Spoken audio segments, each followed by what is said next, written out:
Chapter 558. Seeing that the situation had taken a turn for the worse, Baron Doyle, who was being held hostage, screamed in pain. "Wait, we can still talk."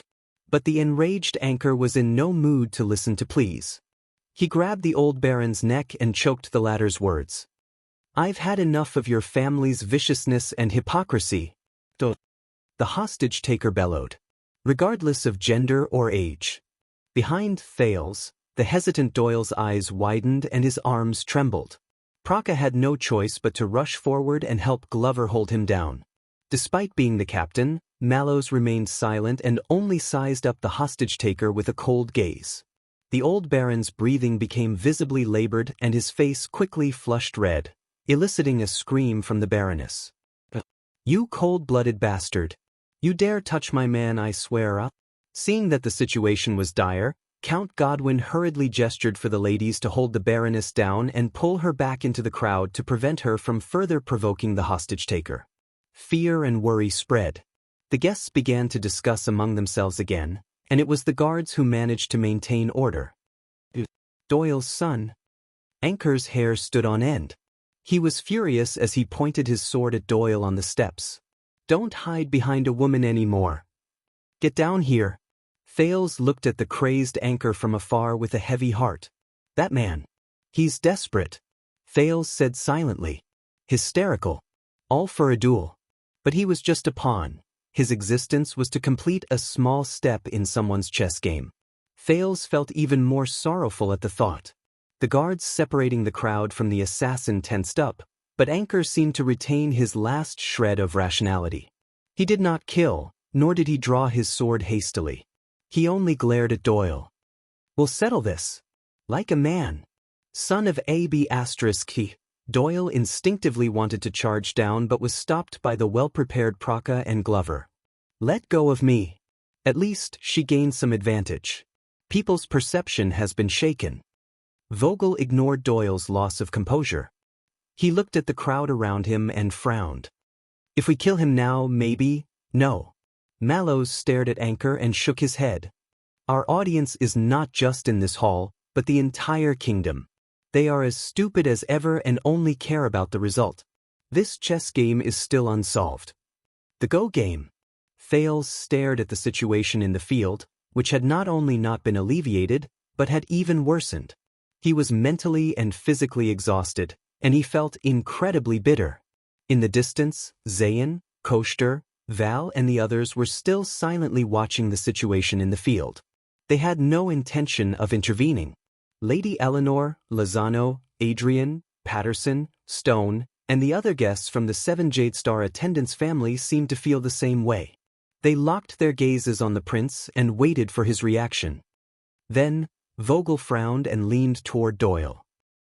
"Have you thought it through, Vanguard Doyle?" Vogel repeated Mallow's words in a low voice. "Sacrifice the pawn." When he heard the vice-captain's words, Doyle shuddered slightly and his emotions changed. "Duel then die," Vogel said calmly, like an emotionless machine. Doyle's angry struggle lessened. Doyle stared blankly at his father, who was being held hostage. With a last glimmer of hope, he turned to Thales and Mallows as if asking for help. But the prince only pursed his lips and said nothing. What could he do? Tell Doyle not to move and let Anchor kill his father? Let Doyle fight a duel and then deliberately die by his opponent's sword? What else could he do other than sacrifice the pawn? Think. At the side, Mallows watched the prince's twitching eyebrows and remained silent.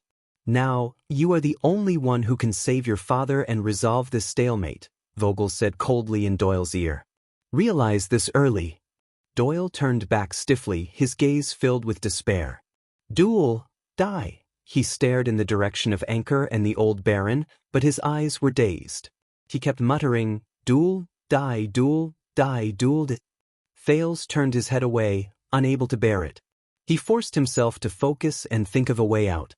Or should he just ignore it and order the guards to kill the hostage-taker in front of him once and for all? As for the aftermath, forget it. As long as he gets through this unbearable hardship and pain, who cares about the aftermath? Let his father clean up the mess? "No, I can't," Thale's mind was in a mess. Glover could not bear to see his colleague like this. He pressed down on Doyle's shoulder from behind and said sternly, "Doyle, pull yourself together." But Doyle subconsciously shook off his hand. As long as I die in the duel," Doyle said absent-mindedly, "Father can be saved? The problem will be solved?" Thales could not bear it anymore, but just as he was about to speak, Mallows suddenly said, "It's not that simple." The guards looked at him in unison. The watchman's gaze was still fixed on Anchor, whose face was contorted. From just now until now, this Anchor's gaze has always been unwavering in the face of death. "I think he probably has the same goal as you." Mallows calmly stated his conclusion to Doyle at a moderate pace. "He also wants to die in your hands in the duel." Doyle's dazed gaze suddenly shifted. Thales frowned and looked at Anchor. "Yes, that's the only way," Vogel said gloomily. "To bring the greatest benefits." Mallows nodded. "See, as their pawn he's the same." He looked at Doyle with a profound gaze. "Sacrifice the pawn." The watchman glanced at Thales again. "General." Thales closed his eyes. "Sacrifice the pawn." "General." "Sacrifice whose pawn? Whose army will it be?" Doyle was still breathing absent-mindedly, occasionally mumbling to himself. But Anchor was already impatient. "Answer me. Doyle's son. Do you have the guts to fight me fair and square?" The hostage-taker's rage and the old baron's cries of pain further agitated the crowd, inciting gasps and uproar. "Or I can start with this old varmint's limbs. Let's see how much blood he can bleed." Watching Anchor move the blade to the baron's wrist, Thale's heart clenched. "This is bad." "All right." Seeing that Doyle was in a state of panic and confusion, Vogel scoffed at Mallows in dissatisfaction. "If you don't want to dirty your hands, watchman, then I'll do it." He turned to his subordinates. "Gather the flag-bearer division, choose 4 people, the best snipers." But the next moment, a loud and sonorous voice interrupted them. "Duke Thales." The banquet hall fell silent. Everyone turned to look at the person who spoke. It was Doyle. The one who shouted the Duke's name was not Anchor, but Doyle. He slowly raised his head, his gaze no longer lost. But there was an additional layer of gloom. "Please give the order, Your Grace." Doyle spoke loudly so that everyone could hear him clearly. But there was a hidden bitterness in his voice that Thales could hear. "I, the son of the Baron of Mirror River, Danny Doyle." Under the gaze of the entire hall, Doyle took a step forward and gritted his teeth. "I am willing, for the sake of my father and family, to follow the ancient tradition of the Empire, and under the witness of Duke Thales and all of you, to respond to his challenge, with this despicable man, to fight to the death." Thales looked at his personal guard in disbelief, and then at Mallows. But the latter seemed to have expected it, and responded indifferently. Doyle glared at Anchor, whose face was full of provocation and desire, and tried his best not to look at his dumbfounded father.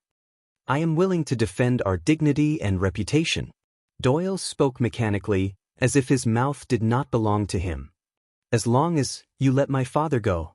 After saying these words, Doyle, who was drenched in cold sweat, swayed as if he had deflated. Until Glover steadied him. The guests were silent at first, then a small commotion broke out. The sound of debate once again drowned the hall. "Very good, very good. There are still men in the Doyle family after all." Anchor, who received a response, looked at the soulless Doyle and smiled. But Thales could not feel any happiness or satisfaction from it. There was only a different kind of desolation. Thales gritted his teeth. "Doyle?" Vice Captain Vogel pursed his lips and looked at Doyle with a complicated gaze. Mallows was silent as well, but his expression was much calmer. "No, no, no." In the hall, the old baron, who was being held hostage by Anchor, could no longer care about his pain and disheveled state. He shouted in exasperation, "Brat, what are you doing?" Doyle snapped out of his daze, glanced at his father, and forced a weak smile. The old baron looked at his wife in horror. "My dear, stop him, stop him." But the Baroness was also frightened. She looked around in panic, but all she received was sympathy. "Your Highness? Is anyone there? Anyone?" The old baron was so anxious that he was on the verge of tears. Anyone! Stop him, knock this damned unfilial son out. Doyle will be heavily indebted. I will give him 40% of my income this year. 40%? All right, then half it is. 60%? 70%? The baron's shouts echoed between the pillars of the hall. Apart from the flickering flames, there was no reply. Desolate and helpless. Looking at this scene, Thales felt even more uncomfortable and indescribable. But he could not reveal it. He had to maintain his most elegant, most detached, and most noble posture. Because he was the second prince, the Duke of Star Lake. Under countless gazes, Doyle took a deep breath, composed himself, and strode forward. Viral! I've already promised you. Doyle roared angrily at Anchor. Now, let go of my father, I'll play with you. Let's settle our scores. Anchor smiled. He did not let go of the old baron, but turned to Thales.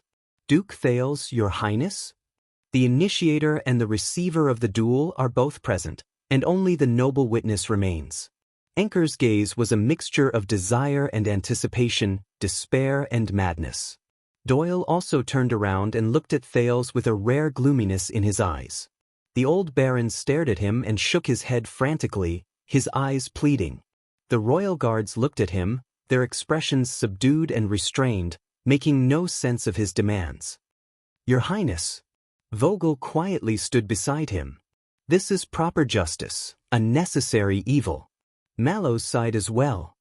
When it's time to end, a pawn should be sacrificed. Thales clenched his fists. Sacrificed pawn. Damn it, sacrificed pawn again. The guests in the hall stared at him menacingly and aggressively, filled with all sorts of emotions. At this moment, countless gazes converged on the prince aggressively, waiting for his response. Zayn's gaze was contemplative, Koshter's expression was murderous like the autumn wind, and Val stared fixedly at Thales, his emotions indiscernible. The 7 Jade Star attendants stared at him intently, as if the prince's next decision was an irrefutable oracle.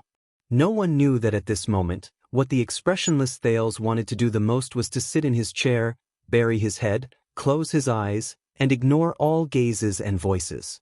Leave all the troublesome matters to his subordinates. This way, he might be able to use the inviolable majesty of the royal family to fool his anxious and helpless moment. But he could not. Because he was the second prince. He could not. He was the Duke of Star Lake. Your Highness, make the announcement. Doyle's words were rather weak, like a terminally ill patient whose hope was dashed. Let it come, the sooner the better. Save you the trouble. Thales was expressionless, but his heart was bitter. All right, the sooner the better. Save me the trouble. Finally, after a few seconds, to Thales, it felt like a lifetime. The Duke of Star Lake maintained his most upright and noble posture, slowly rose, and raised his voice. Anchor Byrol.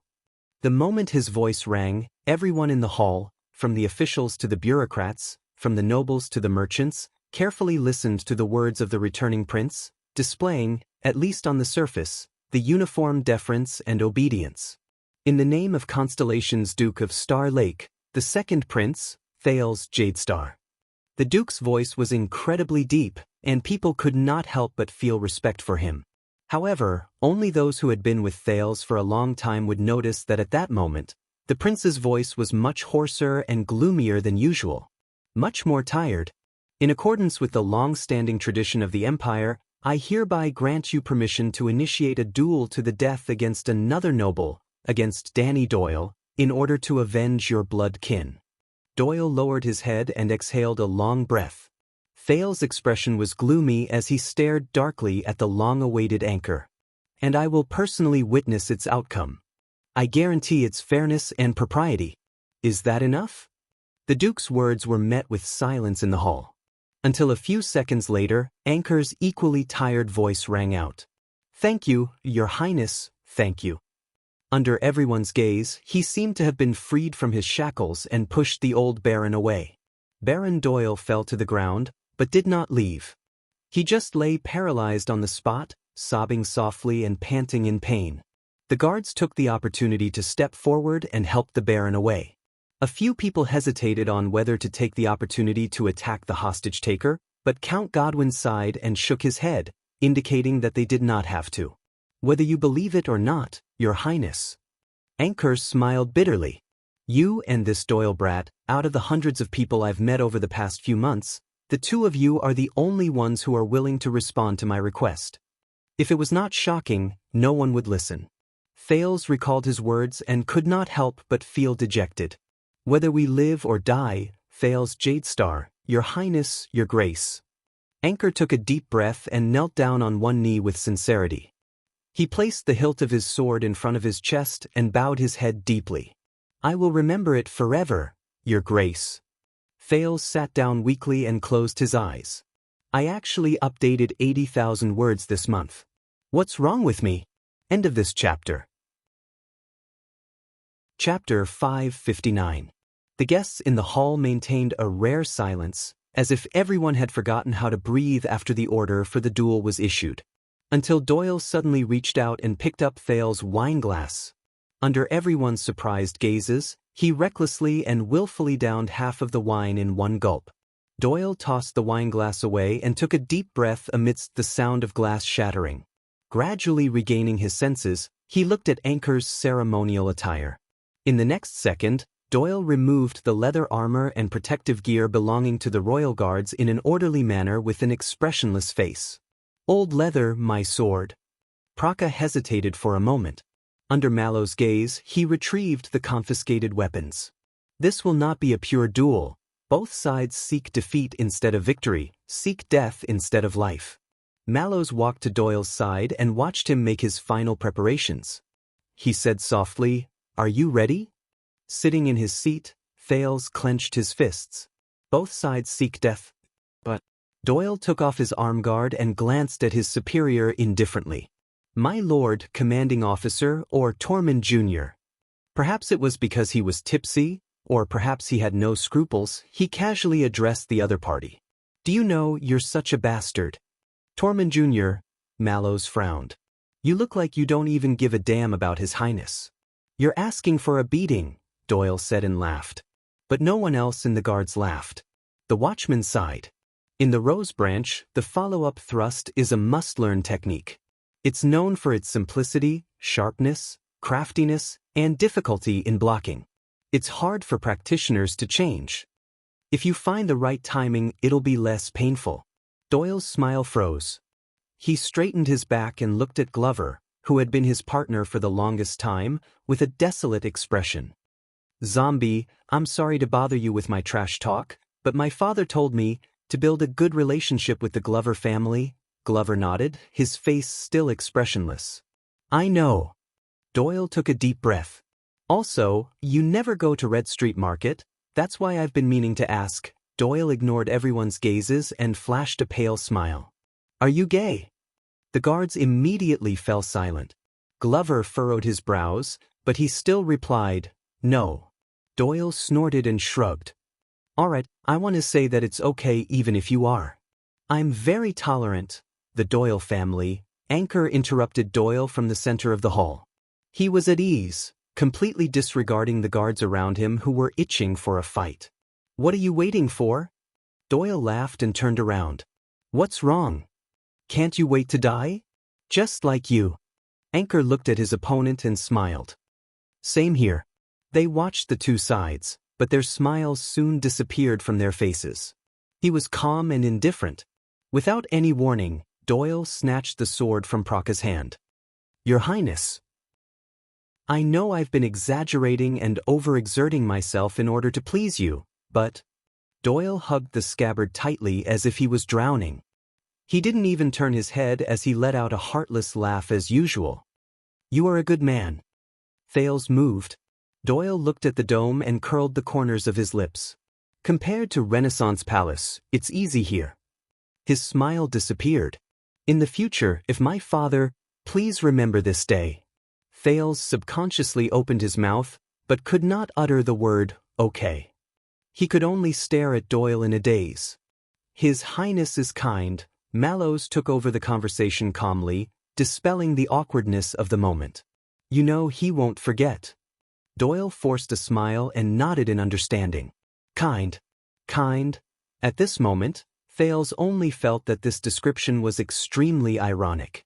In the hall, Baron Doyle hugged his wife and sobbed softly, as if no one else was around. Doyle showed a helpless expression. He no longer looked at Thales, but turned around, picked up his weapon, and walked down the stairs. Towards his opponent. His ending. Doyle. Thales could not help but speak, but Mallows grabbed his arm and stopped the prince from speaking. He knows what he's about to sacrifice, Mallows said calmly. He also knows what he's trying to save. The watchman turned to Thales. But the problem is, do you know? Do I know? Thales was silent. What he's about to sacrifice. Thales watched Doyle's back as he slowly walked down the stairs. He did not have his usual relaxed and leisurely demeanor, only a heavy, out-of-place trance. What he's about to save. Thales slowly looked at Baron Doyle, who collapsed on the ground, his face ashen, and the Baroness, who was sobbing and trembling. What I'm about to sacrifice. What I'm about to save. Thales looked at Anchor, who was holding a short sword and looking calm, and was momentarily lost in thought. He had a thought. So, is this how it feels? Thales said to himself. He was the second prince. The Duke of Star Lake. He should sit on the high ground, gaze at the chessboard, watch the chess pieces fight to the death below, and save the entire game. Devise strategies, order generals, and move pawns. He should just accept the sacrifices he deserved, watch Doyle and the enemy in the duel, and try to die under the opponent's sword, no matter how ridiculous it was. After that, according to the gains and losses, rewards, and punishment. Because if you want to enter this circle, Thales, and even climb to the top. Quick Rope's words suddenly rang in Thales' ears. The first thing you have to do is to bow down to them.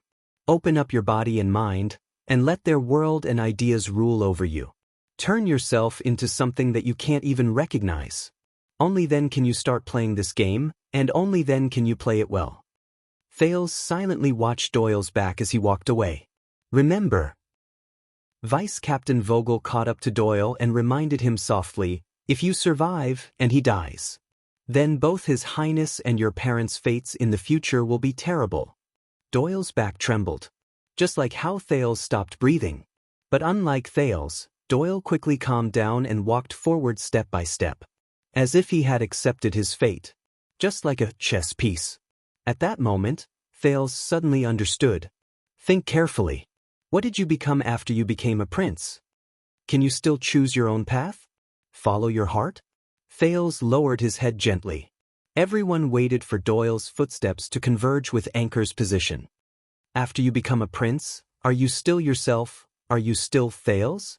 Or have you become something else?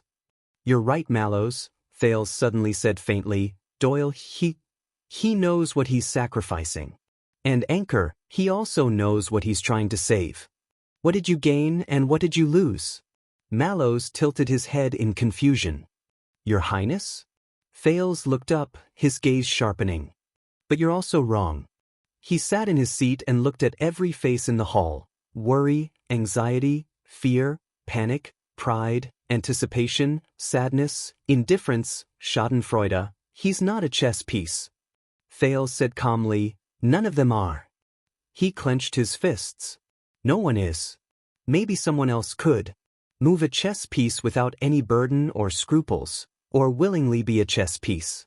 Maybe the Duke of Star Lake could, maybe the second prince could, maybe Doyle could, maybe Anchor could, maybe Mallows, maybe Vogel, but he couldn't. Because he was Thales Jadestar. He was Thales. Just Thales. They're not chess pieces, they're just Doyle, just Anchor, just people. Thales said profoundly, the purest, and also the most complicated, people. The watchman asked in puzzlement, Your Highness, what do you mean? Thales took a deep breath and winked at the watchman with a smile. I mean F***CK, sacrificing pawns. Mallows finally sensed that something was wrong. At this moment, the prince's eyes were no longer as uneasy and anxious as before, and lacked the usual depth and bitterness. Instead, there was unprecedented firmness and brightness. Wait, Mallows' expression changed. What do you want to do? But when he realized what the second prince wanted to do, it was already too late. The next second, just as Doyle was about to reach anchor, just as the two men who hated each other finally faced each other fairly, just as the first debt between the two families was about to be settled with blood, Thales straightened his face and stood up proudly. He shouted the order, "Go!" Wait. The Duke of Star Lake's voice reverberated throughout the hall. In an instant, everyone turned to look at him. Even Doyle stopped in his tracks. Everyone looked at the prince strangely. "Your Highness?" Anchor frowned. Worried that things might change, he asked subconsciously. Thales curled the corner of his lips and glanced at Mallows. The latter felt uneasy for no reason, even ignoring Vogel's questioning look. "Just now, my personal guard captain told me." Thales raised his voice and raised his arms. "In this duel, whether it's you, Anchor, or you, Doyle." He looked at the two of them with a burning gaze. His words were sharp. He said, "Both of you will do your best to seek death." Thales yelled, "Only seek defeat." As soon as he said that, the hall broke into a flurry of discussion. Only those who had expected it, such as Count Godwin, the Duke of Iris Flowers, the One-Eyed Dragon, Duke Val, and the others, did not react. Among the royal guards, Mallows and Vogel looked at each other, but could only see shock and bewilderment in each other's eyes. What's going on? Why did he have to make this matter so grand and overt? In the eye of the storm, Anchor and Doyle looked at each other and were equally at a loss. Use actual sacrifices in exchange for greater benefits or smaller losses. Thales smiled. He glanced at the two of them separately, his voice bright and confident. "Fight a battle where you seek defeat. Do you know how?" The prince's question stirred up more and more discussion in the banquet hall. Anchor and Doyle were stunned for a few seconds before they spoke almost simultaneously. "Your Highness," and the prince's smile cooled. "But I don't like that." Thales roared, interrupting the two men who were caught off guard. "The Northland barbarians may be barbaric." Thales raised a goblet that belonged to an unknown person and held it in the air, his gaze sharp as a knife. "But they never compromise." "Well, most of the time, they never compromise." Thales gently let go, letting the goblet fall and shatter on the ground. He looked at the hall full of people who were either bewildered or confused, solemn or happy, and chuckled. "So, I would like to add some stakes as encouragement." As soon as he said this, everyone in the hall was once again puzzled. Only Thales remained smiling. "To increase motivation for the two of you." A glint flashed across his eyes as he locked onto the dueling duo in his field of vision.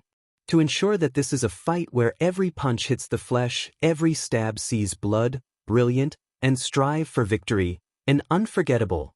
Thales' smile froze and his voice deepened. "A duel to the death." What? In the next second, from the nobles to the guards and servants, everyone was shocked and unable to react. Thales roared angrily. "Anchor Byral." Anchor responded nervously. "In the name of the Duke of Star Lake, the second prince, Thales Jadestar, I swear to the Sunset Goddess." Thales' expression was unprecedentedly solemn and cold. "If you win the duel and kill your opponent." "My father, His Majesty King Kessel," Thales said coldly. "He and we will fully support you to reopen the court for your family and seek justice." Anchor was shocked. Not just him, Mallows, Doyle, Vogel. When everyone came to their senses, they were all shocked and in disbelief. Anchor said in shock, "You represent His Majesty?" Thales sneered. "Yes, the Jadestar royal family will speak up for the Byral family. Until you're satisfied." The guests in the hall burst into an uproar, their voices rising and falling. Anchor was taken aback. He stared at Thales' expression, breathing erratically and unable to control himself. Fully support, speak up for the Byral family. On the other hand, looked betrayed as he stared in disbelief at the prince he once served. Vogel, who was beside Mallows, gritted his teeth and whispered in shock and anger, "His Majesty? How is he representing His Majesty? Still supporting Byral?" "No, that's too rash," Mallows frowned. But Thales quickly spoke again, his voice as solemn as before. "But, Anchor, if you lose the duel, you will die." he said coldly, "then I promise on behalf of my father, on behalf of the Jade Star royal family." The Byril family controversy, a cold glint flashed in Thale's eyes. "It ends here." The meaning of this sentence was unclear. The guests were puzzled for a while, until Anchor, whose expression kept changing, tried to speak. "Your Highness, I don't understand," but Thales immediately raised his voice, interrupting everyone's thoughts. "As the price for witnessing your glorious duel, as punishment for your disrespect and overstepping your boundaries." The Duke of Star Lake's voice echoed between the pillars of Mindy's hall, making everyone stand in awe. "If you lose, the Byril family case will never be overturned, retried, or objected to." Thales stared coldly at the increasingly bewildered Anchor, his voice cold as ice. "No matter how much grievance you have, how much legal evidence, how much reason you have, the kingdom will not question any of it. And that ends here." Amidst the guest discussion, Anchor stood rooted to the ground. He took a few seconds to understand the prince's bet. "Fully support if you win the duel, never overturn the case if you lose the duel." Anchor looked up in a daze. "But my family's land, never overturn the case." "I don't understand." Thale's voice was cold as he cut off his question. "Anchor, you're saying that you're going to resort to a duel to recreate my legendary journey in the north?" Anchor frowned. Thales snorted coldly. "Since you chose to solve the problem with the ancient style of the Empire, you should enjoy the convenience of solving the problem once and for all. You have to bear the price of its barbaric backwardness." Anchor was stunned. Thales raised his head and looked around the hall at the people who were looking at him. Wherever his gaze landed, the guests lowered their heads. He said in a deep voice, "This is the truth of duels. This is the true way of the Empire and the Northlands." As he stared at the two duelists who were both stunned, Thales curled up the corners of his lips and revealed a gentle smile. "With this kind of bet, you will have the motivation to win, right?" Discussions rose in the hall like a buzzing bee. Everyone was trying to figure out Thales' intentions. "All right, I think I understand a little." Vogel thought hard and ventured, "That's not the case. That guy's path of retreat has been blocked by His Highness' tyranny of royal power. Now he must kill Doyle and cede the moral high ground to us in order to reverse the family's verdict." The vice-captain looked at Mallows in confusion. "But isn't His Highness afraid that the Doyle brat will try to kill the other party to end the case in order for the royal family to fulfill their promise?" Mallows looked at the Duke of Star Lake's profile and lowered his head. "No," the watchman answered Vogel in a low voice. "You don't understand." The vice-captain was stunned. In the hall, having figured something out, Anchor and Doyle exchanged glances. "What's the matter, Byril?" Color reappeared in Doyle's eyes, turning into a flame of eagerness. "Are you afraid of losing?" Anchor did not answer immediately. After a long period of silence, he finally let out a cold laugh. "All right, if that's what you want to see, Your Highness." He raised his head and looked straight at Thales. His tone was as resolute as ever, but with a hint of murderous intent. "Come on, let the duel begin. But, please remember your promise." "If I win," Thales chuckled, "I guarantee that the royal family will fully stand by your side." Vogel frowned when he heard this. "You guarantee? Is it appropriate to say that? What does he want?" Vogel looked at the second prince in annoyance. Only Mallows said calmly, "Help, help." Vogel responded with confusion. "When we're ready to sacrifice the pawn," Mallows turned his head, his eyes burning. "He wants to save his life. Not just one." Vogel's confusion only deepened. But fortunately, he no longer had to wonder. "Mallows, since the duel is about to begin," Thales ordered his personal guard captain loudly, so loud that the entire hall could hear him. "Go get Sentinel." Sentinel. Upon hearing this name, many people in the banquet hall felt their hearts skip a beat. Mallows frowned and said, "Sentinel? But Your Highness, isn't that?" "Yes." Thales interrupted him without hesitation. The prince turned to the guests with a piercing gaze. "A gift from the Duke of Western Desert, a heirloom of the Fakenhaz family, a famous ancient sword of the Empire that represents their infinite trust and loyalty towards me.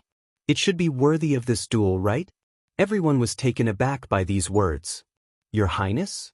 Anchor from Western Desert asked doubtfully, "You want to lend your sword to one of us?" He and Doyle looked at each other, exchanging a look of wariness and disgust. Thales smiled, but he shook his head. "You're from Western Desert, Anchor." He looked at Byrol calmly. "Then you should know that the tribal leaders in the Great Desert always treat their guards as their own, as their wings." Anchor nodded skeptically, but after Thales' next words, his expression gradually changed.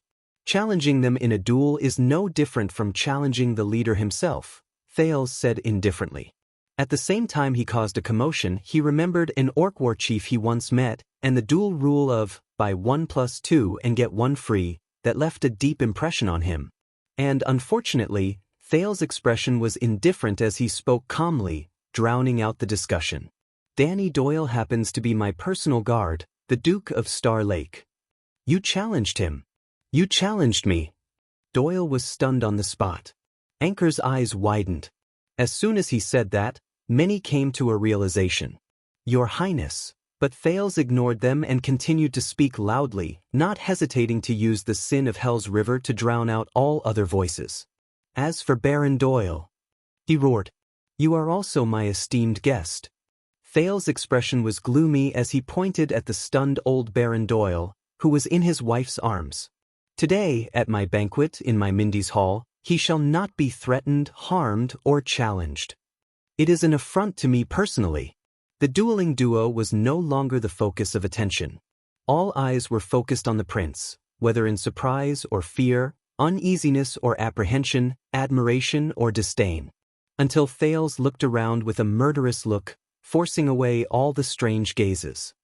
No, Vogel instinctively wanted to step forward to stop the prince, but Mallows held his arm firmly behind him. "Constellations, listen up. As Doyle's master, as the master of this banquet, and even more so as the master of this manor," Thales' expression was cold and murderous. His voice shook the dome, and his words were resolute. "I, Thales Jadestar." He stood on the highest seat in the banquet hall, raised one arm, fearless of the gazes of the audience, and spoke in a loud and clear voice. "In accordance with the ancient custom of the Empire, I shall carry out my duties and rights as the master. I will represent Danny Doyle and accept the most legitimate challenge to a duel issued by Anchor Byrol on his behalf." Thales' gaze was cold as he lowered his arm and pointed at the two duelists who could no longer speak. "Carry out this duel of blood vengeance. Until the winner is decided. Until the winner is decided. Until the ancient ritual is completed." As soon as he finished, the banquet hall fell into a long silence. Thales lowered his gaze and sneered. "Don't worry, Anchor." He smiled at the shocked Anchor and the dumbstruck Doyle. "The conditions and wager previously mentioned are still valid." Thales lowered his head slightly. The firelight cast a dark shadow on his face. "As long as you're in the duel," he put away his smile and uttered his last words coldly. "Kill me. It's the end of the month, I want sponsored partnerships, I want monthly votes." Making typing noises. End of chapter. Chapter 560. In the brightly lit hall, Thales looked down from above, enduring countless shocked gazes, but only staring at the dazed Anchor. Waiting for his reaction. After a long while, Anchor looked up in disbelief. Thales was still staring at him coldly. His posture was relaxed, but his gaze was intimidating. Like a hunter after an arrow left the bow, he confidently lowered his longbow. "Your Highness, a proxy duel." Anchor finally understood what had just happened. His eyes were red and his breathing quickened. "Me and Thales narrowed his eyes. "No, no." Grief and pain surged from the eyes of the spoiler of the banquet as he hissed, "No." In the hall, after the initial shock, everyone began to discuss what had just happened anxiously. But their voices became more restrained, and even the way they looked at the Duke of Star Lake changed. The shackled Val Arund was no longer drinking. His gaze was locked on the prince, his intentions unclear. Zayn frowned and kept turning back to ask his butler. The one-eyed dragon, Koshter, smiled faintly and was still in the mood to respond to the private inquiries of the other guests. Thales tossed aside the scenes he had glimpsed from the corner of his eye and scoffed. Why not? The young duke walked down slowly. The royal guards behind him wanted to follow, but were stopped by an unquestionable gesture from Mallows. Isn't this what you want? Thales walked out of the encirclement and slowly walked down the stairs. His voice was as sharp as a blade. A duel with the second prince himself will shock the entire kingdom. Everyone will hear about it, and you will achieve your goal of seeking justice. Such a banquet dish. Doesn't it smell good? Anchor gritted his teeth. The short sword in his hand began to tremble, and his eyes were about to burst into flames. He was not the only one in disbelief. Doyle stood rooted to the ground, watching Thales descend from the sky and walk slowly towards him. The murderous aura on Doyle's body slowly faded away, and what replaced it was confusion and bewilderment. Your Highness, you don't have to. You don't have to do it on my behalf. I can. Thales stopped in his tracks, his expression unhappy. On the other side, old Baron Doyle, after experiencing the double torture of grief and shock, showed a look of disbelief and joy. He came to his senses and desperately winked at his son. But Doyle obviously did not notice his father's actions. He stared blankly at the imposing Thales, raising and lowering the scabbard in his hand.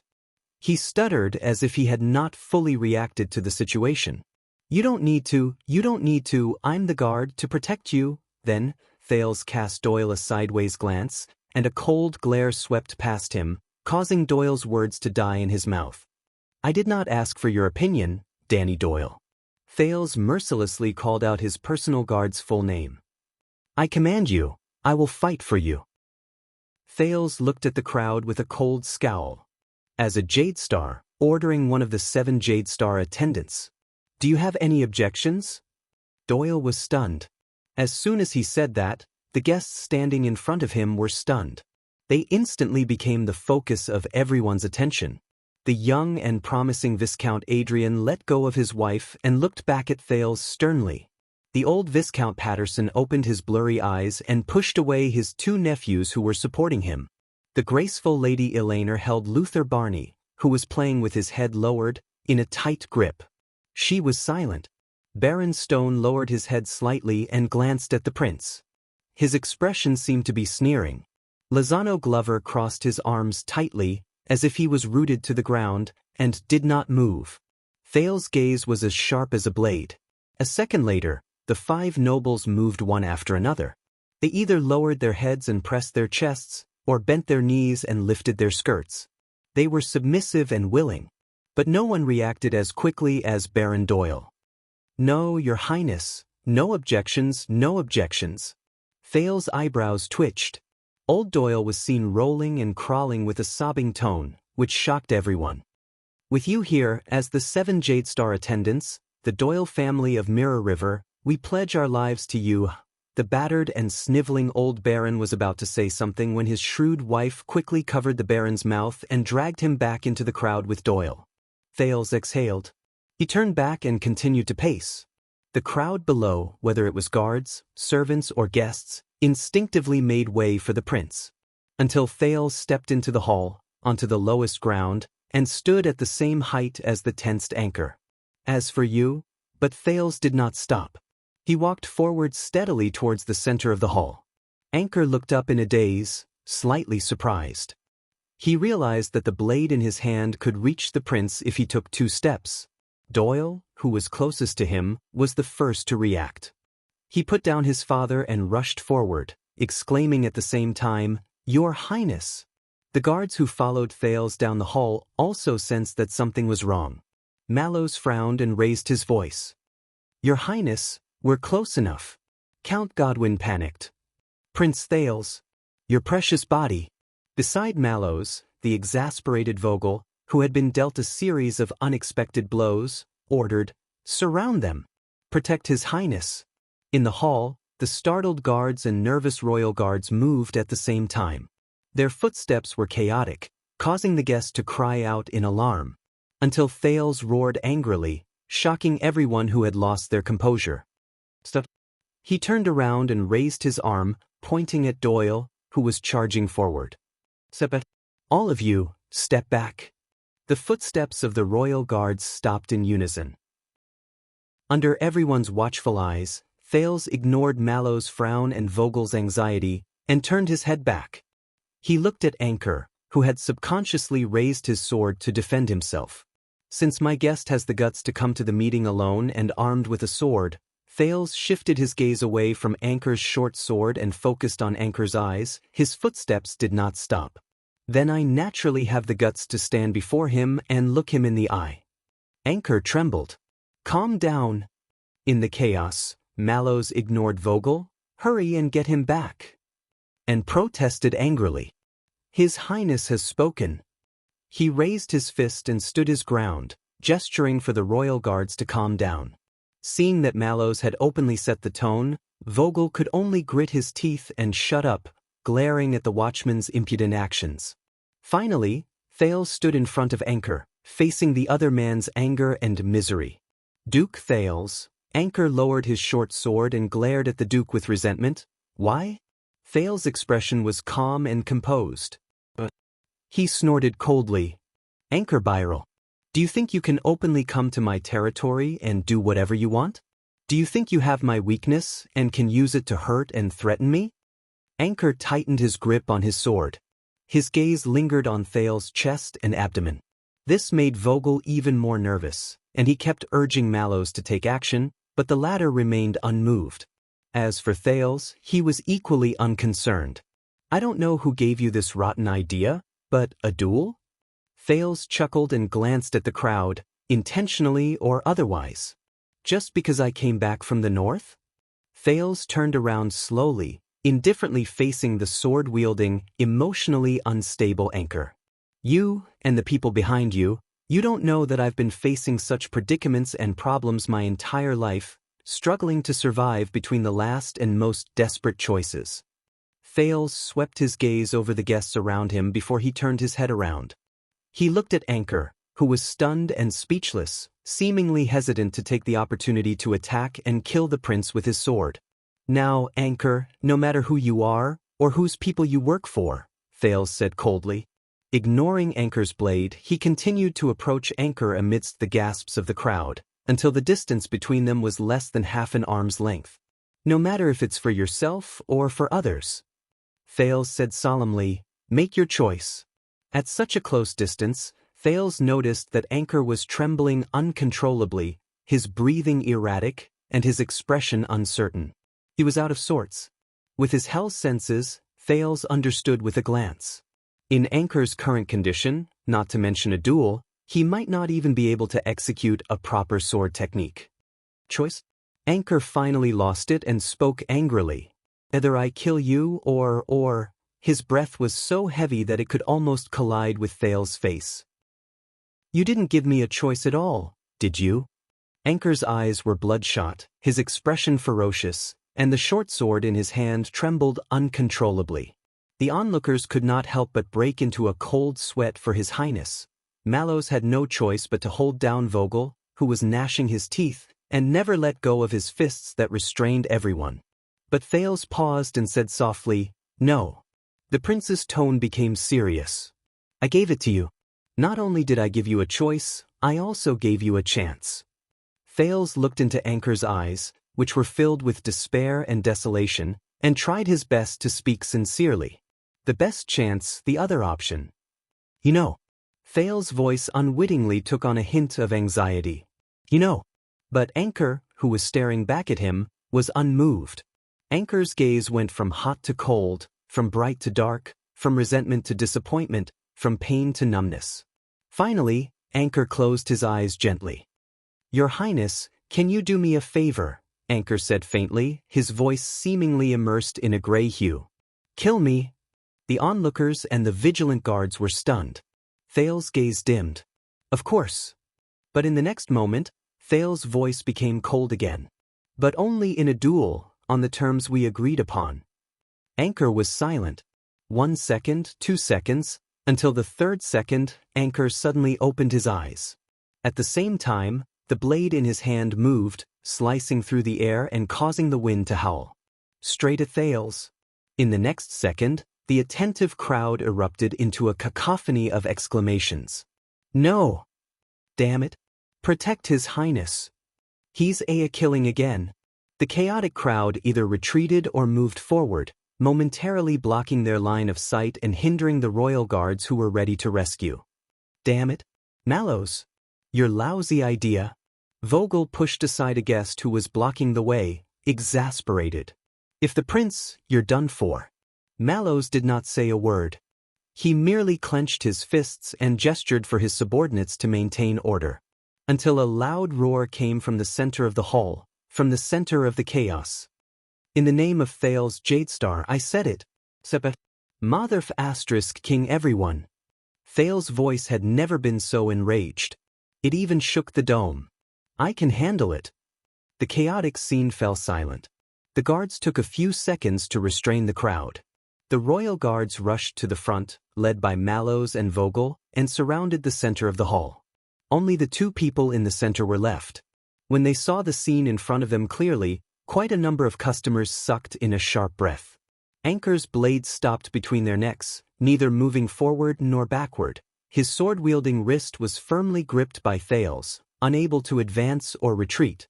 Thales and Anchor stared at each other. One was calm, the other in despair. They trembled slightly in the tense wrestling. Mallows frowned. Vogel, on the other hand, was shocked and furious. He was about to instruct his subordinates to move forward. Damn it, hurry up! But Mallows' voice was louder than his. Steady! The watchman raised his fist high again, causing everyone to freeze. His Highness' orders are not to be disobeyed. Vogel's footsteps paused. Mallows said coldly, His Highness is handling it. Not to be disturbed. Vogel was exasperated. He lowered his voice. Handle it? You're the captain of his guards. If something happens to him? This time, Mallows did not swallow his anger. Instead, he replied coldly, then I'm still the captain of his guards. The vice-captain's words were choked in his throat. In the hall, Thales carefully pacified the sin of Hell's river that was infused into his arms. While obstructing Anchor's intentions, he did not let the power of eradication turn into a bloodthirsty beast. Anchor, don't do this. Thales shook his head, his eyes carrying a warning look. Sentinel hasn't been brought, our duel hasn't begun. But Anchor shook his head. Let go, let them kill me. Anchor lowered his voice, his tone gloomy. I have to die, I can't walk out of here alive. Thales frowned. In that instant, he felt like he was back in the prison of bones. Right in front of him, Barney Jr. had brought the blade of the sword to his neck. Yes, Thales chased away the unpleasant memories and said firmly, but this is only the choice he gave you. He balanced the strength in his arms, not allowing Anchor to move an inch, and stared into Anchor's eyes. The person who gave you this sword, he's not worth dying for. Anchor seemed infuriated. His pupils contracted, revealing his anger. I'm not doing this for him. Thales did not back down. I know. The prince stared at the pair of eyes that alternated between anger and despair, hoping that Anchor could read his meaning. So I gave you a chance. Seize it. Thales' voice was a little anxious. Anchor was dazed for a moment. His breathing slowed down, and his pupils refocused. Why, because I know you're not his pawn, Thales said firmly. I know what you really want. Thales tightened his grip, closing the distance between the two, and said in a volume that only they could hear, You're not here for revenge, and you're not here for personal gain. And you're not here for your father. Anchor was stunned at first, then in disbelief. How did you? Thales said coldly, because I believe that we're the same people. The same people. Anchor's palm trembled. What? But the person who gave you the sword, Thales stared into his eyes, he's definitely not. Separated by a horizontal short sword, the two stared at each other, one determined, the other confused. Anchor's hesitation only lasted for a moment. He gritted his teeth, his eyebrows twitching. He gave me a sword, and you gave me a wager. Anchor glared at Thales. You're both forcing me to take the next step you want. Are you different from him? Thales was silent for a moment. A second later, the strength in the prince's grip weakened. He wants to be a chess player and win the game, Thales said in a low voice. Anchor sneered sarcastically. And you want to lose? Thales raised his head slowly. No. I just understand, he said tiredly, the other chess pieces. Anchor was startled. I told you, we're the same kind of people. Thales said with difficulty, Anchor Byral. Anchor loosened his grip, and the distance between them returned to an arm's length. But the short sword was still between them. The prince stared at Anchor with a burning gaze, and tried to touch Anchor's weapon. Now let go and give me the sword. Anchor's gaze was confused. He glanced around at the royal guards, who were eyeing him as if they were facing a formidable enemy. He gritted his teeth. I can't. The chess piece can't. Thales pressed his left hand on the hilt of Anchor's sword, his gaze firm. You can. Anchor Byral, you can. Anchor hung his head. If I let go, Byral's gaze regained clarity, but then became pained. What should I do? Faced with this question, Thales was silent for a while. But he quickly looked up. I don't know, but I'll try my best. Anchor snorted, his emotions indecipherable, as if he was crying and laughing at the same time. I've tried my best. No, you haven't. Thales shook his head unquestionably. You didn't see me. He said firmly. This time, Anchor stared at him for a long time. Under Thales' gaze, Anchor's gaze went through a series of confusion, pain, torture, struggle, anger, and resentment. Finally, it returned to relief and silence. The next second, Thales felt his hand lighten. And in front of him, Anchor's body fell forward. There was a muffled thud. Under countless gazes, Anchor closed his eyes, knelt beside Thales, and slumped. Thales exhaled softly, raised the short sword in his hand, and turned around with mixed feelings. It seems the duel didn't go through. He raised his voice and reverted to the uncompromising Duke of Star Lake, forcing away the sharp gazes of the onlookers. The Duke strode towards Mallows, who had his fists clenched all this time. Thales nodded. While his emotions were indescribable, he forced his tone to be the same as before. The bet hasn't been fulfilled. What a pity. Under countless surprised gazes, Mallows waved his hand.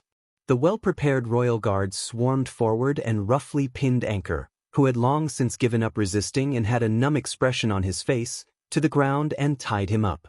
End of this chapter. Chapter 561.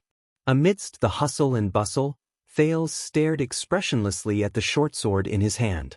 He walked against the flow of the crowd and allowed the guards to pass by him. The prince's figure was embellished in the midst of a group of armored guards, looking lonely and out of place. Dazzling and prominent.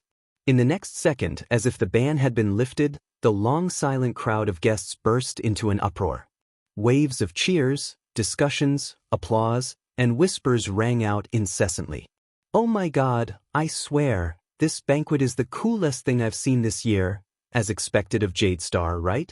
Reminds me of 40 years ago, cough cough cough. That's right, let me tell you, when Polaris was still in Northland, he killed kings and archdukes when he saw them. Elifure City really missed him. Remember, if anyone asks about what happened today, don't talk too much. Just say that the royal guards controlled the scene. His stance was so brave. Good Sani, let me tell you a secret. I really want to be pressed against the wall and kissed by His Highness. What, you too? Shameless. Be asterisk. Let me tell you, go back and immediately invest in the Glass Merchants Guild, especially in the production of wine utensils. No, listen to me, before Renaissance Palace responds, you are not allowed to come to Mindy's Hall again, and you are not allowed to comment on what happened today. Before that be asterisk tis Inosha does anything, we have to find out the details of His Highness' life in the north, especially what kind of girls he likes. As expected, he still can't get rid of the Northland. Barbarian style. Let me tell you, be careful in the future. Mama, I also want to study in Extet. Otherwise, I can be a hostage. Did you write it down? Yes, in this order: quail eggs, roast goose, lettuce, especially lettuce. Tell your father to close all the usury loans your family has. Losses? You're still thinking about losses? Doyle is a good example to learn from. Did you hear that? Did you hear that? I have the guts to stand in front of him and look him in the eye? No, when we go back, we can't even mention it, especially that bet. It was as if the public's temporarily lost enthusiasm had finally returned after the situation had calmed down. Thank God, my sunset. That damned scoundrel, I swear. Baron Doyle hugged his son and wife as he wailed unbridledly, which made Doyle feel very awkward. Many people began to size up the Prince of Constellation, who stood among the many guards with his back to the hall, with different gazes. But Thales only said nothing. He raised his head slightly and looked at the empty highest seat after the king left. It was as if he was living in his own world. Not to be disturbed. Not to be disturbed. All right, Flag Bearer Division will take over from here. Take him directly to the Secret Intelligence Department. Vogel instructed the men who were escorting Anchor, then glanced at the dazed Thales with a complicated expression. Obviously, a lot of people have to work overtime tonight. Soon, under all kinds of gazes, Anchor was escorted away by the guards who were waiting for him. Even though he did not struggle, the length of the escort team was still comparable to a guard of honor. Thales listened quietly to the sound of Anchor being taken away. He did not look at his eyes. On the other side, the Doyle family was finally free, and they cried tears of joy. Thales did not react. It was as if a boulder was pressing down on his chest, making it difficult for him to react. Mallows motioned for Glover to put the cloak on the Duke, but was stopped by Thales' outstretched hand. As the backbone of the king's party, Count Godwin coughed, stepped forward, and greeted Thales like an elder. Your Highness, you've worked hard tonight. If you don't mind, I think the banquet will end here, but Thales suddenly spoke. Sorry, everyone. The Duke of Star Lake's sudden loud voice interrupted the buzz of discussion. Thales turned around. His expression was cold, sending a chill down everyone's spine. Looking at the prince's expression, Mallows frowned slightly. Thales knew that more than one person had told him, a smile is the best armor. But the Northlanders had taught him, armor alone is not enough to fight. The prince pressed down on the bewildered Count Godwin and walked towards the crowd. I know, perhaps today, my opening remarks were too gentle. Thales' gaze was unprecedentedly cold. It's easy to misunderstand. The banquet hall fell completely silent. Thales lowered his voice, but in the silence, his words were incredibly clear.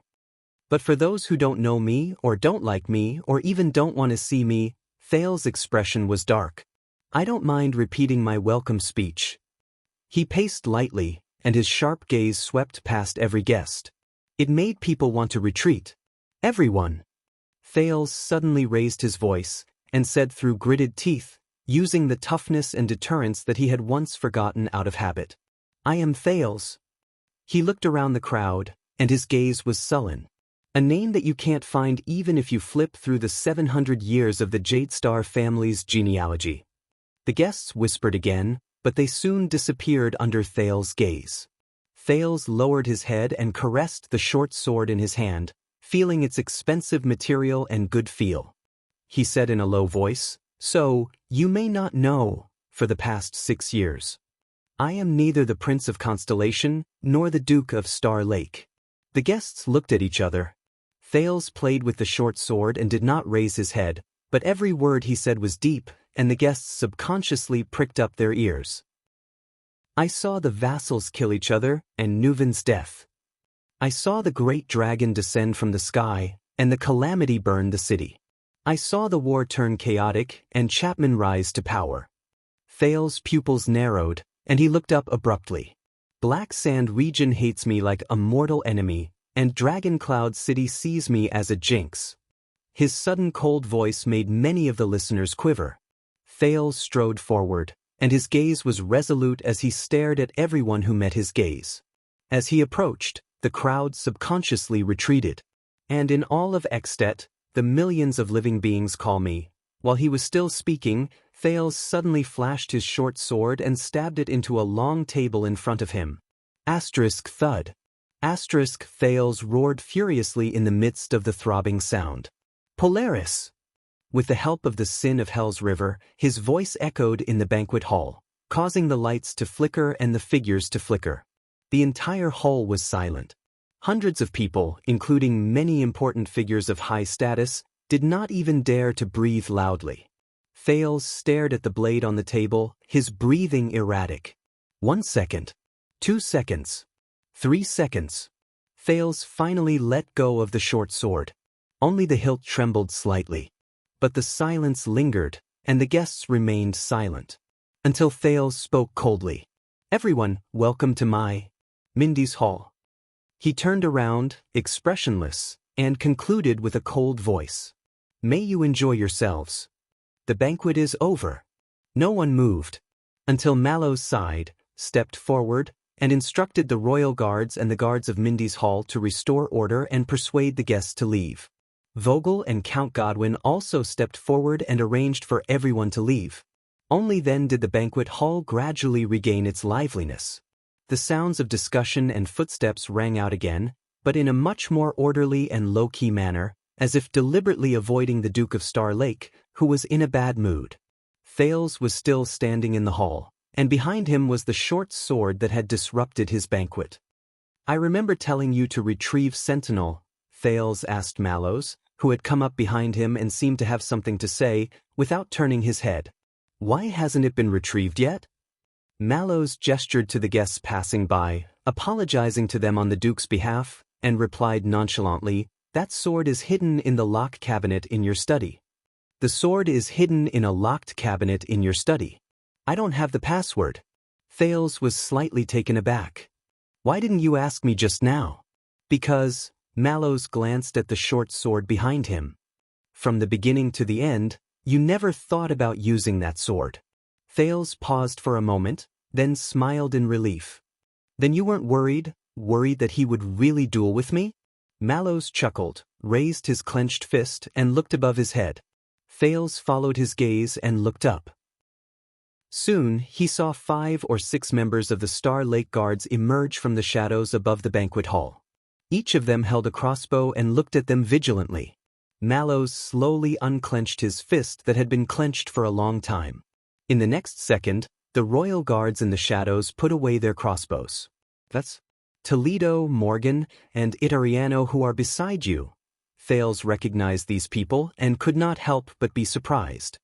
"The sniper team you arranged at the last minute," Thales said in realization.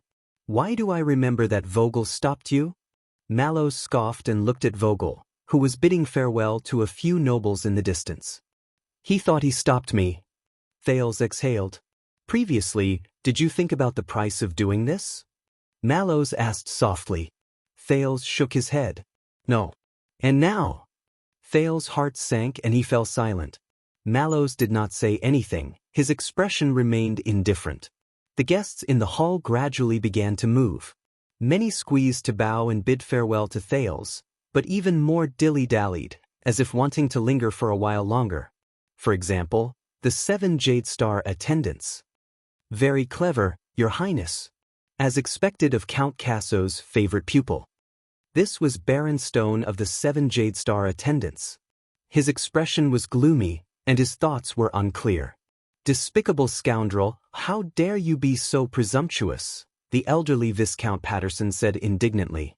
"Your Highness, you must forge ahead and face the truth.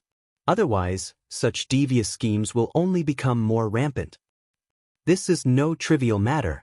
Take care, Your Highness." Viscount Adrian's farewell was concise and clear.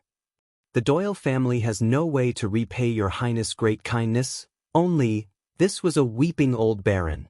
But long before he could start his speech, he was dragged away by the observant Doyle, who apologized profusely to Thales before leaving. "Your Highness, your righteous act of standing up for your subordinate is deeply rooted in the hearts of the people," Lady Eleanor said softly as she led her son, Luther, to bid farewell. "A benevolent master is bound to be rewarded." Facing them, Thales was expressionless. At most, he nodded slightly, until Val Arund, shackled and escorted by the guards, came before him. "You will become a problem, child." Duke Arund snorted softly and stared at Thales with interest. "Trouble for many people, big trouble." Thales suddenly moved. He slowly raised his head and stared intently at the Duke. Even bigger than you? Val raised his eyebrows and smiled. Without saying a word, he instructed his escorts, "Let's go. Let's go. I miss my luxurious single room." After Val left, Lozano Glover, one of the 7 Jade Star attendants, came before him. "Your Highness, the accumulated problems in Mirror River and Crocaw City are not just a temporary problem. They will affect many parties. Please pay more attention when you deal with them." Thales nodded, but his heart was numb. Viscount Lozano paused for a moment. He glanced at Glover, who was coordinating the work on the other side. "My younger brother, Callan, he is dull and taciturn.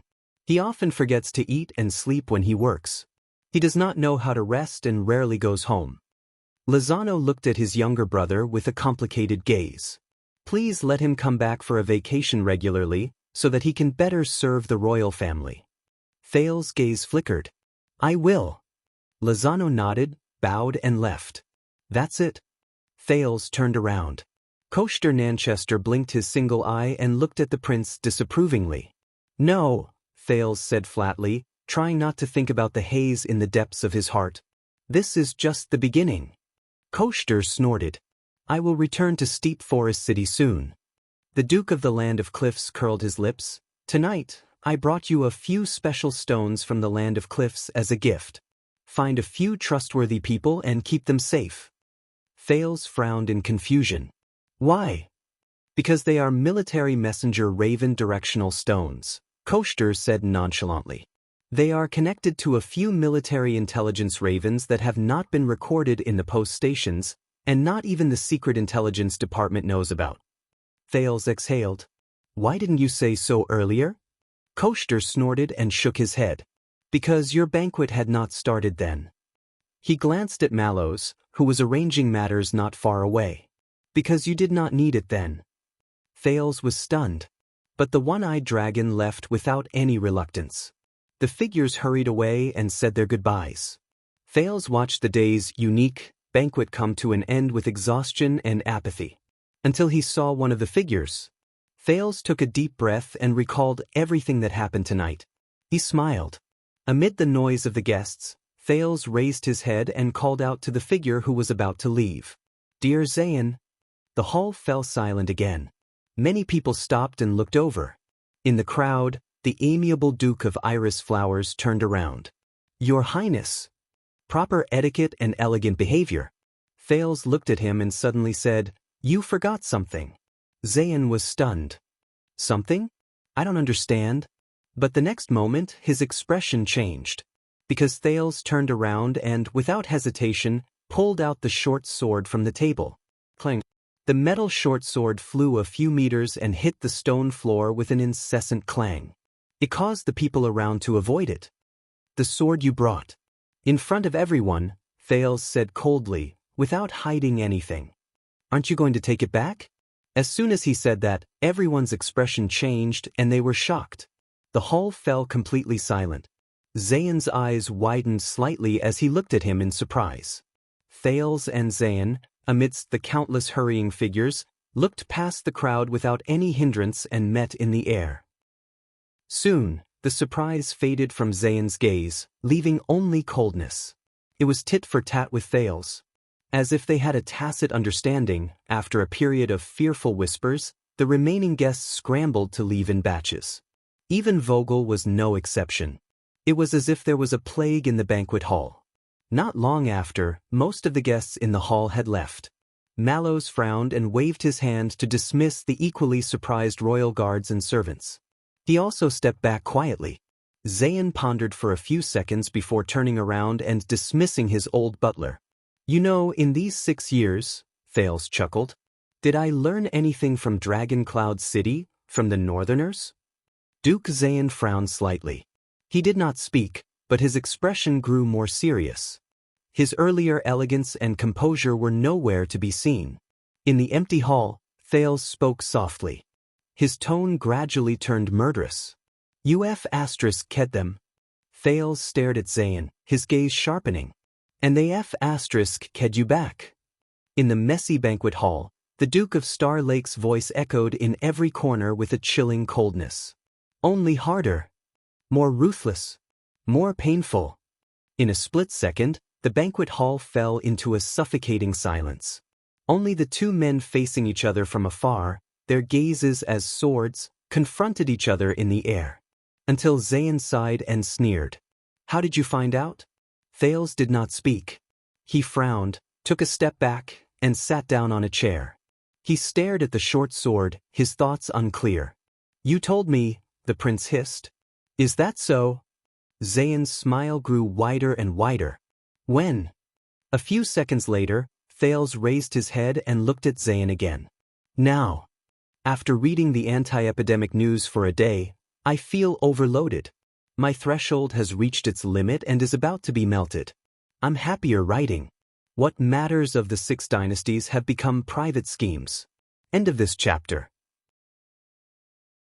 Chapter 562. In the spacious banquet hall, Thales and Xian faced each other from a distance. There were few figures in the distance. The guards and servants were still sending off the nervous guests, looking over cautiously but reverently from time to time. Now. Xian's look of surprise only lasted for a second. His good manners made him keep his expression under control. The Duke of Iris Flowers did not say a word, nor did he care about the nervous gazes of a few people in the distance. He just slowly stepped over the mess and walked towards Thales. Thales stared at him coldly. Until Xian stopped and stood in front of the short sword. So you were just a blind cat running into a dead mouse, casually bluffing and trying your luck? The master of Covendier looked at the short sword on the ground, unhurriedly, with a faint smile on his face. He was at ease, without the slightest loss of composure or self-awareness of having his plot exposed, just like when Thales exposed New Star's plot at the National Conference 6 years ago. This made Thales even more uneasy. I got it out of him, Thales said without changing his expression. This sword was indeed given to him by a guest, and not some other unknown channel. The prince glanced at the few exits. Unfortunately, the banquet tonight has strict security. And there aren't many guests who don't need a personal search to enter the venue. Xian spoke unhurriedly and cheerfully. Then why are you so sure it's me? He looked so interested that a stranger might have thought the two dukes were talking about something amusing over a cup of tea, and not a thrilling political conspiracy. Thales frowned slightly. The youth suddenly realized that compared to the young and promising Duke of South Coast from 6 years ago, Xian's aura was much more restrained now, and his body was much stronger. He's different. Thales told himself silently. He's less lively and bright, and more somber and steady. A thought flashed through Thales' mind. His experience in Northland may have made him tougher, sharper, and more skillful. Then these 6 years in Constellation. What did it make Xian like? Our discussion fell through. Thales said calmly, maintaining the shrewdness and dignity of the Duke of Star Lake. Before the banquet. Xian's eyes moved. But in the middle of the banquet, you came over to talk about the gains and losses of politics. Thales stared straight into the man's eyes. Or to put it more bluntly, I'm just trying to find something to say. There was a short silence. Thales looked at the pillars of the hall in the distance and watched the indistinct servants come to clean up the mess from the banquet. I know you have good self-restraint, Xian, and I know you're thick-skinned. But it's not that good. Xian nodded slowly. His lips curled up as if he was savoring a glass of fine wine. Can't it be that I really want to chat with you? Thales interrupted him coldly. You noticed. Xian's gaze froze. You noticed that the royal guards were frequently mobilized to strengthen their defenses. You realized that someone had unexpectedly discovered Anchor's existence. The teenager looked at the short sword lying alone on the ground and walked forward. You can't sit still. You need to hold me back to ensure that the plan goes smoothly. Make sure that even after the king leaves, Anchor's target is still present. This is your biggest flaw. Xian did not speak. And based on my experience, every time you're acting suspiciously and hypocritically, something bad happens. Thales stopped in front of the short sword, looked straight at the Duke of Iris Flowers opposite him, and called out his name. Xian Covendier. Old friend. Thales said quietly. Zayn smiled, looking nonchalant. You're really paranoid, Your Highness. Perhaps when you were still in the north, you were schemed against and harmed by all sorts of people? Schemed, harmed. Thales swept away the images of Nuven, Chapman, and even the Black Prophet from his mind. He chuckled as well. And perhaps you didn't realize, Zayn, that tonight, when you were trying to find something to say, king and vassals? Land and security? Rule and resistance? Thales' words were sarcastic. What you say reflects what you think. Zayn's smile faded. I think, before today, you've probably been troubled by the matter of Crocaw City and Mirror River, the grudge between Byrel and Doyle, and the problem of how to take advantage of the opportunity to profit from it for a long time. Thales did not look at Zayn's expression. He looked around at the countless tables, chairs, cups, and plates that were shattered because of Anchor's ruckus at the banquet. And all of this jeopardizes the prestige of Renaissance Palace, alienates the 7 Jade Star attendants, incites conflict among the nobles, and reveals the contradictions of governance. Just to make trouble for me? In the hall a distance away, Glover and Praka, who had sent off the last batch of guests, were about to enter when Mallows reached out to stop them. The watchman looked at the two men who were confronting each other in the hall and shook his head. The lights were still bright, Mindy's hall was still quaint, but compared to the bustling scene before, the banquet hall was silent, cold, and empty. Only Thales and Zayn stood in the middle of the hall, facing each other and staring at each other quietly. The only thing between them was the sharp-edged short sword on the ground. After a long time, Zayn walked to the long table at the side, picked up the wine glass the butler had left for him, and poured himself a glass of Sarah Dukedom's famous grape wine. Like most people in Western Desert, Anchor Byrel is both realistic and pragmatic, and not someone who will be easily swayed by words. Thales looked at his actions and frowned. Zayn raised his wine glass, leaned against the long table, and turned around. How can you be so sure that he will give up and back down? He looked at Thales carefully, as if trying to match the young man in front of him with the boy from 6 years ago. Not to the extent that he will risk everything in a fit of rage, to the point where blood splatters everywhere? Anchor Byrel. Thales turned his head, and a shadow flashed across his face. Just like you, he said in a low voice. Zayn swirled the wine glass in his hand and smelled the aroma. Oh. Thales looked at the wine glass in Zayn's hand and felt thirsty. Before he became a pawn, he was a person. He is a person, a very complicated, but also a very simple person. The Duke of Star Lake came to another long table, swept away the clutter, and casually picked up a wine glass. He did not care who had drunk it before, and simply flung it behind him, spilling the rest of the liquid inside. The wine fell to the ground, and a few drops splashed on Zayn's boots, causing the owner of Iris Flowers, who was savoring the aroma of the fruit wine, to frown. Thales picked up a jug of water, leaned against the long table, and turned around. No matter who instigated him, who influenced him, and who coerced him, all his thoughts and actions ultimately originate from himself. Zayn left the spot without batting an eyelid. Did you know him before? No. Thales filled the glass, but it was written in the intelligence that Anchor has a younger brother and 3 younger sisters, all young, living in Crocaw City. Thales' gaze froze on the wine glass in his hand. At the time, I was thinking, if he died avenging his father, what would happen to them? Zayn looked at him and curled the corner of his mouth.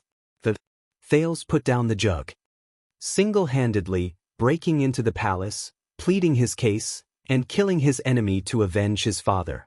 This sounds heroic and satisfying, Thales said in a low voice.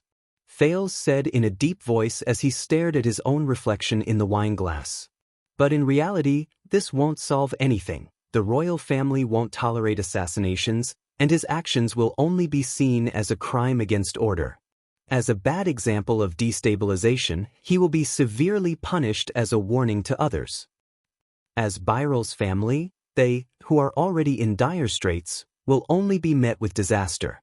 Zayn's smile became even more subtle, and Thales' gaze gradually froze into ice. But when I thought about how he wanted to duel Doyle, I understood. Anchor doesn't want to kill or even seek justice.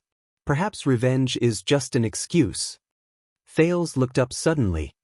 Under the triple pressure of his father's huge debt, the vassal's betrayal, and Doyle's scheme, the inexperienced and helpless anchor only wanted to fight for one last guarantee for his family, to win the public sympathy, to force the royal family to step in, and to ensure that his family safely gets through this disaster, and not go bankrupt, lose their land, and destroy their family.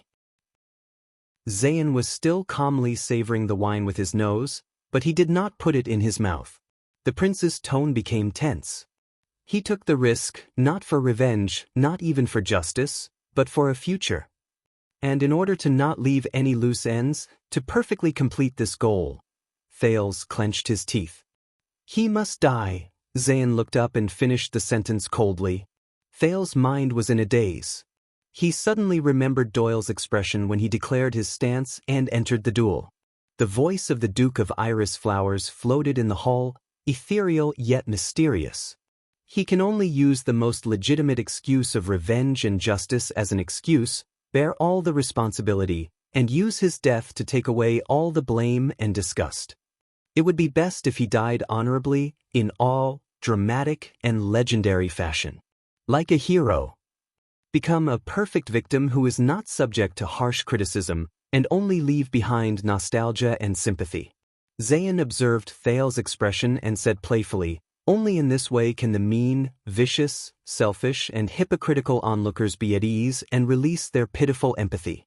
Only in this way can the royal family and the kingdom, under pressure after this sad story, have no choice but to lend a helping hand and take care of his struggling family, so that it does not fall into ruin and decline." The clear water in Thales' wine cup began to swirl slightly, like the surface of the sea where a storm was brewing. Anchor Byril. Thales was expressionless. He is not a selfish hero who, in a fit of rage, commits suicide for a just cause, and does not care about the cries of loneliness and widows behind him. Nor is he a scumbag hero who, in a moment of helplessness, becomes hot-headed and destroys everything indiscriminately just because of some bullsh*t idea.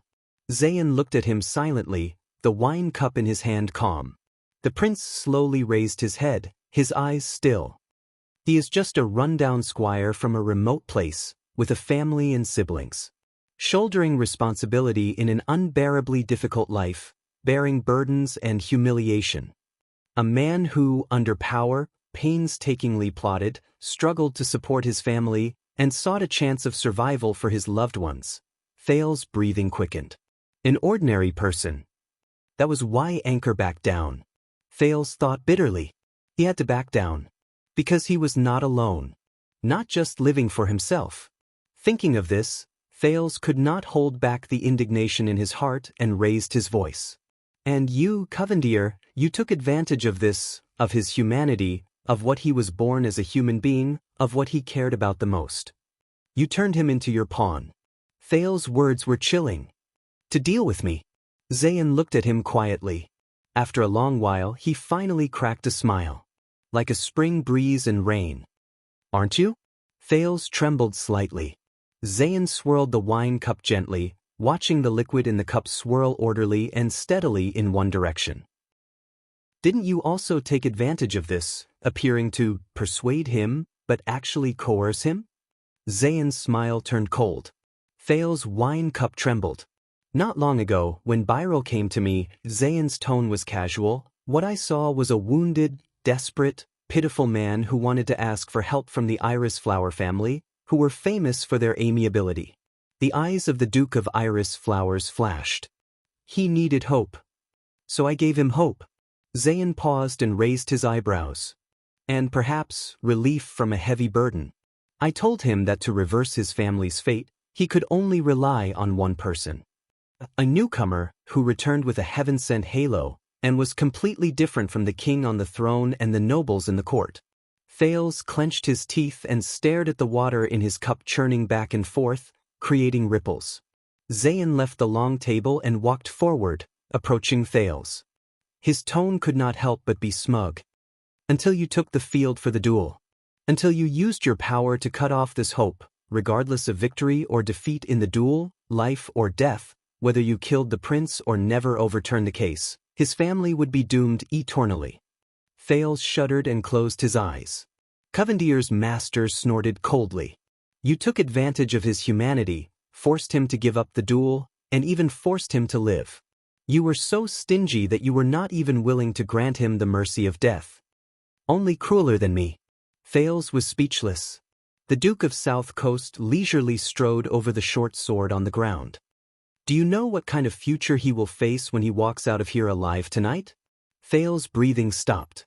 Covendier came before Thales with a mysterious smile and gently swirled his wine cup.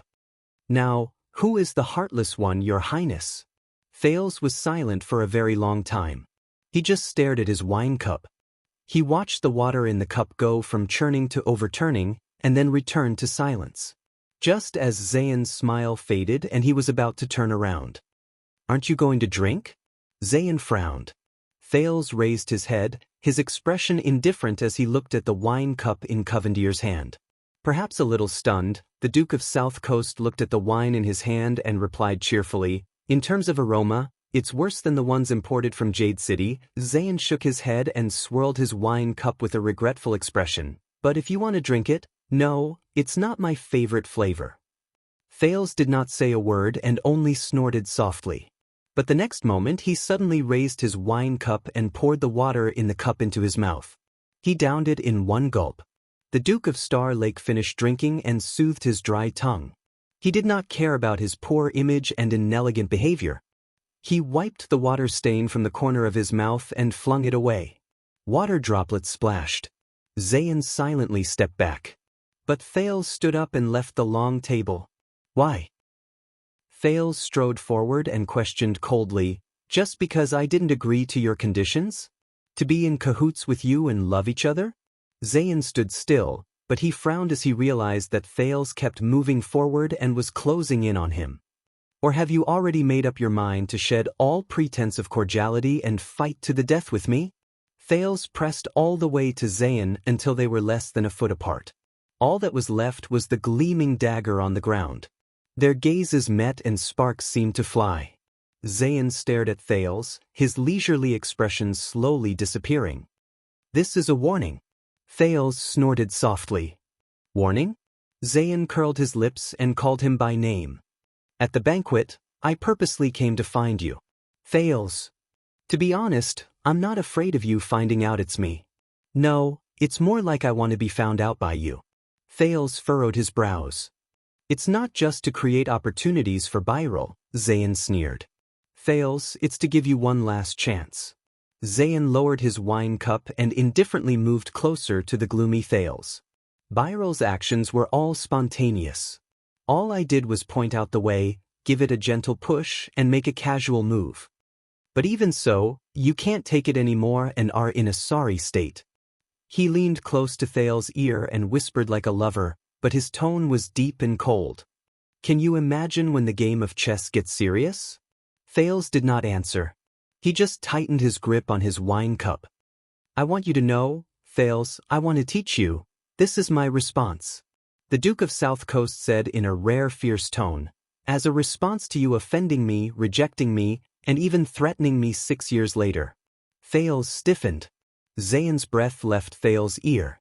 The person in front of him turned back into the kind, gentle, and refreshing young Duke of Iris Flowers. But just a few seconds later, Thales took a deep breath. He chuckled. Rejecting you? Thales' expression changed. He sized up Zayn from head to toe as if he was weighing him down. This made the latter unhappy. Until the prince said frivolously and sarcastically, Sorry, I didn't know you like men. My dear Zayn. In that instant, Zayn's gaze turned cold. But Thales did not care. He even raised his left hand and gently placed it on Zayn's right shoulder. He also leaned close to the other's ear and shook his head.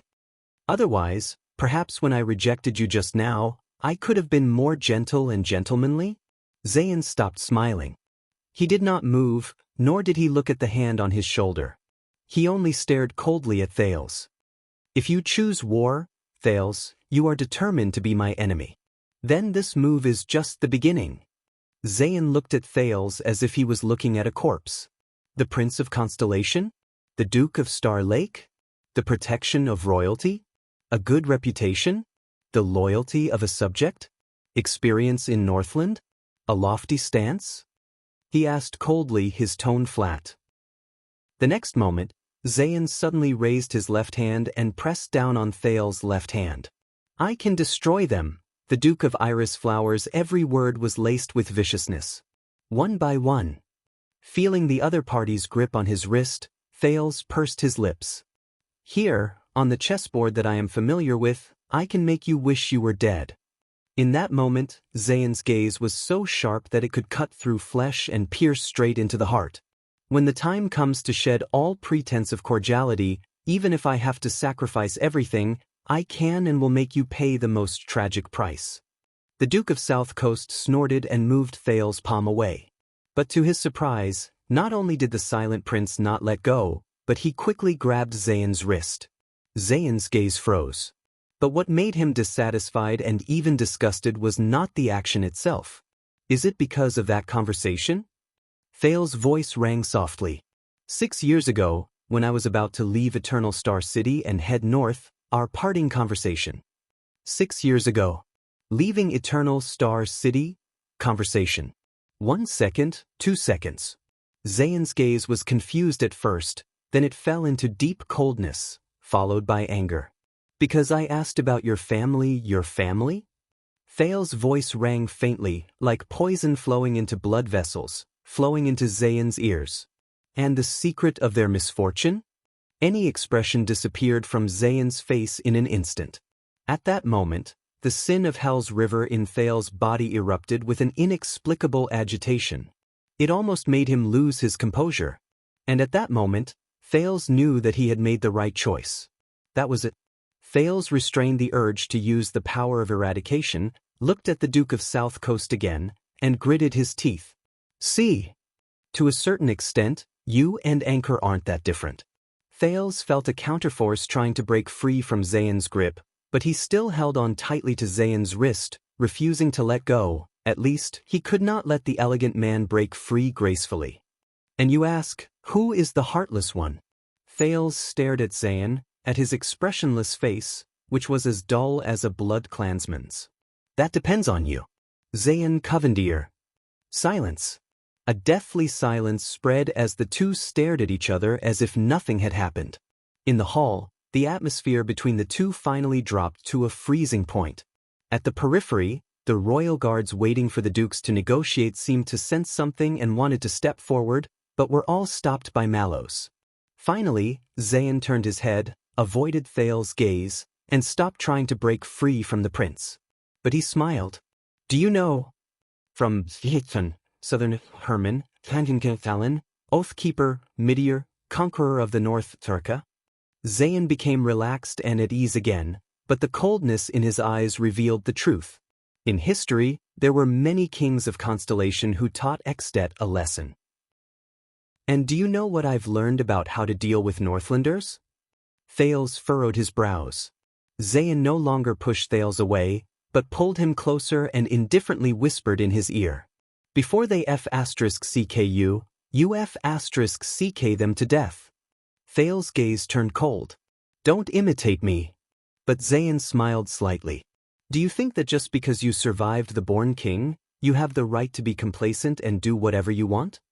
Polaris? Ha! The master of Iris Flowers said softly, believe me, if you try to imitate Nuven the Seventh's playstyle in Constellation, you will only die faster, more tragically and more inexplicably. Thales felt a chill in his heart.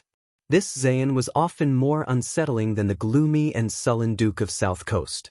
The next moment, Thales' wrist shook and was flung away by Zayn with great force. Watch your hand, your highness. The Duke of Iris Flowers smiled, as if spring was in full swing and the grass was luxuriant. As I said, times have changed. Not like before. Thales was silent. His threat was not effective. Or was it too effective? Zayn took a step back and nonchalantly swept his shoulder, as if it was tainted. You don't want to be F***ked to death by me, your highness. Before you meet a real enemy. Thales' expression changed. He slowly raised his head. So far, the only enemy I can see is you. Zayn burst out laughing as if he had heard a joke. How to choose a friend or foe is an art, Your Highness. Constellation is at peace and has a bright future. His smile remained, but his tone became more subtle. Those who can see are friends. Those who can't see are enemies. Zayn picked up the wine glass in his hand. The wine was still in the glass, and the color was new. Better to die for a friend than to die for an enemy. He smiled warmly and immediately loosened his fingers. Thal's pupils constricted. Crack. The wine glass fell to the ground and shattered into pieces, sending crystal shards everywhere. Every piece of shard reflected the lights in the hall with a different kind of light and shadow. Zayn did not linger and turned to leave. That's my property. Behind him, Thales looked at the shards on the ground and said coldly. That's right. Zayn did not turn his head. So you feel heartache? Thales frowned. Aren't you afraid? Watching Zayn walk further and further away, Thales could not help but raise his voice. In Eternal Star City, you openly challenged the authority of the royal family, alienated Jade Star and its vassals, destroyed the relationship between Renaissance Palace and Western Desert, and endangered the heir of the kingdom. Or are you still planning on your coronation after the Jade Star royal family dies?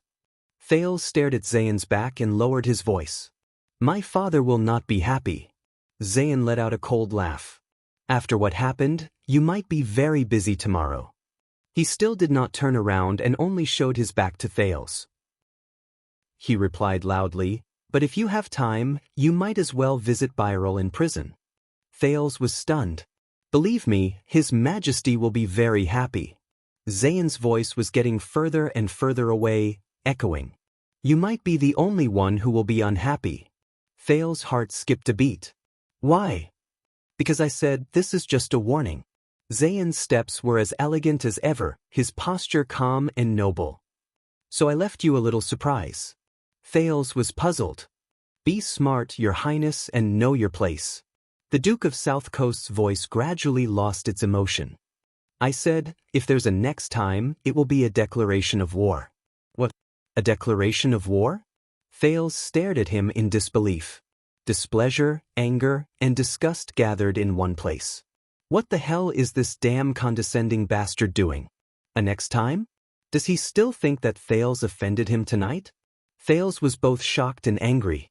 For a moment, he did not know whether to be angry or to mock him. Zayn's figure disappeared into the distance. He left the hall and met up with his butler. It's over? Mallow's footsteps came from behind him. Thales sighed. It was just the beginning. When he thought of the ordeal he went through today and what he would face tomorrow, it was only the first day and the first banquet. Thales, who had forced himself to act like a pretentious person for the whole night, exhaled and fell into a chair wearily. He felt indignant. I still don't understand why he hates me so much. Thales snorted coldly. Looking at the broken glass on the floor, he became even more displeased and wanted to throw the empty glass in his hand to vent his anger. But halfway through his arm, the wealthy Duke of Star Lake took a few deep breaths, indignantly but rationally, put the glass back on the table. Like I brought disaster to his whole family, Thales was unhappy. Mallows came behind him and nodded silently. Then have you caused trouble? The prince turned his head and rolled his eyes at him. I had Doyle change shifts in advance. He has to go back and settle his family down. Mallows was obviously used to the Duke's death stare. He reported indifferently, of course, tomorrow. Oh no. Thales covered his face and let out a painful groan, interrupting the captain of his personal guards. By the way, Mallows. The watchman appeared to be listening attentively. Your temporary sniper team. Thales raised his head weakly. They haven't changed shifts yet, right? Mallows glanced at the periphery. No. But since they haven't changed shifts, Thales snorted coldly and glanced in the direction where the Duke of South Coast left. His expression was dark and his words were chilling. Then what if I order them to follow in secret and kill Zayn Covendier? No, Mallows answered quickly. Thales frowned. Why? Because, Mallows turned around calmly and without the slightest hint of guilt. Chapter 563. As mentioned last time, the language of the elves had already surpassed the scope of language that we could understand. Most of its effective meanings were hidden in the silent understanding and resonance of the speaker. This was due to the extraordinary senses that the elves were born with, which was almost like a species instinct. Even if they only have words, they can reproduce the context through pronunciation and even brush strokes, read aloud or touch, complete reference, and achieve empathy. This is unimaginable to humans who can only speak dryly. In the study room of Mindy's Hall, Grand Scholar Bonner shook his head as usual and explained his grammar lesson in a leisurely manner. Thales sat upright behind the desk, quietly copying the ancient Elven alphabet, as well as the 5 to 15 phonetic symbols for each letter. His posture was elegant and meticulous. It was as if nothing had happened last night.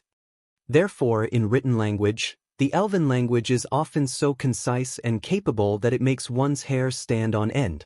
The grammatical structure of the ancient Xianxia Elven language often omits tenses and even pronouns, while the word order of the Gurian Elven language has many incomprehensible inversions. There's a little joke. An Elven romance novel about a love triangle was translated into the common human language, but the readers were divided into 3 factions after reading the ending. They quarreled fiercely because all 3 factions felt that the pair of characters they liked ended up together, until the original author could not help but jump out and say that he wrote a hexagon romance. Grand Scholar Bonner's voice buzzed, but Thales remained focused.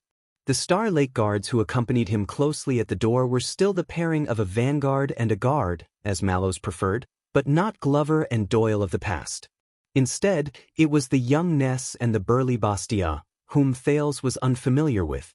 Both of them had performed well last night. The former subdued Doyle, who was eager to save his father with his iron fist, while the latter showed Thales the toughness of his abdominal muscles. Therefore, Glover and Doyle had also changed shifts. Thales said quietly, "In view of this, when the Rudalians, the origin of the Empire and the uncivilized era, imitated the ancient elves in creating the alphabet, they had to add a lot of additional grammatical standards, such as tense, voice, subject-verb-object order, and so on, to clarify things that the ancient elves could perceive without the trouble of describing. Thus, they went to the other extreme, which later resulted in the complex, detailed, and ever-changing ancient language of the Empire. In this way, we have to be extra careful when reading or even translating the Elven language. There was no sun today. The cold wind howled, and it was bone-chilling. Mindy's Hall also appeared desolate and silent. In previous years, Eternal Star City would have already entered winter at this time of the year, but this year's autumn seemed to be especially long. It was gloomy, dreary, and grim. The Duke of Star Lake quietly moved his wrist and watched the letters appear on the paper. After one night, his back was stiff, his forehead ached, and the sides of his legs were cold. All of this reminded him that the corner of the bedroom was not a good place to sleep.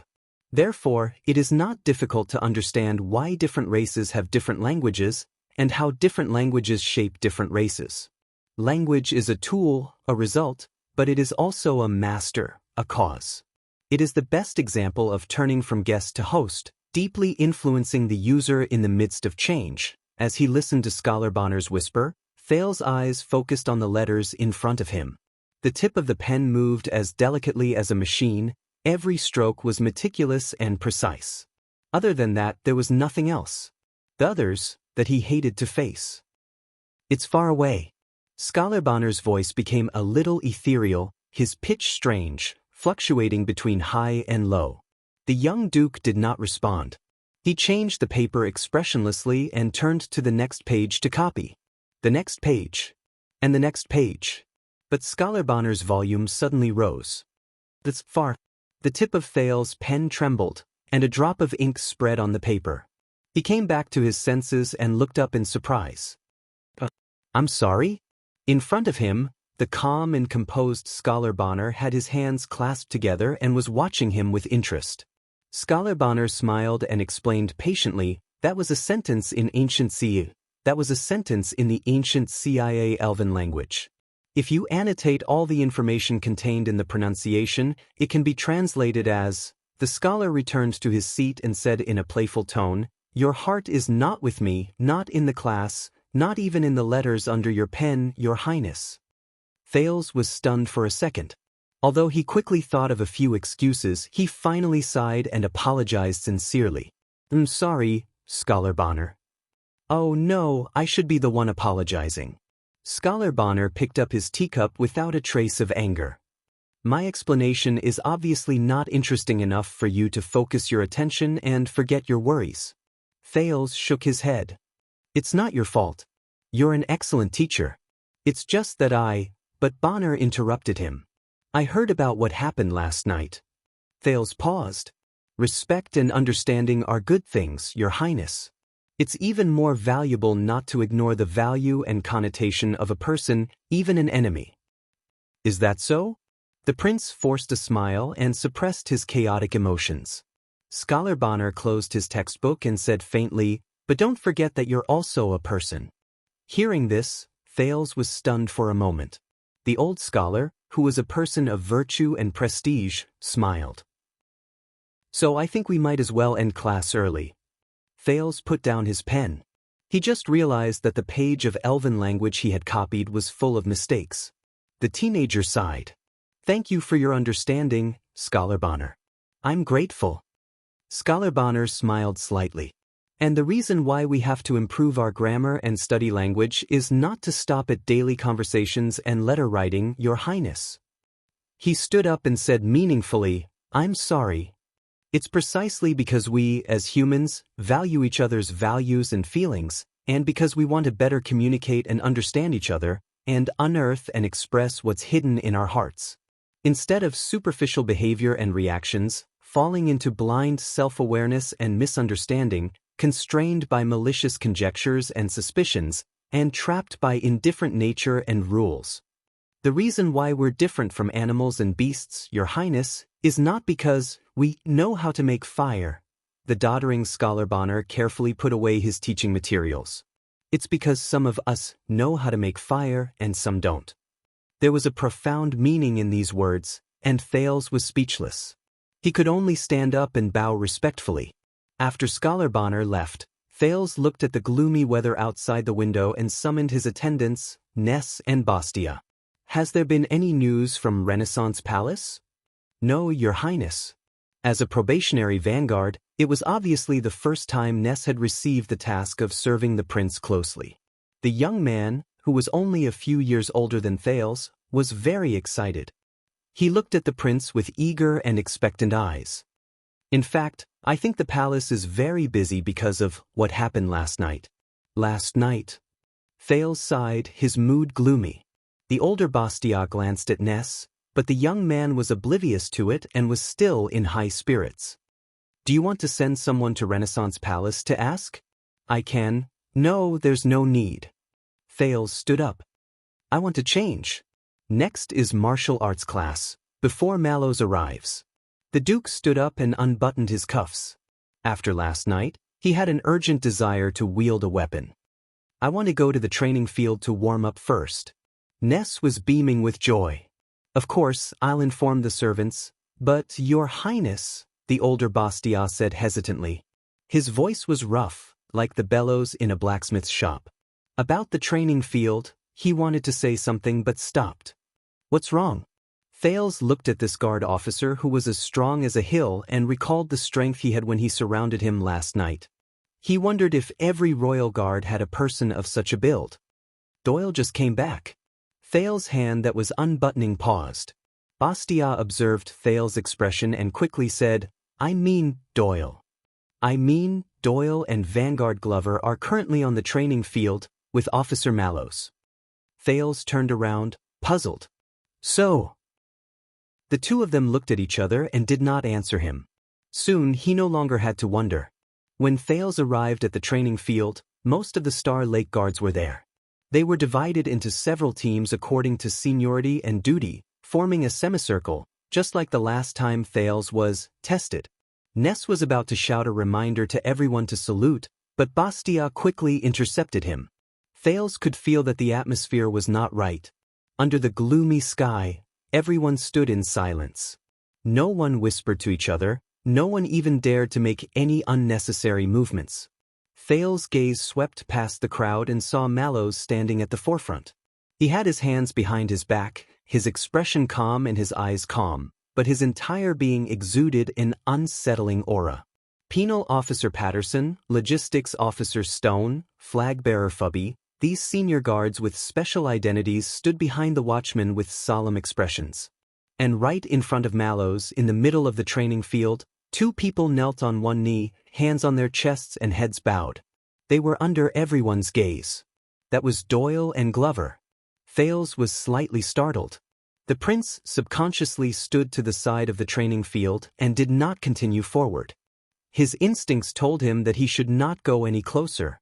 There were still people who noticed the Duke's arrival, but obviously, the atmosphere in front of them prevented them from saluting loudly. Many just bowed slightly and kept their eyes on their chests. Mallows soon saw Thales as well. He only gave him a light glance before returning to the matter at hand nonchalantly. Patterson, get to work. In front of the crowd, Penal Officer Patterson took a cold step forward, past Mallows, and came before the two people kneeling on the ground. First-class protector, Danny Doyle. Doyle, who was kneeling on the ground, trembled slightly. The penal officer's voice was calm but cold, with a judgment that left no room for doubt. As the most prestigious protector in Mindy's Hall, your audacity last night endangered the safety of His Highness, obstructed the work of your colleagues, jeopardized the responsibility of the guards, and went against your mission. Watching from the sidelines, Thales closed his eyes. He knew what was going on. But last night, Thales thought of Baron Doyle, whose face was full of fear, the hysterical Baroness, and Doyle, who angrily brandished his sword. Then he thought of Anchor Byrel, who was smiling in despair, and the countless pairs of eyes watching from the sidelines. He felt a wave of discomfort. Sharpen thy sword to sharpen its edge. Patterson uttered an old-fashioned phrase. He lowered his gaze and looked coldly at Doyle, who was kneeling on the ground. Do you have anything to complain about? Doyle looked haggard and his eyes were bloodshot. It was obvious that he had not slept all night. At the moment, his attire was messy and his hair was disheveled. He was a far cry from the usual image of a rich young master who slacked off but had a good image. No, Penal Officer Patterson. Doyle took a few deep breaths and raised his head. His expression was bitter and sorrowful. Only when he saw Thales did his eyes brighten. My recklessness has implicated His Highness and everyone else. I am willing to take responsibility for my mistake. He put down the hand on his knee and knelt on the ground. He lowered his head deeply. Sharpen thy sword to sharpen its edge. None of the bystanders among the guards spoke. Everyone stared at them silently. The atmosphere was somber. Patterson glanced at Mallows. The latter did not make a sound. Very well then. The penal officer nodded and said indifferently, 9 lashes. When the verdict was announced, there was finally a small ripple among the guards, but it was quickly suppressed. Behind Patterson, Capone and Pedrassi of the disciplinary division, the former was always teased by Doyle as Patterson's little cotton-padded jacket, and the latter was a member of the impromptu sniper team last night, walked forward with expressionless faces. Doyle, who was kneeling on the ground, was already prepared. Under everyone's gaze, he quietly removed his weapon and handed it to the penal officer. Then he took off his equipment and clothes one by one: coat, jacket, wrist guards, arm guards, leather armor, belt, scarf, undershirt, until his muscular and well-proportioned upper body was revealed, shivering slightly in the cold autumn wind. The penal officer did not stop and turned to another person. Caleb Glover, first-class vanguard. Glover, nicknamed Zombie, did not answer. His expression was as calm as ever. It was as if it was not his name that was evoked. As the most experienced and most skilled vanguard official in Mindy's Hall, you did not pay attention to your partner's emotional state at all. After you realized it, out of sympathy, you ignored your responsibility and even violated orders, allowing him to act recklessly. Doyle bit his lower lip, but did not dare to say anything. Compared to before, Patterson's reprimand to Glover was harsher. Thy sword shall be sharpened to shine its edge. Any objections?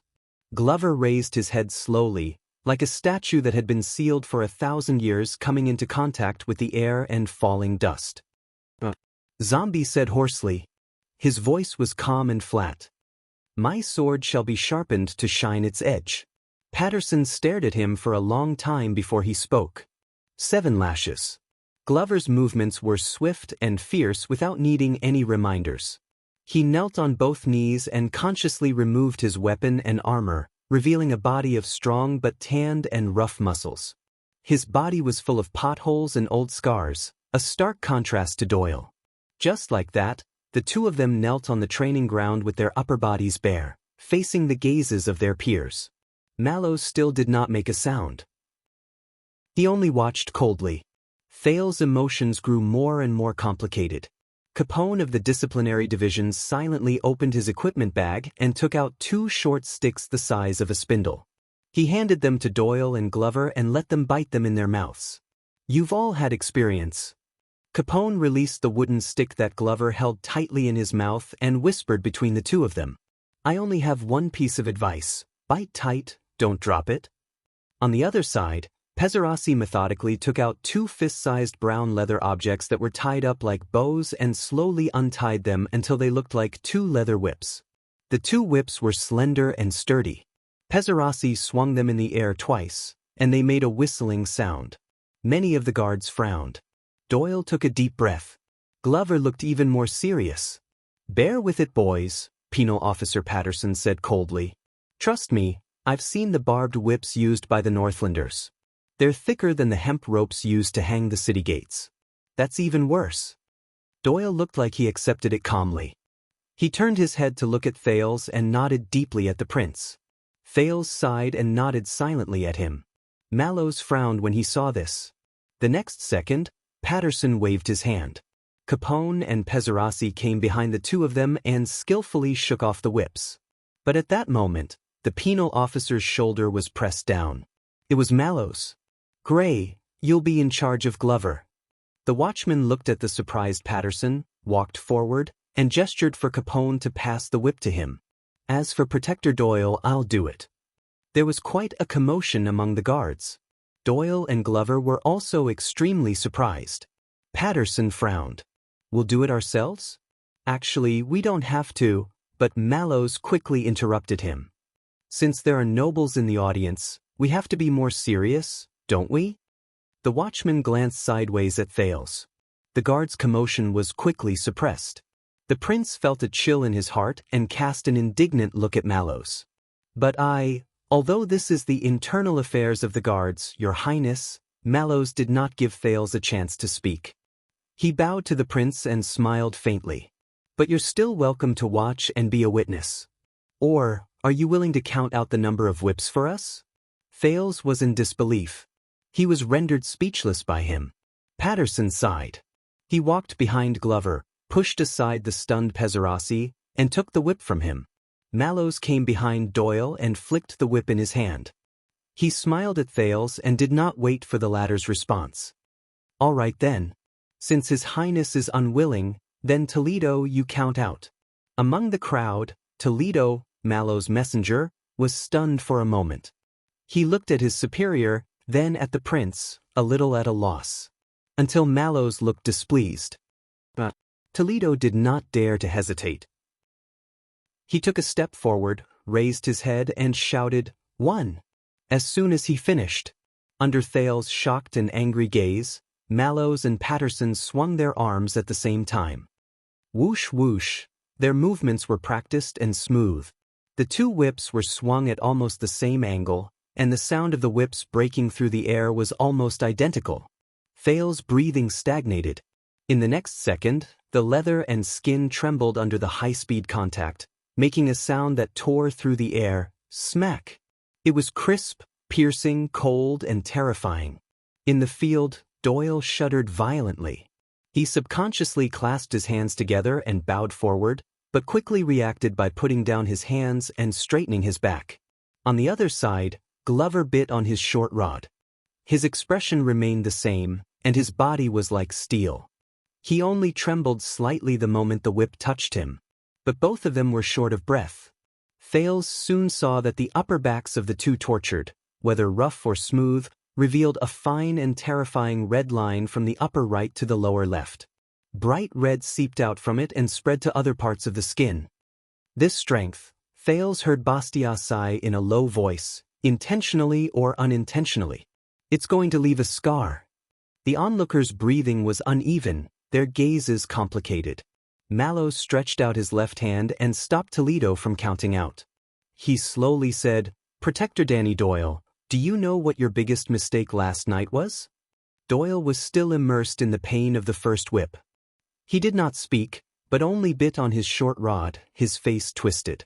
Mallows was silent for a while, then he turned to Toledo. Toledo did not dare to delay any longer, and hurriedly counted out. 2. Mallows and Patterson's whips swung out in an arc again. Smith. Doyle and Glover shuddered again. Thales subconsciously turned his head, as if he could feel the unbearable pain even though he was watching from the sidelines. "Answer me." Mallows flashed his usual calm smile. "Protector Doyle, do you know?" Doyle panted heavily, his eyes showing signs of struggle. But in the end, Doyle took a deep breath. He spat out the short rod decisively, endured the pain, and said, "Because my choice was reckless and selfish, endangering His Highness and everyone else." Mallows snorted softly and signaled to Toledo. 3. The whip shadows appeared again, and both tore through the air. Smith. This time, without the short rod in his mouth, Doyle groaned in pain and fell forward. It took him a few seconds to straighten his back and kneel again. On the other side, Glover only bit on the short rod tighter and tighter as he watched him. "Wrong answer," Mallows said calmly.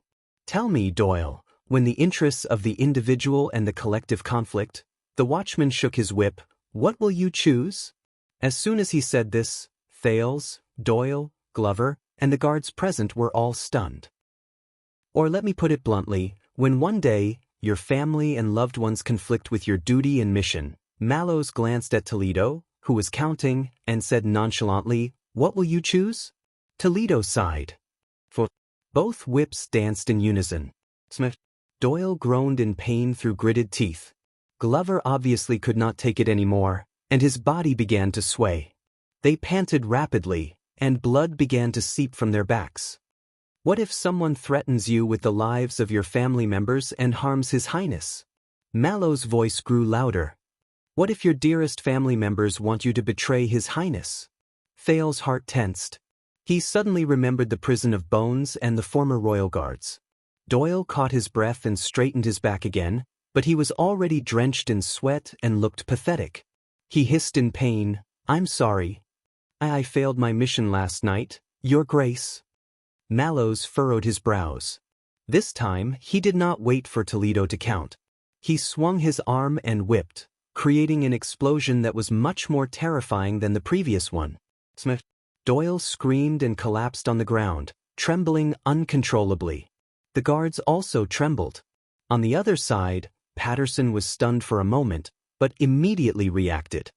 He whipped Glover until he arched his back and twitched. Toledo hurriedly followed and reported the number. "Filthy, 5. Thales could not bear to watch anymore. He looked away and felt his heart sink. Mallows exhaled. He looked at Doyle, who was trembling uncontrollably, and turned his head to look at another person. "You, Vanguard Caleb Glover. You answer me. What will you choose?" Glover, who was also drenched in sweat and covered in dust, took a few deep breaths and straightened his body with a determined gaze. The zombie spat out the short stick and said hoarsely, "We've all sworn an oath, sir, to dedicate our lives to the throne and to serve the royal power forever." Mallows paced and pursed his lips. So, under the double torture of pain and humiliation, Glover revealed a ferocious expression. "So we must make sacrifices. Mission comes before family." Thales' breathing quickened as he listened to him. Mallows suddenly turned around and whipped again. Smith. After a terrifying explosion, Glover cried out in pain and fell to the ground. Patterson, who was holding the whip, frowned. He looked at Glover, who was supposed to be his mission, and then at the gloomy Mallows. He did not understand. "Give him 5 more lashes." Without waiting for Toledo to report, Mallows gestured with his chin at Glover, who was under him, and said to Patterson, "Also, the whip just now does not count." The penal officer looked surprised and doubtful. "Because you held back on that whip, Gray." Mallows did not wait for the other party to speak and said calmly, "You know, I trust you very much." Patterson's expression froze. The penal officer gripped the whip handle tightly and did not make a sound.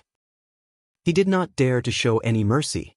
On the other side, Doyle, who had recovered, looked at the trembling Glover on the ground and hurriedly said, "My lord, sir, this has nothing to do with the zombies." Last night, he gritted his teeth and ignored the tears and snot on his face. "I made the wrong choice. I dared not make the sacrifice." Mallows frowned slightly and swung his arm. With the sound of the whip, Doyle also fell to the ground. His back was dripping with blood and he was panting intermittently. "5 more lashes for this too," Mallows said calmly, but did not explain why. Toledo did not dare to hesitate and continued to count. Thales wanted to speak up, but when he remembered that it was his appearance that worsened the situation and increased their punishment, he had to force himself to calm down and hold back all his words. Mallows raised his head and looked at the guards. "Sacrifice." The watchman spoke softly, but it made everyone stand up straight in awe. "This word always seems easy when you say it, doesn't it? Sacred, glorious, great. It makes one's emotions surge and feel like they have ascended."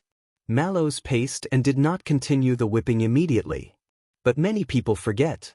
Mallows looked at the gloomy sky with misty eyes, as if he was looking at an unreachable god.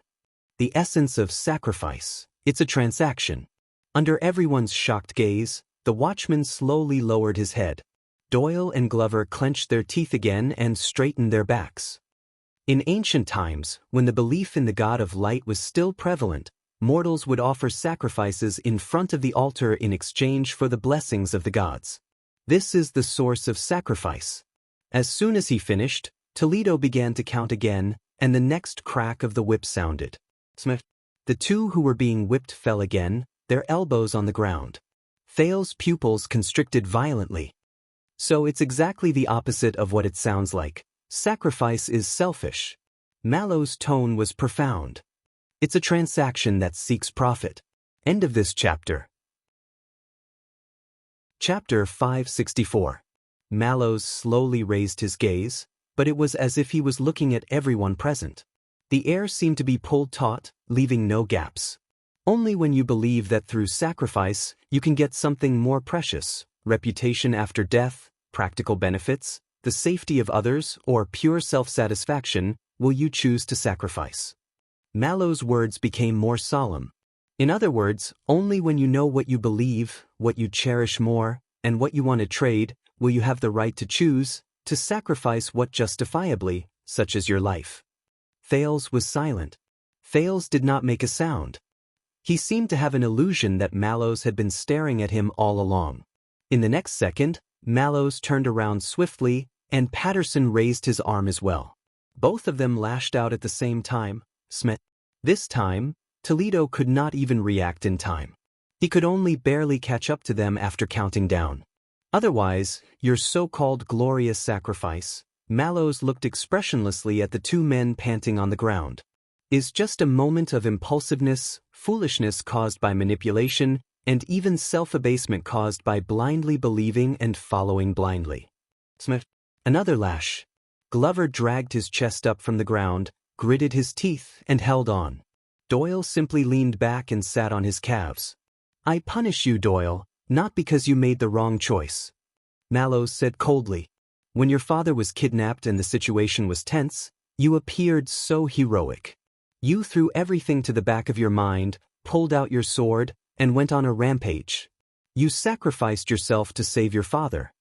Doyle was dazed for a moment, and looked at the watchman. "But what do you want to sacrifice, and what can you exchange for? Father? Your Highness? Yourself? Justice? Loyalty? Do you know? Do you understand?" Mallows no longer looked at the confused Doyle. "And you, Glover?" The zombie straightened his back and listened to the lecture solemnly. "Whether you sympathized with Doyle and secretly let him go to save your father, or you wanted to stop him from the duel, So you suggested a sneak attack from behind. It felt very kind-hearted, very noble, and very considerate of comradeship. But what do you intend to sacrifice, and what do you want to exchange for? Comradeship? Friendship? Conscience? Responsibility? Mission? Do you know? Have you thought about it? Mallows showed a rare expression of seriousness. What do you believe? What was he fighting for? Sacrifice what? Who are we saving? Doyle and Glover were at a loss. They did not know what to do. But they did not need to answer, because what greeted them was Amidst the screams, their thoughts were once again interrupted by the intense pain. No, you can't even tell me, you can't tell me honestly, because you don't know anything. Mallow's voice had calmed down, but it did not feel relaxed at all. It was still the tension of a bowstring being pulled taut. All the guards fell into deep thought. No, the reason why I'm punishing you isn't because you made the wrong choice, but because you can't see a choice at all. You only resorted to your animal instincts when you were ignorant and confused. You moved forward blindly and acted rashly, only to regret it later. Then, you pretended to be stubborn and wiped your tears to say that it was a necessary price. You will do the same stupid thing again next time. And you call that a sacrifice? Mallows chuckled and shook off the bloodstains on the whip. Like two pitiful chess pieces, subconsciously taking their own steps. Until His Highness mercifully scooped you up from the chessboard of certain death, along with the enemy's chess pieces. Thales, who had been silent for a long time, shuddered violently. He felt that many people's gazes had turned to him. Doyle and Zombie breathed absent-mindedly, as though at that moment, the pain of the whip could no longer affect them. In the end, your unclear actions not only betrayed yourselves, but also endangered your mission, harmed your colleagues, and threatened the overall situation. You ended up with nothing good on either side. You achieved nothing on either side. Mallow's gaze was sorrowful. That's extremely stupid. The wind howled and the whip flashed. But, as they screamed in pain, the shadows of the two tortured dragged out irregular shapes on the ground. If you were the warriors who charged, the cannon fodder in war, and the suicide squad on the battlefield, then I might have promoted you and awarded you with honors to motivate the troops to continue throwing away their lives. Whether you were willing or not, you would have promoted sacrifice. Mallow's voice dimmed along with his gaze. But you are not. Mallows looked at each of them, and his voice was heavy and cold. You are the royal guards. 1,000 years ago, thy name was the Emperor's Praetorian Guard. The whip sounded again. But this time, Doyle and Glover only grunted stubbornly. Their bodies trembled at the same time, but they did not fall. Mallows looked at Patterson, who was beside him, silently put away the whip and passed it to Pezzarasi. Then, he saw Toledo frantically signal him with his eyes, indicating that the number was enough. You are not sacrificing yourself like this. You are not qualified to be sacrificed like this. The watchman said plainly, I'm tired. Save your last whip. He turned around and passed the whip to Capone. Protector Doyle. As soon as he finished speaking, the two who were holding on released their last breaths and collapsed stiffly. Only their bloody backs remained in the air, telling the story of what happened before. A small commotion broke out among the guards, as if many people had breathed a sigh of relief at the same time. Logistics Officer Stone sighed and waved his hand. A few people who were already prepared rushed forward. They carried the stretchers, disinfected, cleaned, applied medicine, and bandaged them with great familiarity. Flag-bearer Hugo Fubel put away the little notebook that he had been writing and recording during the execution. Someone will take over your duty while you recuperate. And those who were not whipped. Mallows glanced at the crowd from the corner of his eyes, and the remaining 20 or so people shuddered. Take this as a warning. The watchman took his weapon from Toledo's hand and said in a tone that was neither gentle nor forceful, Now, dismiss. In the next moment, the entire Star Lake guards dispersed like a bowstring that had been released. But at this moment, my lord, I don't understand. Lying on the stretcher, the pale Doyle ignored Praka's attempts to stop him. He pushed his upper body up, and his voice was tired. Sacrificing is wrong, but not sacrificing is wrong as well. Then, sir, what should I do? Many people stopped in their tracks. Mallows also paused slightly. He looked at Thales in the distance, which made the latter's heart clench. Since sacrifice is a trade, the watchman said faintly, then, when you make a deal, don't misjudge the value of both ends of the scale.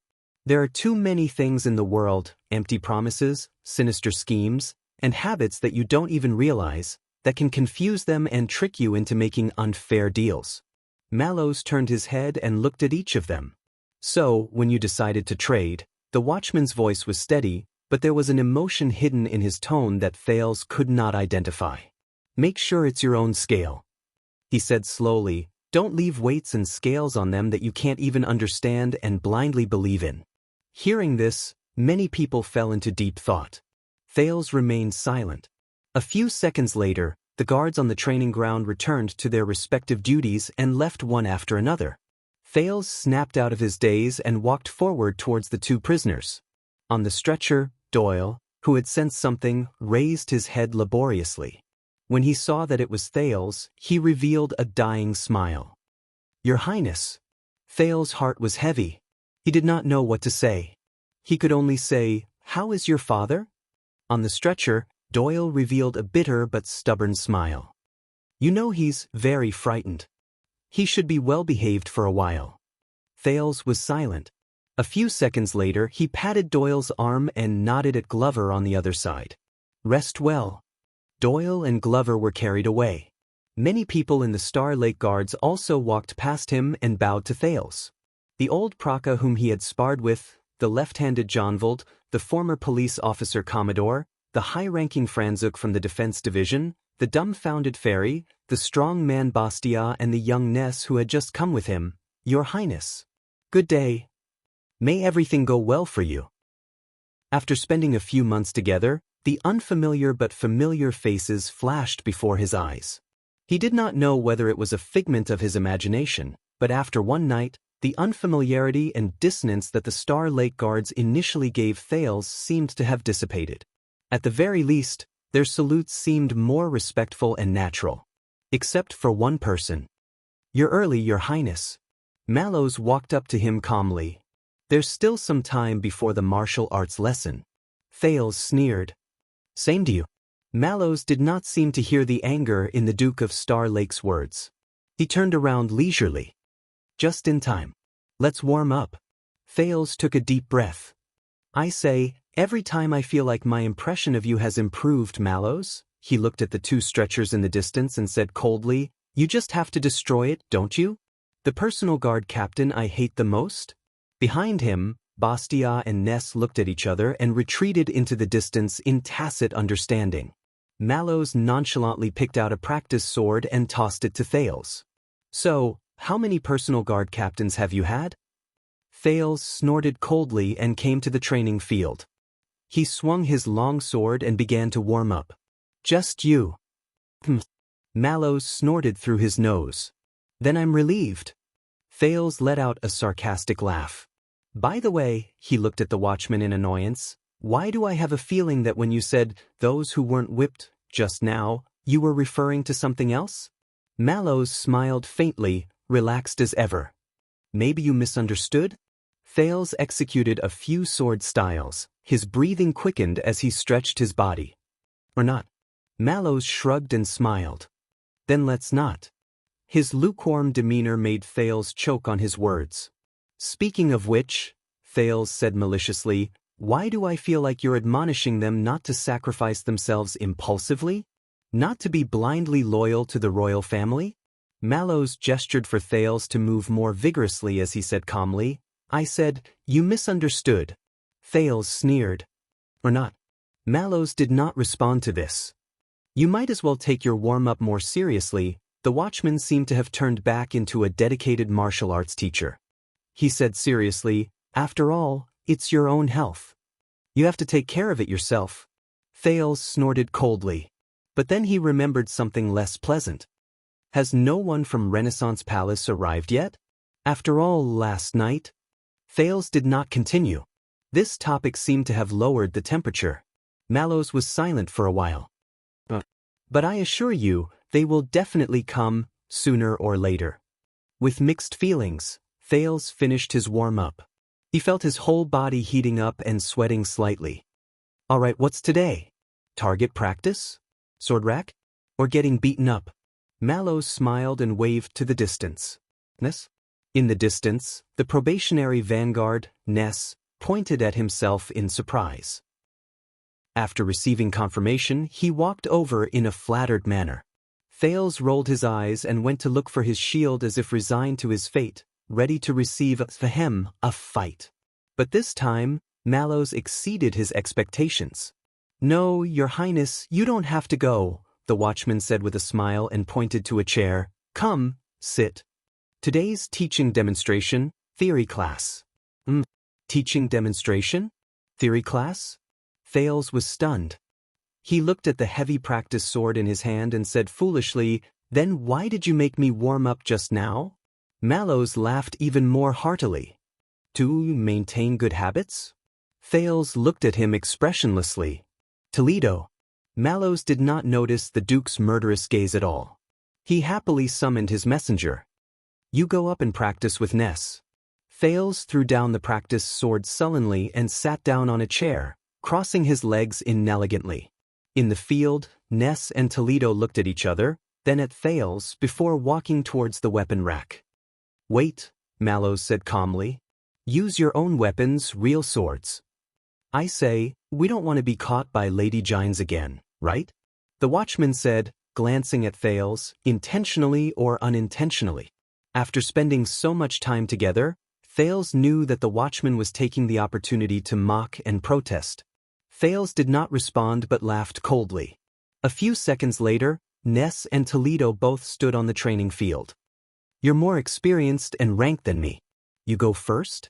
The young Ness kept glancing at Thales and Mallows, eager to fight. The long sword in his hand was light and agile, and of extraordinary quality. No, I'm not used to being first. As one of Mallows' most trusted old subordinates, Toledo only smiled modestly. You go first. Toledo's weapon was a machete. Strangely, his blade was sheathed but tied horizontally behind his waist, which looked awkward. Ness also smiled and no longer declined modestly. All right, but just as he finished speaking, Ness unsheathed his sword. The sword flashed like a lightning strike. Thales' palm, which was still yawning, paused. The sin of hell's river in his body suddenly woke up. Clang. A muffled sound of metal colliding. At that moment, Toledo barely managed to draw his sword. In the nick of time, he used an awkward posture to block this lightning-fast strike.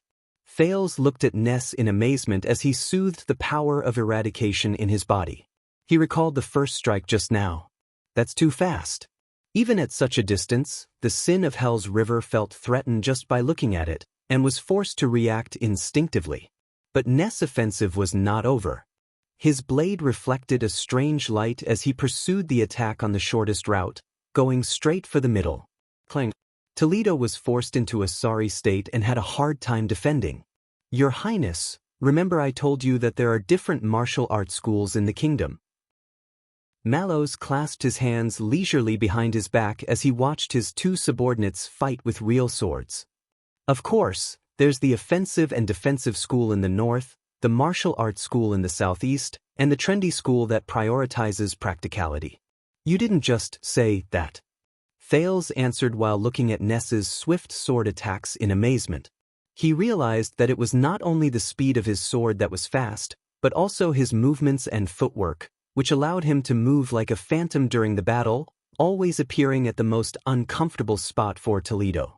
Mallows nodded. And I've also said that after you pass your target practice, I'll introduce you to the other two mainstream schools. Now is the time. The watchman narrowed his eyes. Be serious, both of you. Mallows bellowed. His Highness is not here to watch you perform. As soon as he finished, Ness's sword flashed again. His footwork and speed seemed to have been increased by several times in an instant, and his last strike even grazed Toledo's shoulder armor. Toledo's defense became increasingly strained and he had no choice but to retreat and dodge. So the battle gradually turned into one side in hot pursuit, while the other side fled in panic. Thales looked at Toledo, who was at an absolute disadvantage, and frowned. If it's me, Thales shook his head secretly. No, I can't dodge. I'll only lose worse than Toledo. But how old does Ness look? Within the borders of the kingdom, there is a special type of warrior. Mallow's voice came from the side. They learned martial arts from the same source, but their styles are all strange and different. The watchman's expression was solemn. In history, there were scholars who specialized in martial arts, and they collectively called them the disciples of the temple. Thales was stunned. Temple? Temple disciples? Mallows nodded as he watched the shadows of the swords flying and the glint of the blades flashing, but he remained unhurried. But today, because the name is too genteel and ancient, no one calls it that. But his tone was extremely serious. But in reality, they are not only spread across Constellation, but also the entire Western Peninsula. They have prospered for thousands of years and have not declined to this day. Nate Ness is one of the best. Thales stared fixedly at Ness, who was practically creating a doppelganger in his vision. His long sword was swift, fast, and direct. The effect of a single strike was astonishing. Mallows put on a storyteller's pose and continued. The place where they were taught martial arts was ancient and special. It gathered the most diverse martial arts legacies and powers of eradication over thousands of years, and continued to improve in different eras. Teaching and learning, their names spread far and wide. But at this moment, Thales suddenly interrupted him. The Temple of Knights. Mallows was stunned.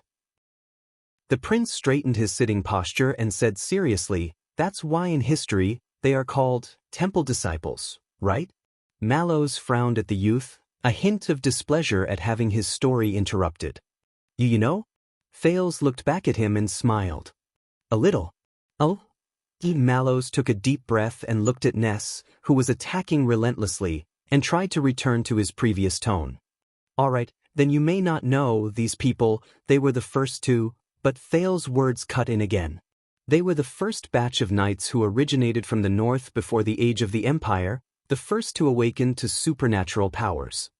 The young duke carefully watched the fierce battle between the two in the field, as if he was inadvertently talking about it, but it left a lingering taste in his mouth. Mallows was at a loss for words again. The watchman had to cough. Speaking of supernatural powers, through them, supernatural powers spread among humans. Thales finished his sentence quietly. In the Holiness Exorcism campaign and even the war of survival against the other races, they shone brilliantly and achieved victory. They expanded and refined the supernatural powers that were still immature at that time, and explored the boundaries and future of human potential. Thales turned his head around and looked at Mallows, who had a displeased look on his face. So, they gathered elites, gradually formed groups, and built their own creeds and organizations. It was for the Temple of Knights.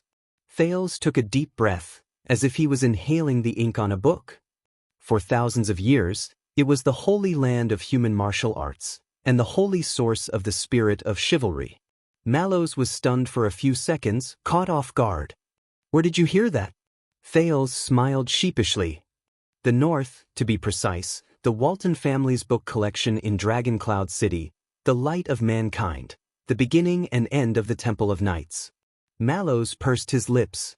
The Northlanders' book collection. The temple's beginning and end. Alright, since it only reached the temple, the watchman, who was interrupted again, cleared his throat in displeasure. All right, but while the Temple of Knights was glorious, times changed, until the Battle of Eradication. Thales' voice rang again at an inopportune moment. 700 years ago, the entire army of the Temple of Knights went out to fight against the calamities. In the end, they suffered heavy casualties, and not a tenth of them survived. Even the temple itself was destroyed, and it was difficult to rebuild. Under Mallows' incredulous expression, the prince's words were filled with melancholy as he reminisced about the past and the present. In the end, the survivors of the Temple of Knights left their homeland and built a legendary tower. In that tower, they carried on the will of their predecessors as knights. They collected, researched, and taught supernatural powers. After that, it was called the power of eradication. They taught all kinds of martial arts and protected the hope of mankind. Thale's eyes widened. It is today's famous, the Tower of Eradication. Once he finished speaking, Thales let out a sigh of relief and smiled at Mallows, who had been interrupted several times in a row. So, Ness should be a student of the Tower of Eradication. Mallows did not speak. Thales blinked. What's wrong? Mallows looked at him with a gloomy expression. I'm waiting. To see what else you have to say? Thales raised his eyebrows. That should be it.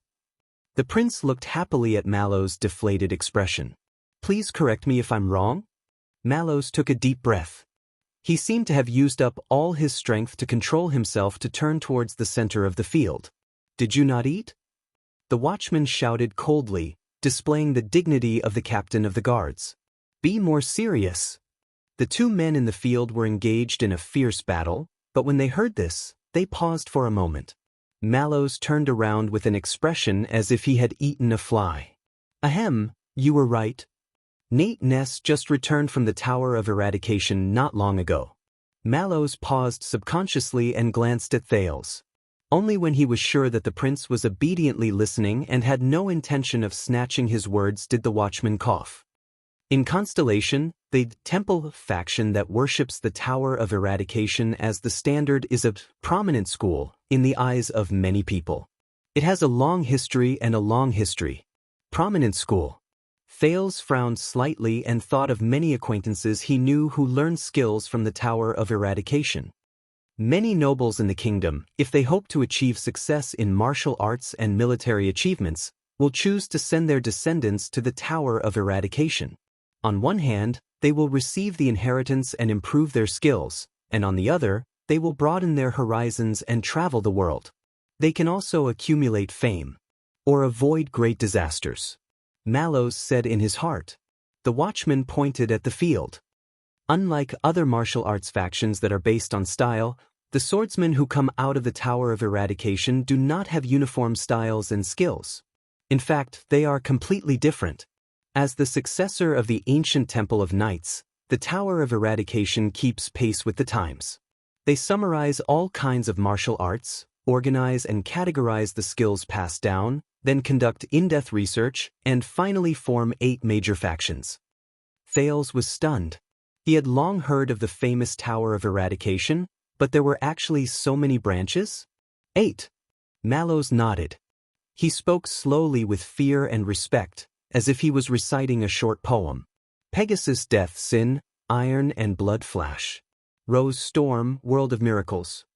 He said solemnly, it is the 8 branches of eradication. Chapter 565. In other words, the skills taught by the Tower of Eradication can be divided into 8 types? Thales narrowed his eyes in confusion. He had heard from Wuxia that there were countless martial arts inheritances in the Tower of Eradication. Not exactly. Mallows said steadily, the 8 meridians of eradication represent 8 different philosophies and styles, but just like the power of eradication, even practitioners of the same branch often differ greatly. There are even a small number of elites who do not limit themselves to the different branches and practice interchangeably, complementing each other. Thales recalled the students of the Tower of Eradication he knew. Just like that, in the hundreds of years after the Battle of Eradication, the legacy of the Tower of Eradication spread throughout the world through their students. Through teaching and sparring, the new were eliminated and the strong were retained. On the training field, Ness' sword was aimed straight at Toledo's vitals, forcing him into a corner. Mallows nodded slightly at this strike. The story continued.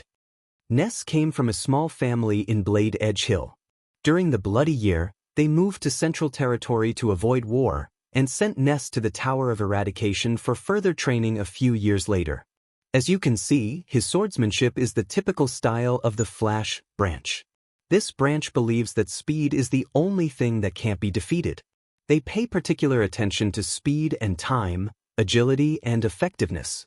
They usually end the battle quickly and finish it with one strike. The prince nodded, but still felt that something was not quite right. By the way, a long time ago your uncle, the Sword of Reversing Light, Prince Horus, was also a student of this branch. Thales was shocked, and immediately remembered the story of his second uncle. The former second prince who was known for his bravery, but was eventually trapped under the fortress and died at Raymond Pass. Perhaps because he was no longer interrupted by the Duke, Mallows returned to his usual relaxed self. He sat down leisurely and commented on the duel in the field. Ness's power of eradication is called reincarnation of the sun. It is known for speed, which the Flash branch values the most. In front of him, Toledo could not dodge in time. In the end, he could not avoid his opponent's domineering strike. He lost his balance and retreated. Ness did not follow up with another attack. Instead, he took a step back unhurriedly and raised his sword again.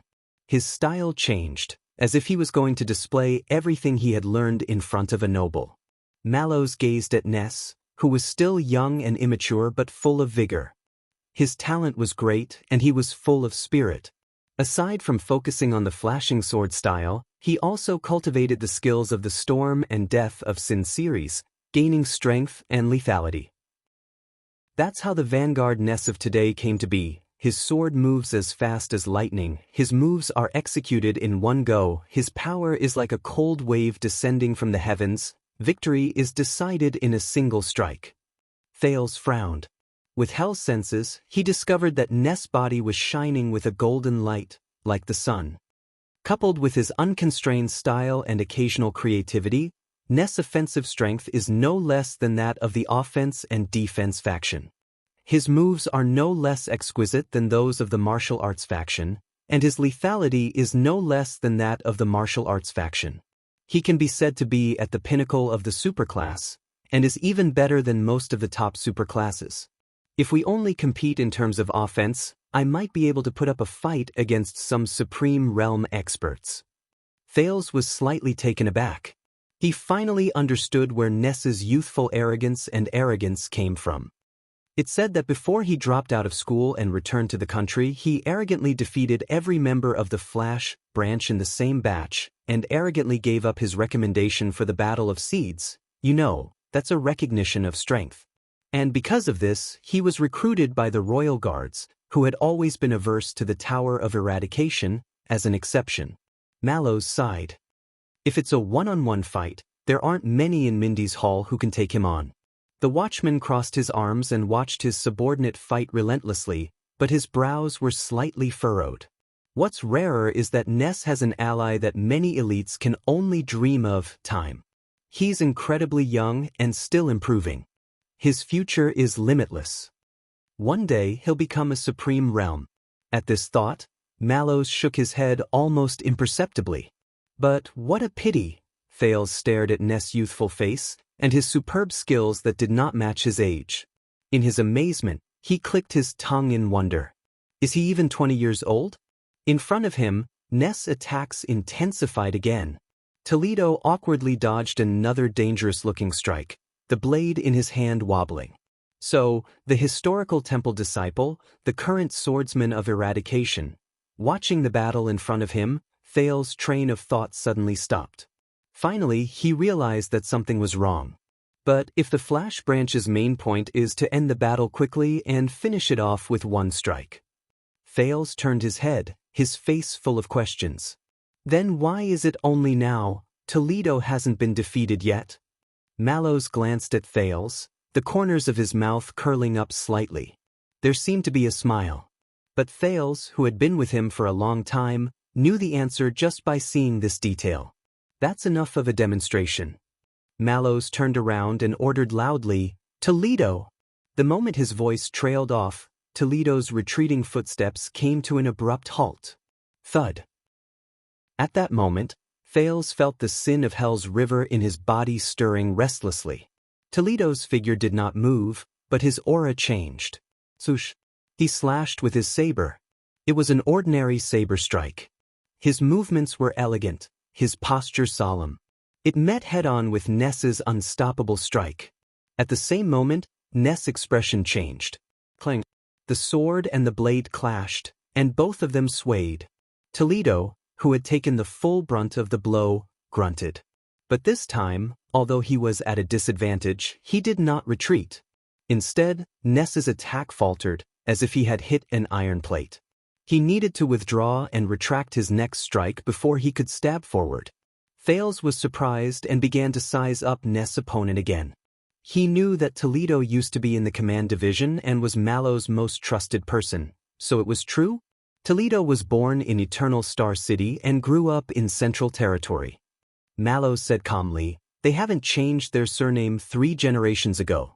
They are one of the famous 7 Jade Star attendants, the second son branch of the Blade of Elimination, Tardin family. Their ancestors even have the blood of a royal princess." Tardin. Hearing the familiar surname, Thales' heart skipped a beat. When Toledo was young, he had the opportunity to serve one of the strongest former royal guards as a knight apprentice, Lord Conrad Toney. He trained under him and listened to his teachings. It wasn't a long time, but he learned a lot. Former royal guard, Conrad Toney. Thales' heart skipped a beat as he caught sight of this familiar name. On the training field, Ness, whose attack had been interrupted, seemed to be a little embarrassed. He gritted his teeth and advanced. His power of eradication shone again, and in 0.1 seconds, his sword whistled as he advanced with an unstoppable attack. Mallow's words were interspersed.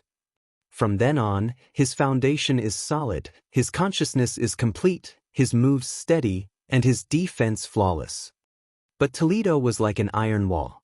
With a horizontal slash that seemed to be both pushing and blocking, and a few shocking steps, he turned Ness' fatal slash into a blunt force and cleverly deflected it. He even blocked the path of his opponent's second attack. Metals clashed, and Ness once again returned empty-handed. But Toledo remained in his position, rooted to the ground, and did not counterattack. Thales observed his steps, saw his steadiness and calmness in the face of a swift attack, and felt that he had learned a lot. If there's anyone in the Star Lake Guards who can firmly restrain Ness with just his moves and style, it has to be Toledo. Before he was transferred to Mindy's Hall, he was one of the most reliable messengers in the command division. Mallow's was a little emotional. He doesn't seek to be meritorious, but to not be defeated. Although Toledo has only scratched the surface of his defense and can't recreate the Knight of 1,000 Blades' blood-soaked attack, it's enough. The Knight of 1,000 Blades. 1,000 Blades? Thales was puzzled. What kind of nickname is that? Perhaps because he felt embarrassed in front of the prince, Ness was annoyed and struck again. But Thales could see that he was in a state of unease. Under his anxious attack, his sword style pursued extreme speed, and its power was reduced. And Toledo, who had gotten over the initial difficulty and gradually got used to his opponent, had an impenetrable defense and became more relaxed. 1,000 Blades.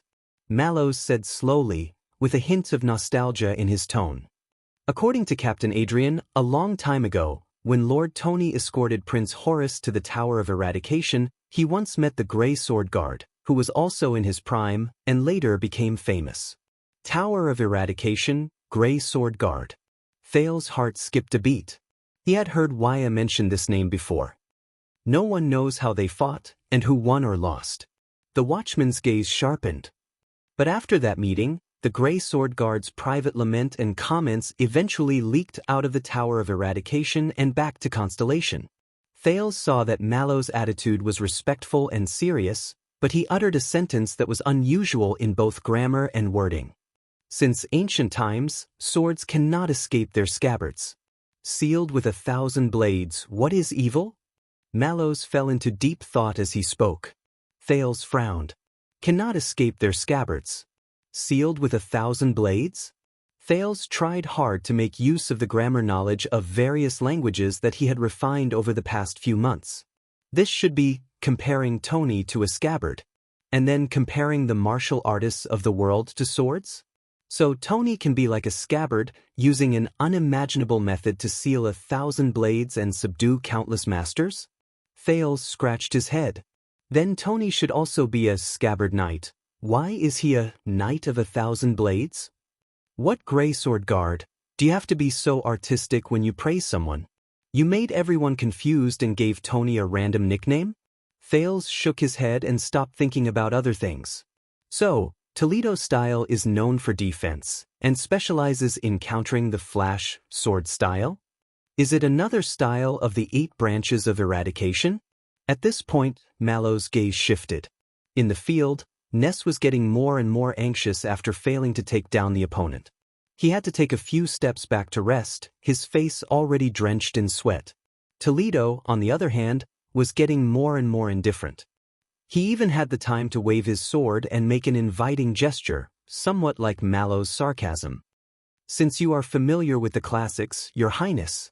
At the side, the watchman stared at Thales. "Then do you know, in the thousands of years of glorious history, what is the Temple of Night's strongest opponent, the greatest threat, and the most inescapable struggle?" Thales shuddered slightly, not because of this question, but because he felt, at this moment, Mallow's was extremely serious, his eyes burning. He was almost unlike that courteous, indifferent and innocent person on the surface, but actually disdainful, black-bellied, and fond of giving him soft rebukes every day, the personal guard captain he hated the most. Thales turned his head and looked at the two opponents who were temporarily separated and taking a short break. The temple's strongest opponent. He knew that the Temple of Knights was eventually destroyed by the calamity. But, in the training field, Ness and Toledo faced each other with their swords. When their gazes met, there was only their opponent in their eyes, and they seemed to have forgotten that the prince was still watching the battle.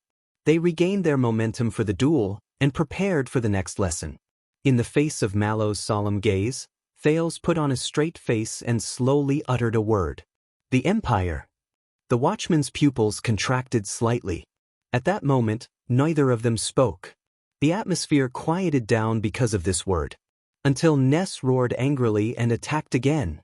Amidst the sound of metal clashing, Thales took a deep breath and continued.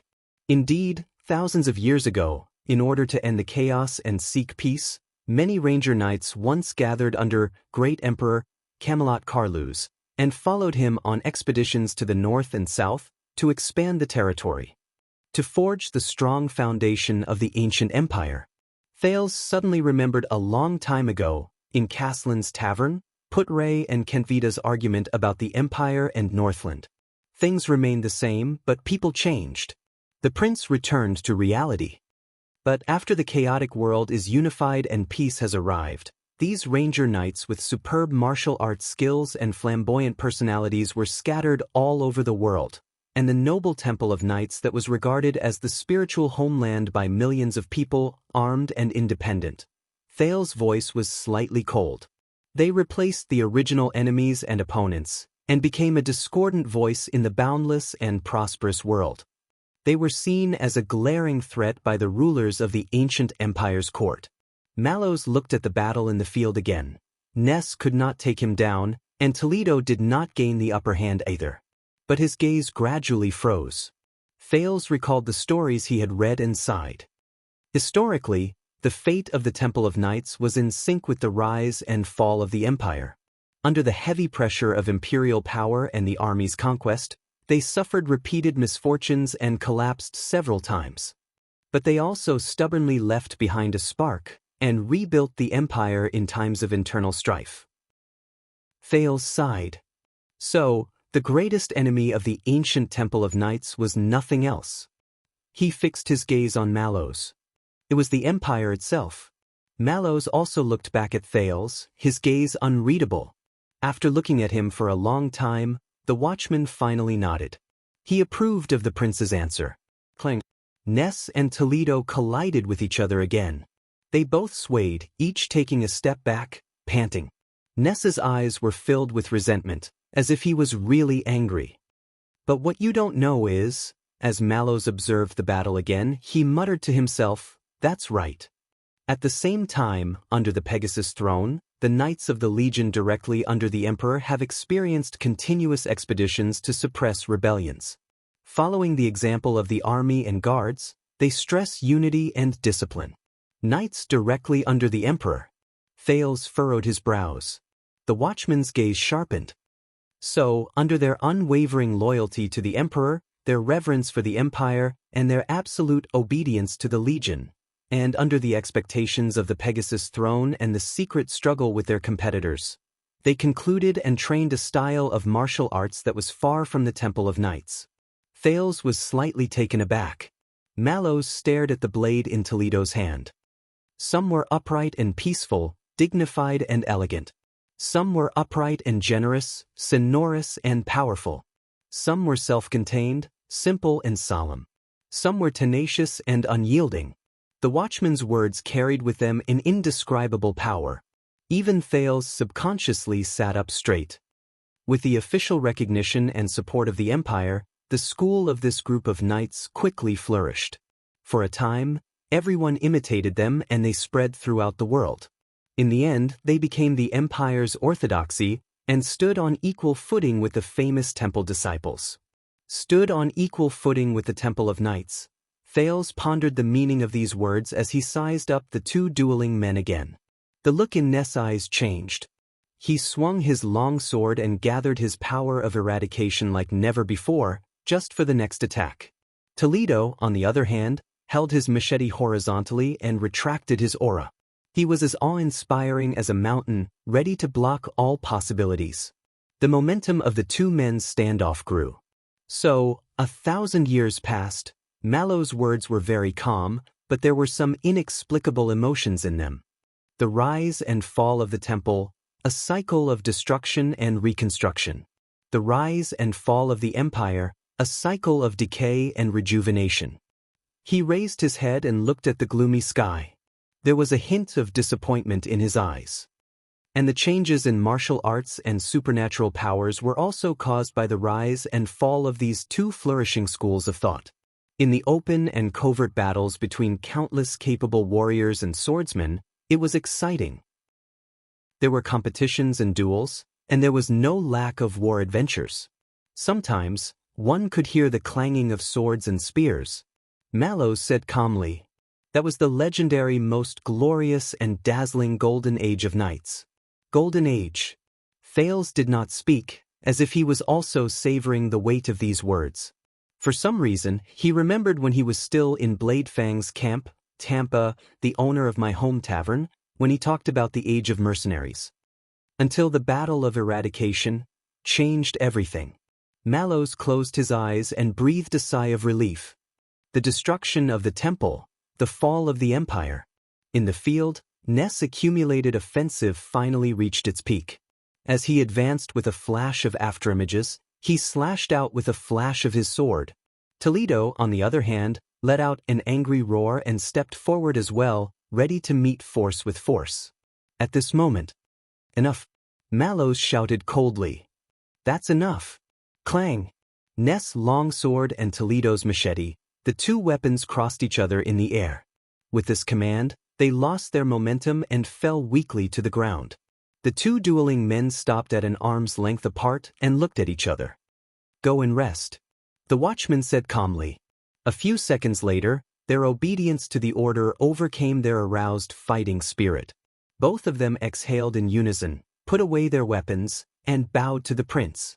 Thales clapped his hands solemnly and respectfully returned their salute. And so, the remnants of the kindling left behind by the Temple of Knights belong to the Tower of Eradication, and have been passed down ever since.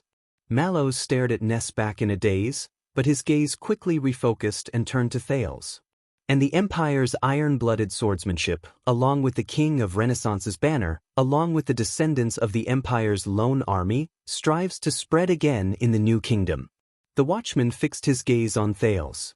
As the most orthodox martial art of knights since the Empire, it has been passed down through Constellation's knight inheritance and court training, recounting the former majesty of the throne and the glory of the army. Toledo and the Knight of 1,000 Blades are its representatives. Thales felt the other man's seriousness and nodded slowly. For centuries, generations of Constellation's masters have been painstakingly studying and teaching, in hopes that the ancient inheritance will be further advanced in the hands of their descendants and keep up with the pulse of the times. And the sword stances and styles you've been practicing incessantly for the past few months, including the demanding 17 swords of the knights, are among them. Thales recalled the training that was completely different from Northland's over the past few months, and suddenly understood. Mallows exhaled, his stern expression faded, and he slowly returned to his calm self. Today, this martial arts school with a similarly long history, but vaguely opposed to the Tower of Eradication, is on par with it. Corresponding to the temple, it was named by the rigorous scholars. At that moment, the watchman's voice was ethereal as he spoke softly. Imperial style. 2 ears oblivious to the outside world, only focused on writing books to torture the master. End of this chapter. Chapter 566. Imperial style. Thales chewed on the word for a while. A style that is comparable to the temple. Is it the empire's style or the emperor's style? Now, do you understand? Mallows gently stroked the hilt of the sword at his waist. His gaze was complicated and indecipherable.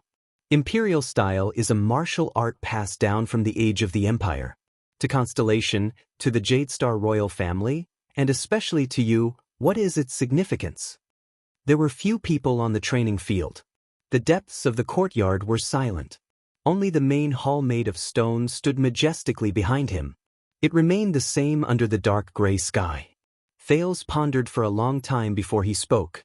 In that case, imperial style not only represents martial arts, but also history. Its significance is extraordinary. It is equivalent to the Jade Star royal family's family style. So, this is another story of reading history to make me study hard. At this thought, Thales was speechless. Jade Star royal family style. Thales' expression changed slightly. Beside him, Mallows did not say anything. Doyle of Mirror River. The prince suddenly uttered this surname out of the blue. Last night, the fight between Doyle and Byrol. Thales looked at the watchman and spoke in surprise and doubt.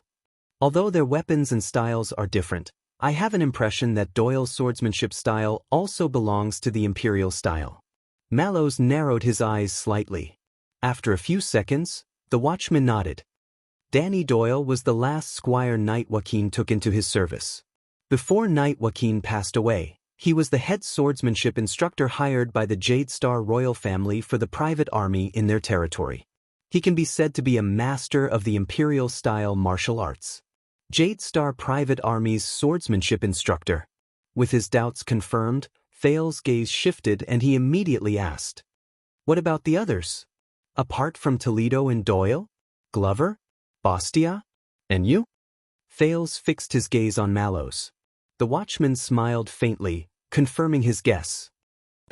Glover, Morgan, Vladivostok, Oscar from the Vanguard Division, Bastia, Franzuk, Ferry, Custa from the Defense Division, including my subordinates, Tang Xan and Sefanov. Mallows' palm was still pressed on the hilt of his sword, and he seemed to sigh. That's not all. Your Star Lake Guards, or more accurately, the entire Royal Guards, most of them are practitioners of the imperial style. Most of them were the Royal Guards. Thales first understood a little, then he furrowed his eyebrows in deep thought. As for me, the teachers who taught me martial arts are also imperial-style knights. The watchman slowly said, thanks to the Jade Star private army, even the regular soldiers of the royal family, who have only been organized for a few decades, are more or less influenced by it. Many people from the officers to the soldiers are practicing. Thales was silent for a long while. He quietly pondered the logic behind it. Mallows did not rush him, but waited patiently for the prince's reaction. Mallows. A few seconds later, Thales spoke faintly, and he sounded a little absent-minded. Say, between Temple and Imperial Wind, when people choose their own sect, what do they pay attention to? At that moment, Mallows' gaze was slightly dazed. He loosened his grip on the hilt of his sword. I think, in the era of the rise of the powerful and the chaos of the world, the skills taught by the Tower of Eradication will often be popular for a time, spread out, and become famous in the eyes of the people. The dazed look in the watchman's eyes disappeared, and he became calm again. And in times of peace and prosperity, when the country is prosperous and the people are at peace, the orthodox style of the empire will become the trend that people compete to pursue. Mallows looked at Thales, calm as usual, but the pause between his words was unusual. Do you understand? Thales took a deep breath. He sat upright and faced his personal guard captain cum martial arts teacher with a stern expression. Mallows, what do you want to talk about in today's lesson? The smile on Mallow's lips widened a little, but he shrugged, looking innocent and helpless. Of course it's about the two major representative sects in the world, but Thales interrupted him. You can be more straightforward, you don't have to be so secretive and careful.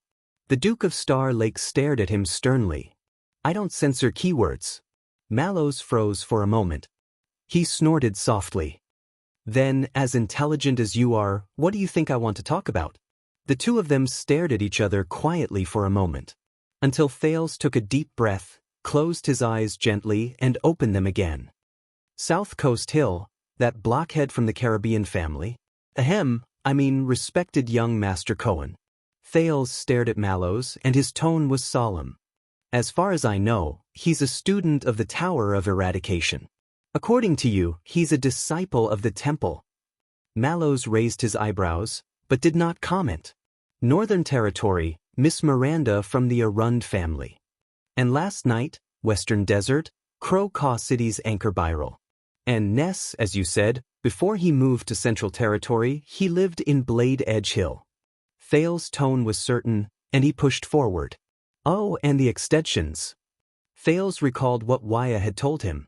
As far as I know, the famous groundshaker, Castellan Lampard, also learned his skills from the Tower of Eradication when he was young. Hearing this name, Mallows moved slightly, as if deep in thought. He looked up and leisurely responded to the prince.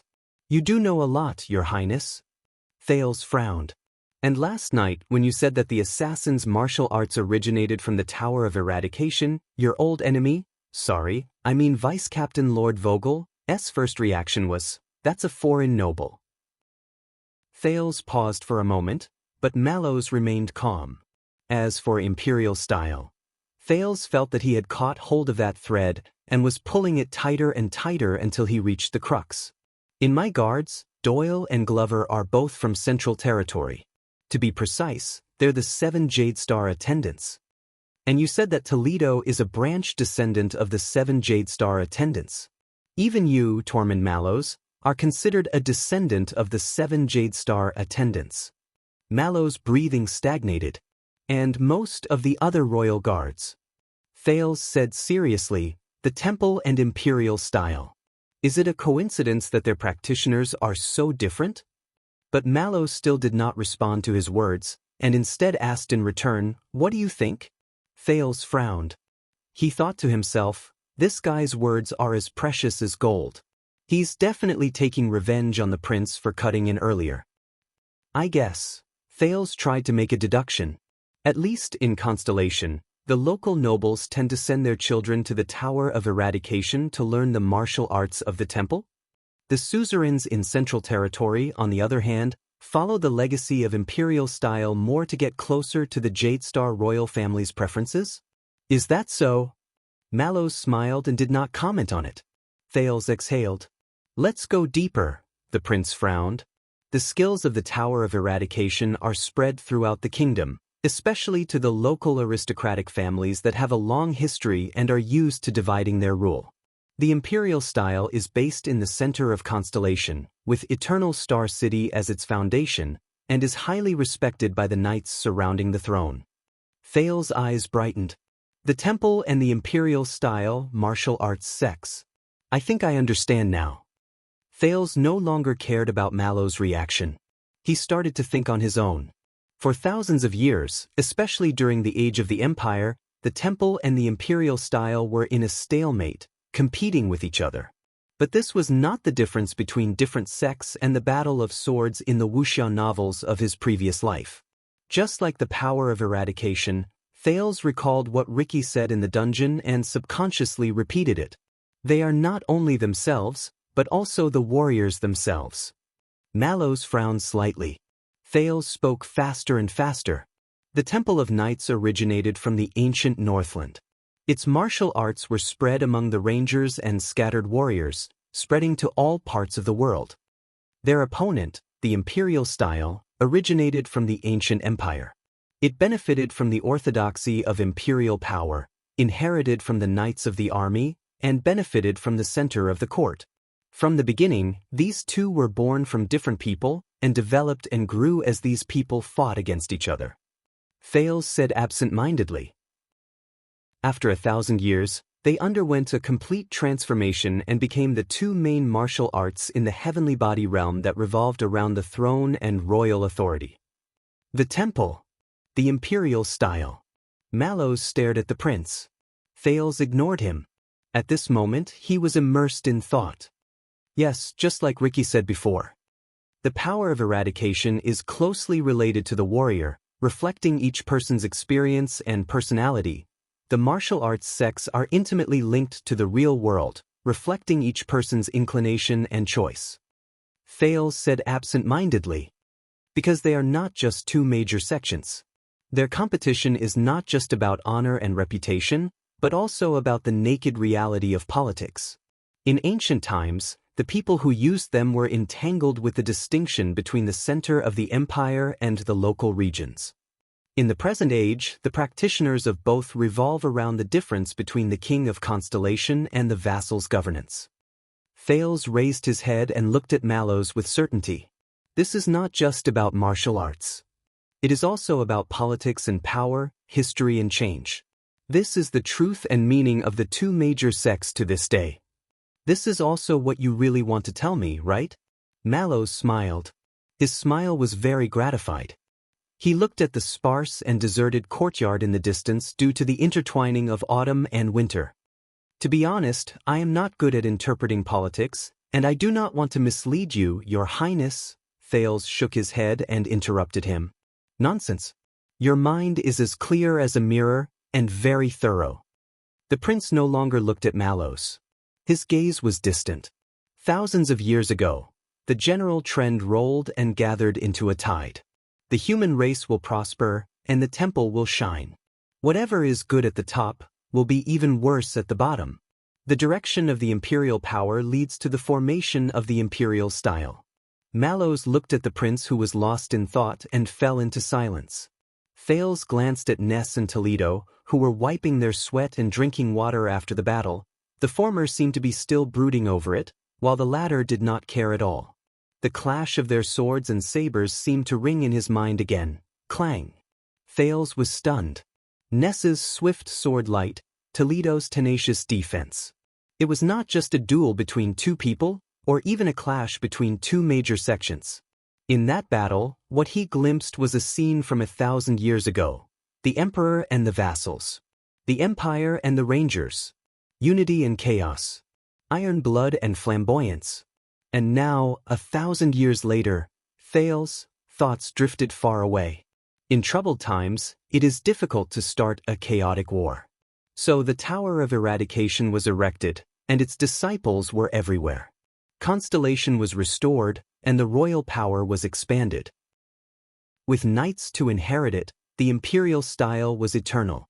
The local nobles chose the Tower of Eradication, and the 7 Jade Star attendants chose to approach the imperial style. The central and the local. Centralization and division. The king and the vassals. Thales thought about it all in a daze, and the more he understood.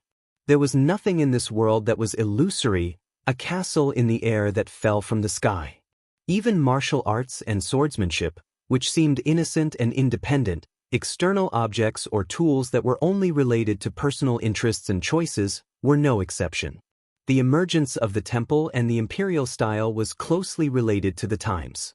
Their competition was by no means isolated and static, but the result of history and politics, reality and power working together. The opposition between the two was a faithful reflection of the relationship between people in terms of martial arts inheritance and real violence. The times created them. They reflected the times. Martial arts were like that, and people even more so. At this thought, Thales sighed. It seems that the gray sword guards were right. Since ancient times, swords cannot escape their sheaths. Gray sword guards? Hearing this evaluation of the elites of the previous generation, Mallows was stunned and seemed puzzled. But Thales just shook his head. For every martial art, every school, no matter how strong, how glorious, how powerful, how illustrious, Thales breathed a sigh of relief. The background of the times, the soil of society, and even the people who use them are the true sheaths that they cannot escape. Mallows fell into deep thought and nodded slightly. At this point, Thales suddenly remembered what Scholar Bonner said in grammar class just now. Language is a tool, a result, but also a master, a cause. It is the best example of turning from guest to host and deeply influencing its users in the midst of change. Thales subconsciously froze. Be it martial arts or language, they are not just ignorant and senseless tools. On the contrary, they are put into their sheaths by the people who use them, branded with their own brand, and given the characteristics of the times and society. From then on, they become one, inseparable, and even human. They even turn from guest to host, influencing more people through inheritance and practice, continuing to strengthen and push forward the trend of the times. Theology, at the end of the day, is about the knowledge of people. Priestess Melgen's words rang in his mind. Just like the temple and the imperial style. Thales subconsciously said, their opposing meanings from ancient times to the present have been passed down in the bodies of millions of practitioners, germinating and seeking opportunities to bloom, whether they are aware of it or not. They are constantly changing and entangling in countless realms of reality and politics. They resound with every clash of weapons, the lingering sound lingering. In this second, Thales recalled the scene of the duel between Ness and Toledo. But in the next moment he saw the banquet hall from last night, the furious fight between Doyle and Anchor. No, not just them. Mallows, Doyle, Glover, Caslin, Cohen, Miranda. They live in every warrior, every weapon, and every battle. Thales said absent-mindedly, one after another, competing for 1,000 years without results. Until now. Never left, never diminished, never weakened. But people are in it. Used daily without realizing it. Unaware of it after a long time. Unable to escape its sheath. Mallows pondered for a moment and suddenly smiled. It seems that I don't need to say anything more. Thales smiled too. He looked at the racks of weapons on the training ground, then raised his head and looked at the gloomy sky. At that moment, he felt that everything in the air was shrouded in it. Perhaps this was the zither string of the era. Thales was deeply moved. It was the syllables it played in every detail of history. Small and traceless, but its shadow was endless. Faintly discernible, but unbearably heavy. Mallows, the sects you mentioned before. Thales sighed slowly. I went back and looked up the information. Mallows looked at the Duke of Star Lake and felt the latter's heaviness. He heard Thales say slowly, the Attack and Defense sect, or the Northern sect. It arose from the years of conflict between Constellation and Extet at the border. The martial arts sect, inherited from the church armed forces that flourished during the age of the Empire. They were once the guardians of the Temple of Faith. The new trend, it manifests in the mercenaries and adventurers of modern times. These martial arts, they all have their own origins, right? Thales fixed his gaze on Mallows. Just like what I said today, the temple and the imperial style. Mallows stared back at him for a long time before he said faintly, war and chaos, peace and prosperity, can give birth to different martial arts and martial artists, either colorful and unbelievable or orthodox and uniform in style. The watchman looked at the distant horizon. I heard that in the foreign lands of the Eastern Peninsula, the further away it is from us, the more different the martial arts. Thales chuckled, feeling a little relieved. The changes of the times affect and shape everything, the prince said sentimentally. Cause and effect are connected, and no one can escape, and nothing can escape. As for those technological methods that transcended history and could still be developed smoothly, martial arts manuals that transcended the times and could still kill in all directions, Thales sighed. As expected, they could only appear in rebirth and transmigration. But no matter what, there is one thing that will never change. Mallows stood up. His face was stern and his tone was cold. All martial arts, at the end of the day, are all based on violence. All violence, when the mask is removed, can kill. The watchman said profoundly, Your Highness, it is better to be careful. Thales frowned. Power comes from violence. Is that so? Thales lowered his eyes. Why are you telling me this and even demonstrating the lesson? Mallows inhaled and exhaled slowly. Because this is the lesson you will be teaching today. He looked at the main building of Mindy's Hall. His gaze was gloomy, and his thoughts were unknown. Are you ready? Ready?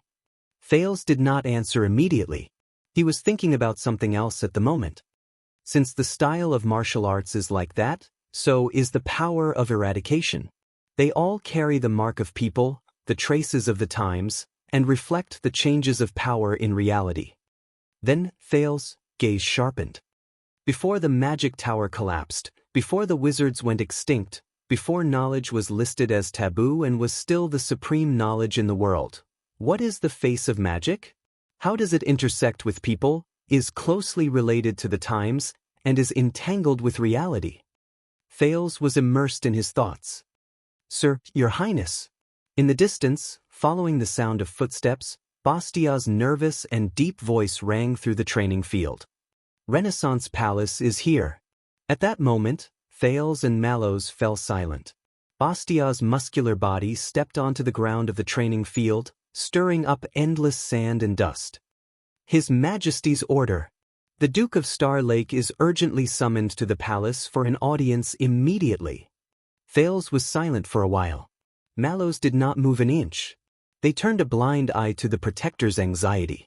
Finally, when Bastia could not help but repeat the order, Thales slowly stood up. He's here. Yes, Mallows. Thales took a deep breath. He smiled faintly and answered the watchman's question, warm-up complete. I'm ready. Chapter 567. Renaissance Palace was the same as before. It was cold and silent, bleak and murderous.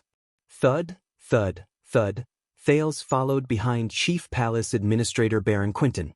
Listening to the echoes of his own footsteps, he once again felt the impenetrable pressure. It was a darkness that even the everlasting lamp could not illuminate. Behind the Duke, Mallows was as composed as ever. In fact, there were many people escorting Thales out of Mindy's Hall, but Mallows was the only one who was allowed to accompany him into the palace. This was not a good sign.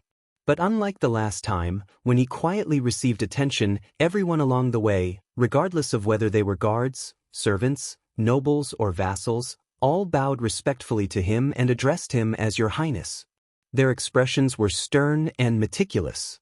He did not know why. So, how much would he have to pay for the choice he made last night? Thales' mind was in a mess. The chief palace administrator in front of him coughed softly. The prince instinctively puffed out his chest and tucked in his stomach, his demeanor perfect.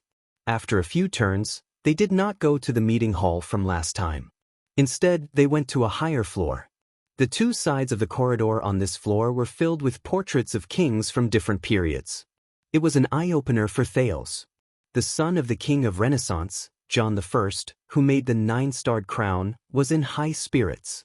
Although his nickname was Black Eye, he had a pair of clear and moving blue eyes, which made him look quite attractive. The King of Blades Tormund II, who was skilled in martial arts and defeated Blade Edgehill with a single word, had a sitting portrait, which concealed his short stature as recorded in history books, which he tried to alter many times but failed.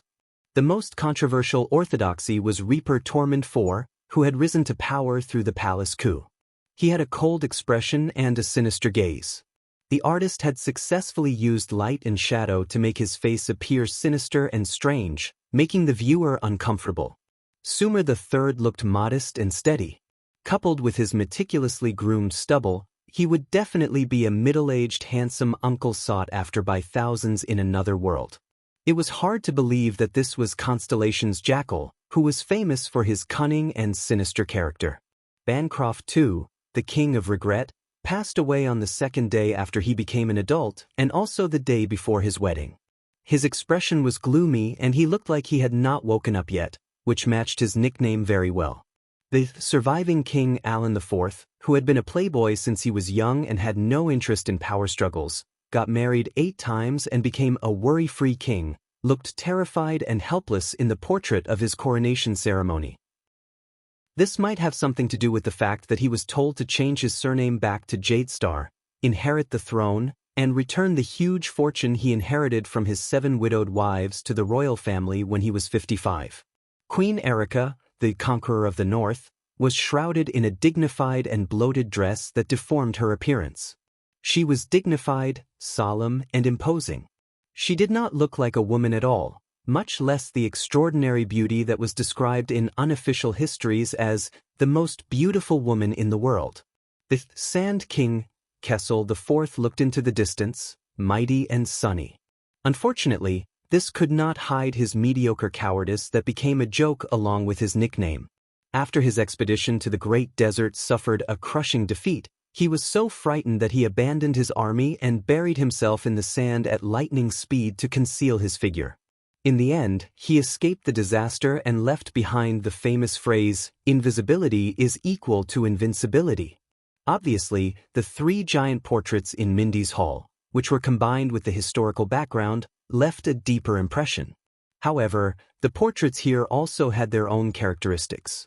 They vividly reflected the techniques and habits of different painters, as well as the artistic styles of different periods. But Thales looked at them quietly and suddenly thought of something strange.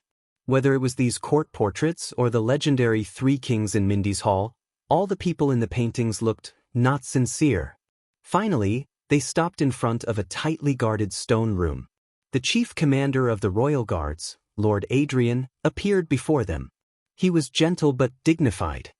Baron Quinton. Adrian first greeted the chief of palace steward, who was leading the group. "Still well?" The chief of palace steward waved his hand, looking as if he did not care. "Now, please excuse me, I have to pay Master Damon's tailoring fees." Baron Quinton's attitude was sloppy, and there was a hint of resentment in his words. "I also have to keep an eye on the procurement of royal wine glasses. You know, glass, wine, glasses. It's a huge expense, I can't be sloppy." Glass wine glasses. Thales stood behind him, his expression slightly frozen. Captain Adrian only smiled with his eyes narrowed. In the end, Thales sighed and apologized sincerely. "Your Grace, I am very sorry." Baron Quinton turned around and glared at him. "Oh, Your Highness, you better be." The chief of palace steward did not stand on ceremony. He raised his voice, beaming with joy, and spoke sternly. "For the sake of your ancestors, do you think that the royal family's money falls from the sky? It's the people's blood and sweat. You can't be generous." Baron Quinton glared at him one last time and stormed off. Thales was left behind, his chest hunched and his neck hunched, his face full of fear. Please understand, Baron Quinton has been in charge of the palace affairs for 30 years. He is dependable, meticulous, but also stubborn, Adrian explained with a smile. In the past, when he showed his might, even King Adi had to give him some leeway. Thales forced himself to put on an understanding smile. "Your Highness, Lord Mallows." Only then did Adrian formally greet the two of them. "Welcome to the Imperial Conference Room." The guard captain turned around and raised his hand, showing a stone door that was as tall as 2 people to Thales. Also known as Ballard Room. Under the faint light from the narrow stone window in the distance and the illumination from the 2 everlasting lamps, there were at least 10 royal guards guarding both sides of the gray stone door. All of them looked stern and serious. Ballard? Thales narrowed his eyes and sized up this special stone door. He recalled the royal family pedigree that he had been cramming for the past few days. "You mean the king of constellation in the 3rd century of the calendar of eradication, believer Ballard the First?" Adrian smiled. "Yes. 400 years ago, Great Spirit Khan led the violent soldiers who committed all sorts of crimes to invade the kingdom. Violent waves swept through the kingdom until they reached Eternal Star City. Coincidentally, King Ballard was on the throne." The guard captain looked back at the stone door and spoke with emotion. Thales pondered for a while. "I've heard this story in the north. Archduke Khan Trendida of Extet and his Great Spirit Crusade. The Northland nobles are proud of it to this day. So, Ballard Room. Was he born here, or did he succeed to the throne here?" Captain Adrian snorted and shook his head. When the country was in ruins, Ballard the First summoned courtiers into the palace and gathered them in one room. He made an exception and appointed them regardless of their origins. They were given a long table to discuss how to defend the kingdom. Adrian was a little emotional. That was the first imperial conference in the history of the kingdom. Since then, it has been held regularly to deal with state affairs. It gradually became a system and has been passed down for 400 years. Hence the imperial conference, Ballard Room. Thales pondered and did not say anything. The guard captain suddenly realized that he had lost his composure. He laughed self-deprecatingly and stepped aside.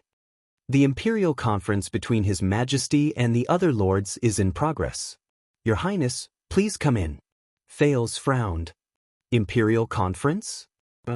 Maybe I should wait until, but Lord Adrian interrupted him. His Majesty has summoned you, Your Highness, and you are the Duke of Star Lake of the kingdom. The guard captain's tone was humble and polite, but it had a different kind of power. The courtier is right. Please pay attention to your manners. Adrian said softly, there is no need to be overly concerned about Northland. Thales raised his eyebrows. Once Adrian finished speaking, he walked towards his subordinate guards who were guarding the door. Open the door, Mariko. Remember to be gentle. Thales took the opportunity to straighten his clothes. He did not forget to turn his head and ask Mallows behind him without batting an eyelid. Do you have any suggestions? For some reason Mallows, who stood in front of Ballard Room, was expressionless. His reply was as calm as an ancient well. Don't ask me. Thales turned around resentfully. All right. As expected of his favorite personal guard captain. This suggestion is honest and on point. It's too useful. Thales thought sarcastically. But when he thought of the portraits of the kings he had seen along the way, he realized that he had no impression of Ballard I. He had either missed it or placed it in an inconspicuous corner. Eleanor. As the stone door slowly opened, Thales' lips did not move as he spoke quietly. Behind him, Mallows frowned and quietly took a step forward. What? Thales looked at the stone door that was opening wider and wider. He looked at the darkness that seeped out from inside and snorted. 400 years ago, when King Ballard inherited his elder brother's position, he was only 17 years old. Faced with a crisis, he found it difficult to command his vassals, and his authority was unshakable. The prince narrowed his eyes. At that time, the person who had the authority to make an exception and convene the imperial conference to decide on a strategy to resist the Great Spirit Frenzy was a woman. Thales turned around and cracked a smile at Mallows. Empress Dowager Iron Spike, Eleanor. Mallows frowned. And this place should actually be called Eleanor Room. In the next second, Thales turned around and walked forward. Under the respectful gazes of the guards on both sides, he passed through the stone door and disappeared into the darkness. His expression was calm. His footsteps were calm. With a soft sound, the stone door closed, completely concealing the Duke of Star Lake's figure. Mallows looked at the dark stone door and pursed his lips. His voice was almost inaudible. Is that so? Outside the stone door, Adrian walked towards Mallows and patted his shoulder. The watchman nodded. Is there anything I need to worry about last night? For example, how did that assassin sneak into the king's banquet with a weapon? Adrian smiled. Mallows frowned slightly. But before he could think deeply, the guard captain grabbed his shoulder and half dragged and half pushed him out of Ballard Room. So, how is Mindy's Hall, Tormund? The guard captain asked this nephew whom he watched grow up amiably, as if he was talking about family matters. Compared to this place? Mallows became indifferent again. It's pretty good. It's quite bright. Adrian nodded. Not bad. The guard captain's eyes lit up. Only bright. It's still a short time. Mallows' tone was normal. I'll tell you when I stay longer. Adrian smiled. He let go of Mallows. When are you going to arrange a day off for yourself? The rather old captain pressed his waist. You know, my wife recently got to know a few good unmarried girls, she shouldn't mind. But Mallows suddenly interrupted him. Captain. He did not say anything. His face was expressionless. Adrian stared at him for a long time before he nodded. His Highness will not come out so soon, the guard captain said casually. As usual, go to the duty room and wait. Mallows stopped in his tracks. Lord Adrian smiled at him. You know, paperwork. Mallows was silent for a second. Of course. The watchman curled up the corners of his mouth and smiled back. Paperwork. Thales walked into the Imperial Conference Room and found that it was actually smaller than he imagined. After all, there was the Hall of Stars and the meeting hall, including the Jade Star family tomb chamber. The domed ceiling was low, and the walls were narrow. At a glance, it inherited the coldness and darkness unique to Renaissance Palace. It really is a small dark room. The prince silently mocked. Under the illumination of the everlasting lamp, there was a long table with many people sitting at the end of his line of sight. He could faintly hear human voices. Thales took a deep breath, stopped thinking about the unhappy future, and slowly walked forward.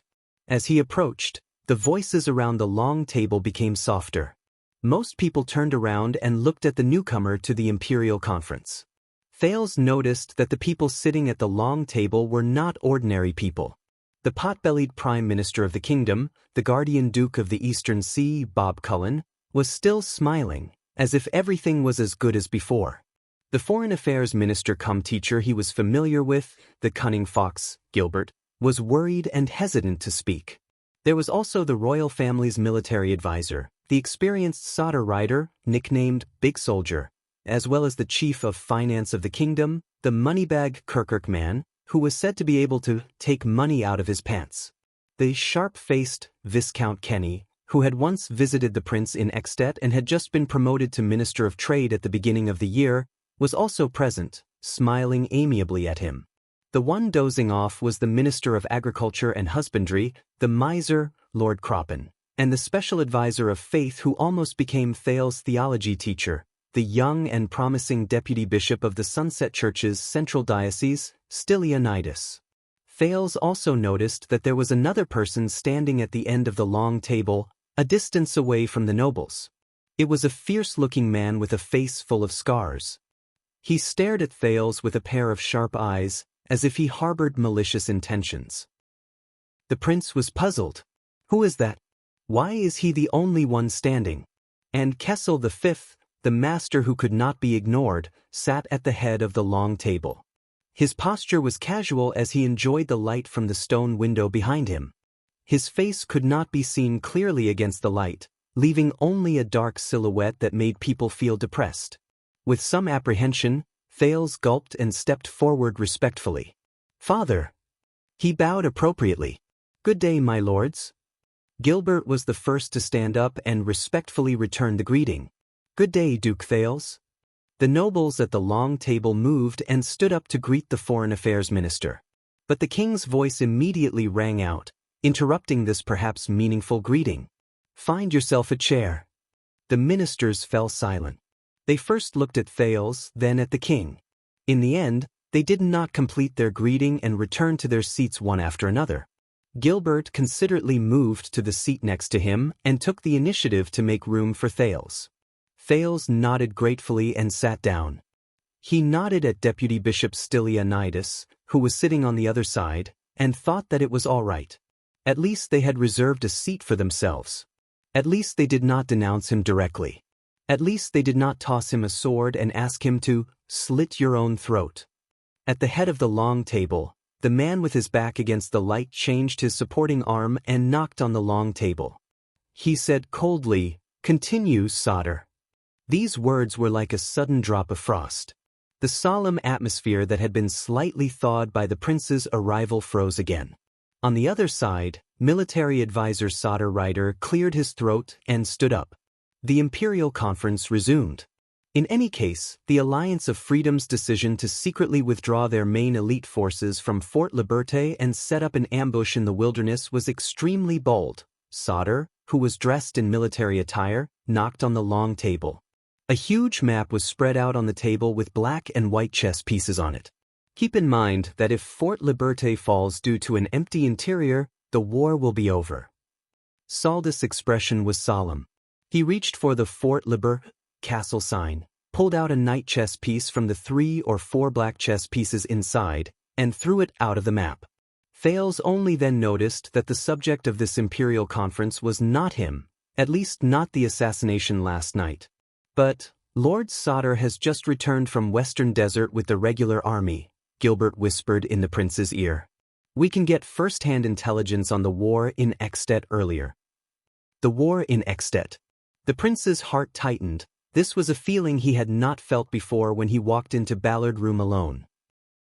Thales frowned and identified the contents of the map on the long table. Fort Liberté was on one side, the city of faraway prayers on the other, separated by countless mountains, rivers, villages, and castles. At this moment, more than a dozen white chess pieces were spread out from the city of faraway prayers and occupied most of the key points on the map. They were powerful and stood in opposition to Fort Liberté, which only had 2 or 3 black chess pieces left and appeared isolated and helpless. Just like a trapped rat in a cage. And among them, Thales stared at the white chess pieces, were his friends. But their previous consecutive victories have encouraged the Northlanders' arrogance. They thought that the opponent would take advantage of the terrain and fortifications to defend the city with all their might, just as they did 20 years ago. So they left only scattered troops to maintain the rear, while the main elite force advanced straight in and used their superior military strength to attack the most critical and most difficult Fort Liberté. Saldus' tone was solemn. He moved the chess pieces and pushed the white chess pieces forward until they surrounded the black side of Fort Liberté on 3 sides, leaving only one suspicious gap. Like a trap left behind by a rat trap. They didn't even spend much effort to confirm if there was anything fishy about the easily conquered area behind them, or if the real main force was hidden among the scattered enemies who fled along the way. Compared to Extet's absolute advantage on the map, the chief of military staff stroked the few chess pieces behind the white side, appearing solemn and serious. The king did not make a sound. Gilbert sighed and interjected. After all, the Extetians' prowess in foot combat and their strength in charging into battle can be said to be unparalleled in the world. Without a strong city and armored cavalry to rely on, who would dare to face them head-on in the wilderness? Thales recalled the Black Sand region soldiers who risked their lives under Broken Dragon Fortress all those years ago. Sodder nodded, but scoffed. That was the first mistake they made. His words were stern and tugged at everyone's heartstrings. Sodder looked up. News from the Secret Intelligence Department? Under everyone's gaze, the man with a scar on his face who had been standing silently at the other end of the long table finally stepped forward. Thales realized that he was a spy from the kingdom's Secret Intelligence Department. According to the information from various sources at the front line, the man with a scar on his face took out a stack of paper in front of the many nobles. He spoke fluently and without the slightest hint of nervousness. While the Northlanders were besieging the city and the battle was intense, the Alliance of Freedom's troops, which had secretly withdrawn and were lying in ambush, suddenly launched a bold attack on their retreat. His voice was cold. Within a week, the Extension supply points along the Goodflow River were badly battered, and their transportation efficiency plummeted.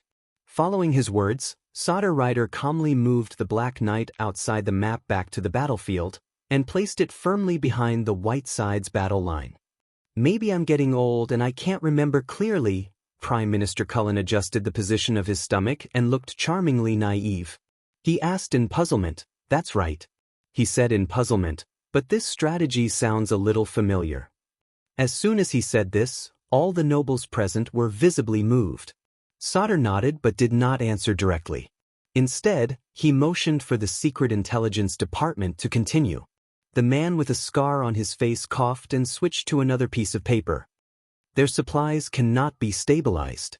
In just 1 week, the Northlanders' heavy swordsmen and heavy armored axemen, who they are so proud of when they attack the city, are affected. There were a few times when they were about to succeed in attacking the city, but all their efforts were in vain. Their cavalry was strong, but they were unable to find enough rations and supplies in the fortified Alliance of Freedom. They could only station in place and wait for the outcome of the siege. There was a moment of silence around the long table. The king did not move. Gilbert was the first to speak, breaking the silence. So, Extet was defeated just like that? That simple? That's impossible, right? Soldier Rider scoffed. He stared at the numerous white chess pieces on the map with a fearful expression. Of course not. The military advisor looked at the Secret Intelligence Department. The man with a scar on his face was unhurried as he continued.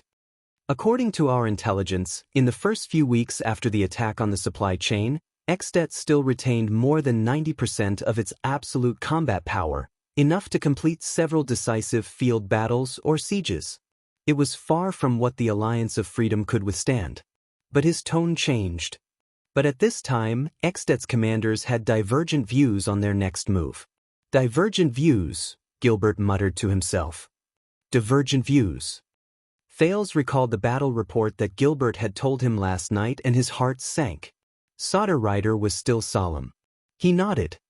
The city of Faraway Prayers strongly advocated pressing forward with the entire army and deciding victory with a combined attack.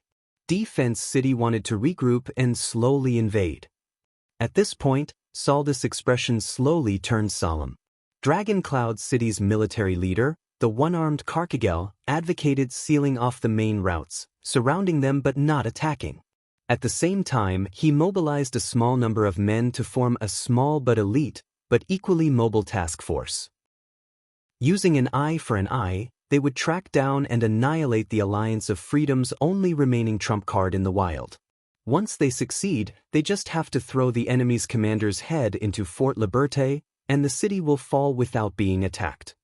Hearing the familiar name, Thales recalled the silent one-armed count who made the final decision on the day of the council hearing. But the others didn't think so. Ah, Karkagel, that one-armed bastard, I remember him. The Minister of Agriculture of the kingdom who had been dozing off, Lord Croppen, nicknamed Miser, seemed to wake up with a start. 18 years ago, it was under his command that the Northland barbarians advanced rapidly, besieged the enemy and attacked the reinforcements. Finally, they captured Cold Castle and caused the fall of the Northern Territory. As expected, his strategy is the most vicious. Prime Minister Cullen scratched his head. So, which of the three paths is better? Everyone was silent for a moment. I think it should be a slow and steady approach. The Minister of Trade, Viscount Kenny, was in the prime of his life, but his choice was different. The biggest taboo is to fight the weak with the strong and seek instant benefits. Besides, the Alliance of Freedom is already a cornered beast. There's no point in taking risks. But the elderly chief of finance, Kirkirkman, shook his head disapprovingly. No. The greatest advantage of the Northlanders is that no one can withstand a thunderous strike. Besides, the burden and expenses of deploying troops outside. Believe me, the sooner the war ends, the better. It's most beneficial to get it over with once and for all. But compared to them, Thales noticed that Gilbert furrowed his brows and did not say a word. At that moment, the king looked up. His dark features revealed a sharp gaze. Soldier, what's your opinion? Everyone looked at the military advisor in unison. Soldier did not answer immediately.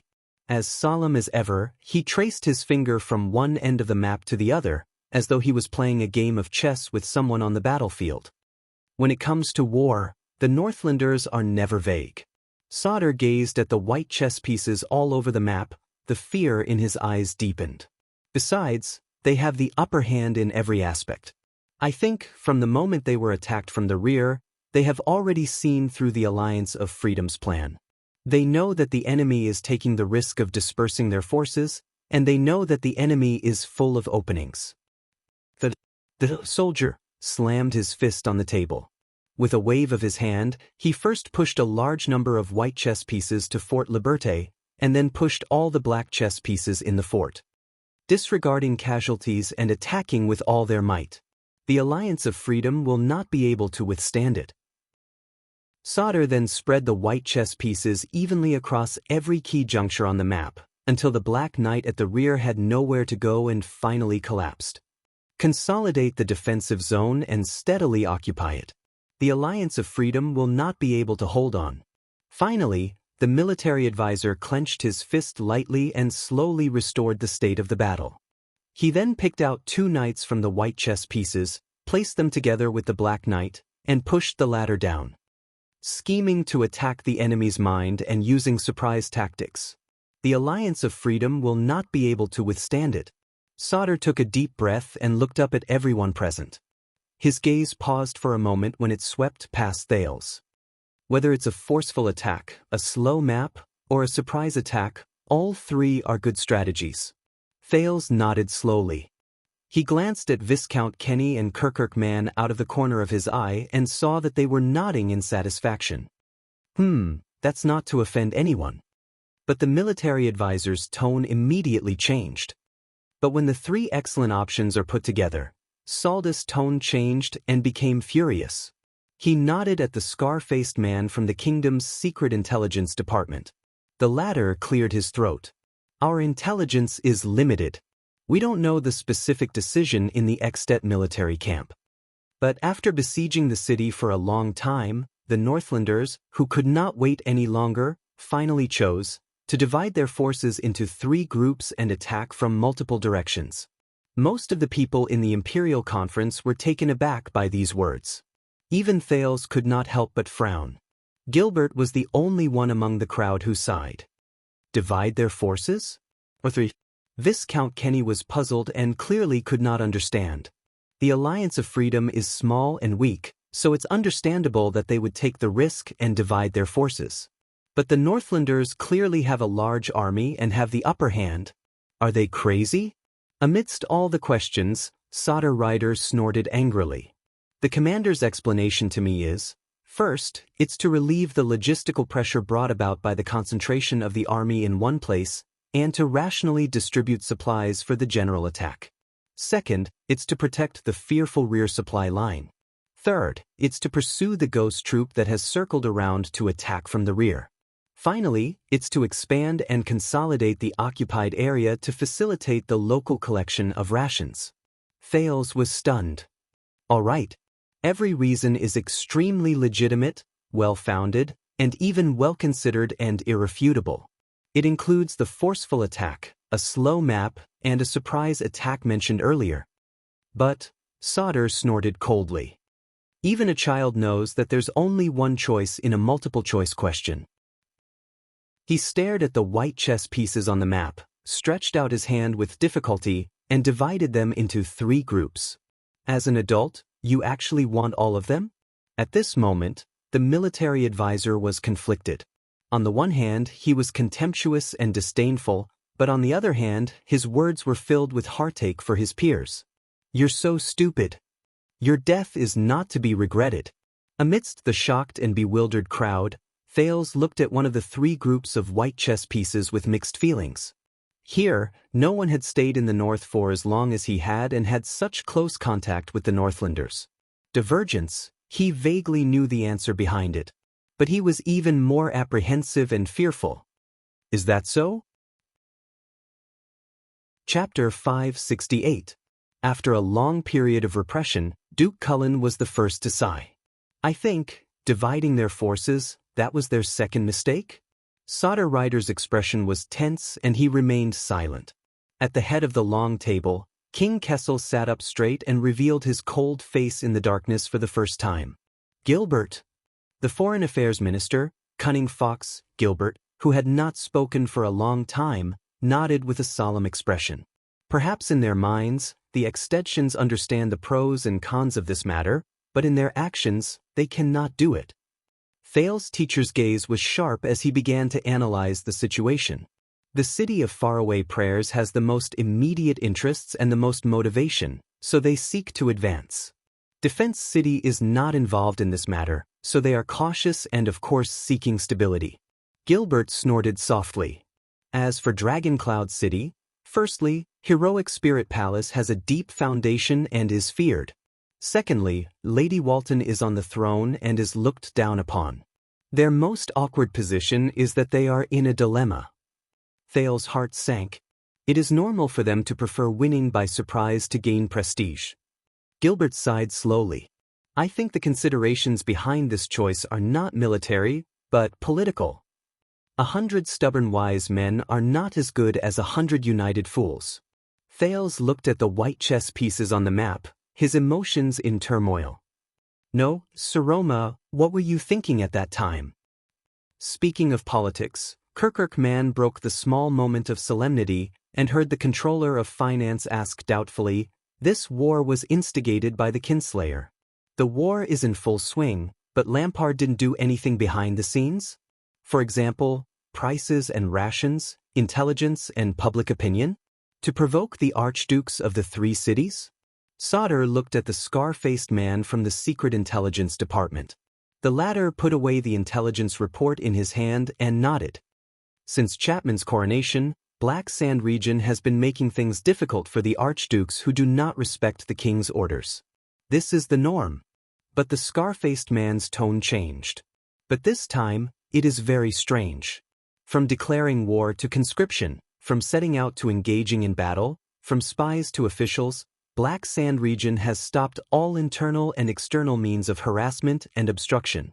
They have not interfered in the war between the three cities and only focused on their own internal affairs. All the officials at the Imperial Conference were stunned. The king looked at the Foreign Affairs Minister. Gilbert nodded, but he was filled with worry.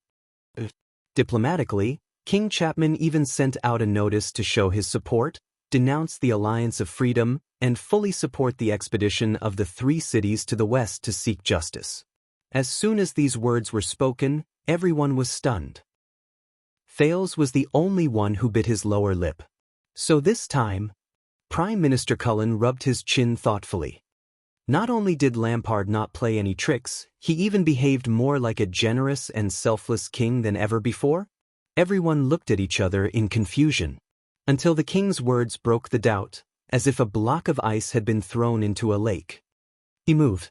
King Kessel clenched his fists, a cold glint flashing in his eyes. By not moving, many people still didn't understand what he said. He moved? Tampering? In a motionless manner? Viscount Kenny was puzzled. "Your Majesty, I don't understand. Are you saying that Lampard has an undisclosed private deal with them?" The king did not answer. He only raised his eyes. Thales. At the long table, the only youth subconsciously clenched his knees. But King Kessel's voice still rang coldly and drilled into his ears without any hindrance. "Tell me, why did King Chapman move? And how did he move?" Thales felt a chill in his heart. Why did Chapman move? Everyone's eyes were on him. He raised his head with difficulty. Thales met the king's gaze in a daze. On the other side, even though Gilbert was filled with worry, he still coughed softly and encouraged him with his eyes. And so, for the first time in the Imperial Conference, Thales, the Duke of Star Lake's words rang out. After Nuven's death, the only thing that could unite the Walton, Rockney, and Letko families was King Chapman's unruly and merciless methods. That made them feel threatened. The second prince took a deep breath and tried not to think about anything else. But when King Chapman made it clear that he was backing down and did not want to get involved in their affairs, Thales didn't continue. The ministers looked at each other and seemed to have understood something. But the king's words rang out again, with a tone of scrutiny and even interrogation. "What else?" Thales' knees tightened. With great effort he loosened his grip on his knees. Originally, Dragon Cloud City, Faraway Prayers City and Defense City joining forces to attack the Alliance of Freedom was a move against the king. The Duke of Star Lake spoke again. This time, everyone listened to his analysis seriously. But after the day of the council hearing, Lampard's sudden visit to Dragon Cloud City, everyone in Extet knew that the king had won the political battle. The day of the council hearing. Thales tried to get rid of the shadow of that day. There was no point in the three cities using this war to fight against King Chapman anymore. They lost their biggest motivation to fight against the king, but they couldn't take back the promise they made. To fulfill the alliance, they had no choice but to mobilize and go to war. The ministers in the conference whispered and nodded at each other. Thales let out a sigh. What else? The king's words rang out again, as if unwilling to let him go. Thales was silent for a moment. At that moment he vaguely knew what King Kessel wanted him to say. But Thales was expressionless. His emotions were chaotic, but he instinctively spoke. On the day of the alliance, the Prince of Constellation, who was a hostage of Dragon Cloud City, secretly colluded with King Chapman. The ministers looked back and forth. At that moment, their meaning was unclear. Thales breathed absent-mindedly. Then he was suddenly kidnapped, and his disappearance is unknown. That not only messed up the situation, but also caused the three cities to lose trust in each other and suspect each other. As he said this, Thales felt empty. Everything was connected. It was his choice on the day of the council hearing that affected the war situation in Fort Liberté, thousands of miles away. Perhaps this was what King Kessel wanted him to say. Among the factors that caused the three cities to be at odds, and caused Little Rascal's failure, Thales felt a pain in his heart. And so, in this expedition, Dragon Cloud's city sought fame, the city of faraway prayers sought profit, and Defense City wavered in the middle, seeking profit. Thales tried hard to open and close his lips, as if he was talking about something that had nothing to do with him. They lost the biggest foundation of sincere cooperation and only appeared to be united, but actually divided. Whether they diverged or divided, it was all destined. Just appeared to be united, but actually divided. Wasn't this the biggest experience he had in the past few years in Northland? Wasn't it the strongest weapon he used to counter Lampard on the night of Dragon's Blood? The prince's expression stiffened after he finished speaking, and he remained silent for a long time at the long table. After a while, Kessel snorted softly. He praised his son, which was a rare sight, perhaps the first time in his life. Very good. On the other side, Gilbert sighed. The sky is high, the throne is far away, and the enemy is gone. The Foreign Affairs Minister's words were full of emotion. In the distant western border of the country, King Chapman deliberately did not make a move and allowed the previous events to slowly ferment, causing the Northlanders to forget why they stood together and why they fought side by side. In Ballard Room, everyone was immersed in the indescribable atmosphere of this moment, until Sauter let out a long sigh. His Highness is right, and Count Casso is also right. This is not war, not military affairs, not a game of chess. The military advisor's eyes were weary. It's politics. Perhaps at the negotiating table and in the banquet hall, in the face of the king's relentless pressure, with a common goal, the alliance of the three cities can be as close as brothers. But under these circumstances, when it comes to commanding the army on the battlefield, when it comes to actual life and death, the three cities each have their own plans, are not unified, and do not have a strong person like King Nuvan to suppress them. Saldus' expression was pained. So it is inevitable that discord will arise, it will be difficult to work together, and even diverge in ideologies, and they will fight for themselves. Thales closed his eyes gently. At that moment, a memory fragment from a long time ago flashed across his mind. It seemed to be a few lines from an ancient poem. The army is not united, and hesitates while the wild geese move. Viscount Kenny coughed. When I was traveling in Northland, I had a feeling. When to be aggressive and take risks, when to show weakness and retreat, the Kinslayer King's every move is clear. He sees everything clearly, and there must be an expert under him to decide the strategy. On the other side, the scar-faced man from the Secret Intelligence Department nodded. Night Owl, Lesa Kenvida has entered the Secret Intelligence Department's priority list, he replied cautiously. We are paying full attention to his every move, whether it is an audience with the king or returning to his hometown for a vacation. Viscount Kenny nodded in satisfaction.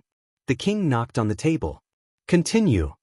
After the sentimental and lamenting moments earlier, the Imperial Conference returned to its previous atmosphere. Sauter Rider's voice rang out again.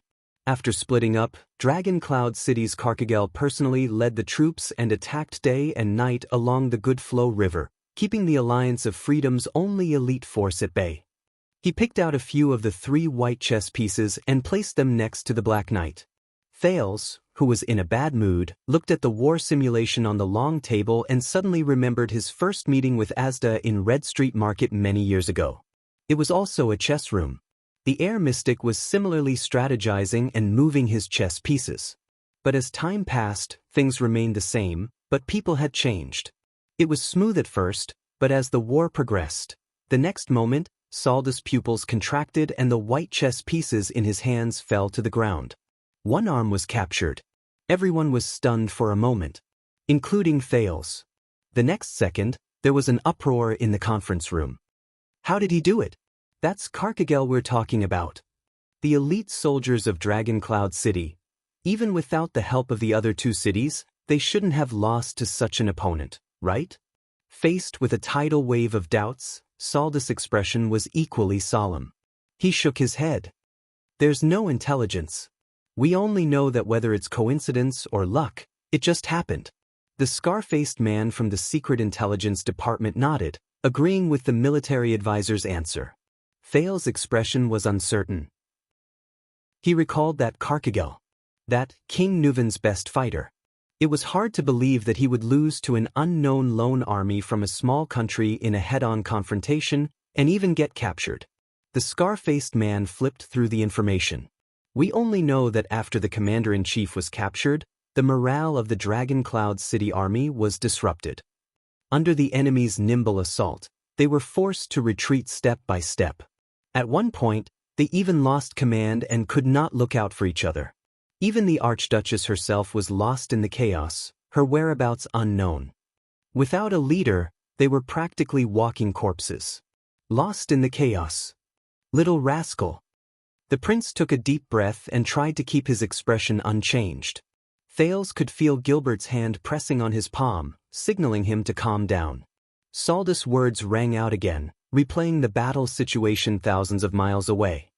At the same time, on the main battlefield, the troops of the city of Faraway Prayers were at the front line. They wanted to take advantage of the enemy's emptiness to go all out and storm the city. But in the next moment, Saldus' expression darkened. His fingers kept tapping on the side of Fort Liberté on the map, vibrating the black and white chess pieces with great disparity. The extensions suffered more damage than expected. This time, the soldiers and civilians of the Alliance of Freedom risked their lives, were determined, and put up a very tenacious resistance. The city of Faraway Prayers repeatedly attacked to no avail. His words were solemn, and the meaning behind them was even more heart-wrenching. Repeatedly attacked to no avail. Gilbert repeated these words silently, as if he had some sort of feeling in his heart. Amidst the confusion of the ministers, Sauter coughed and moved the second batch of white chess pieces to the flank. As for the Lords of Defense City, they went to the periphery to consolidate the front lines, collect rations, and maintain law and order. But not only did they not gain anything, they were also met with the desperate resistance of countless troubled citizens. The morale of the army was low, as if they had fallen into a quagmire. At the end of the long table, the king frowned and looked at the foreign affairs minister. Troubled citizens? Gilbert raised his spectacles and flipped open a record beside him.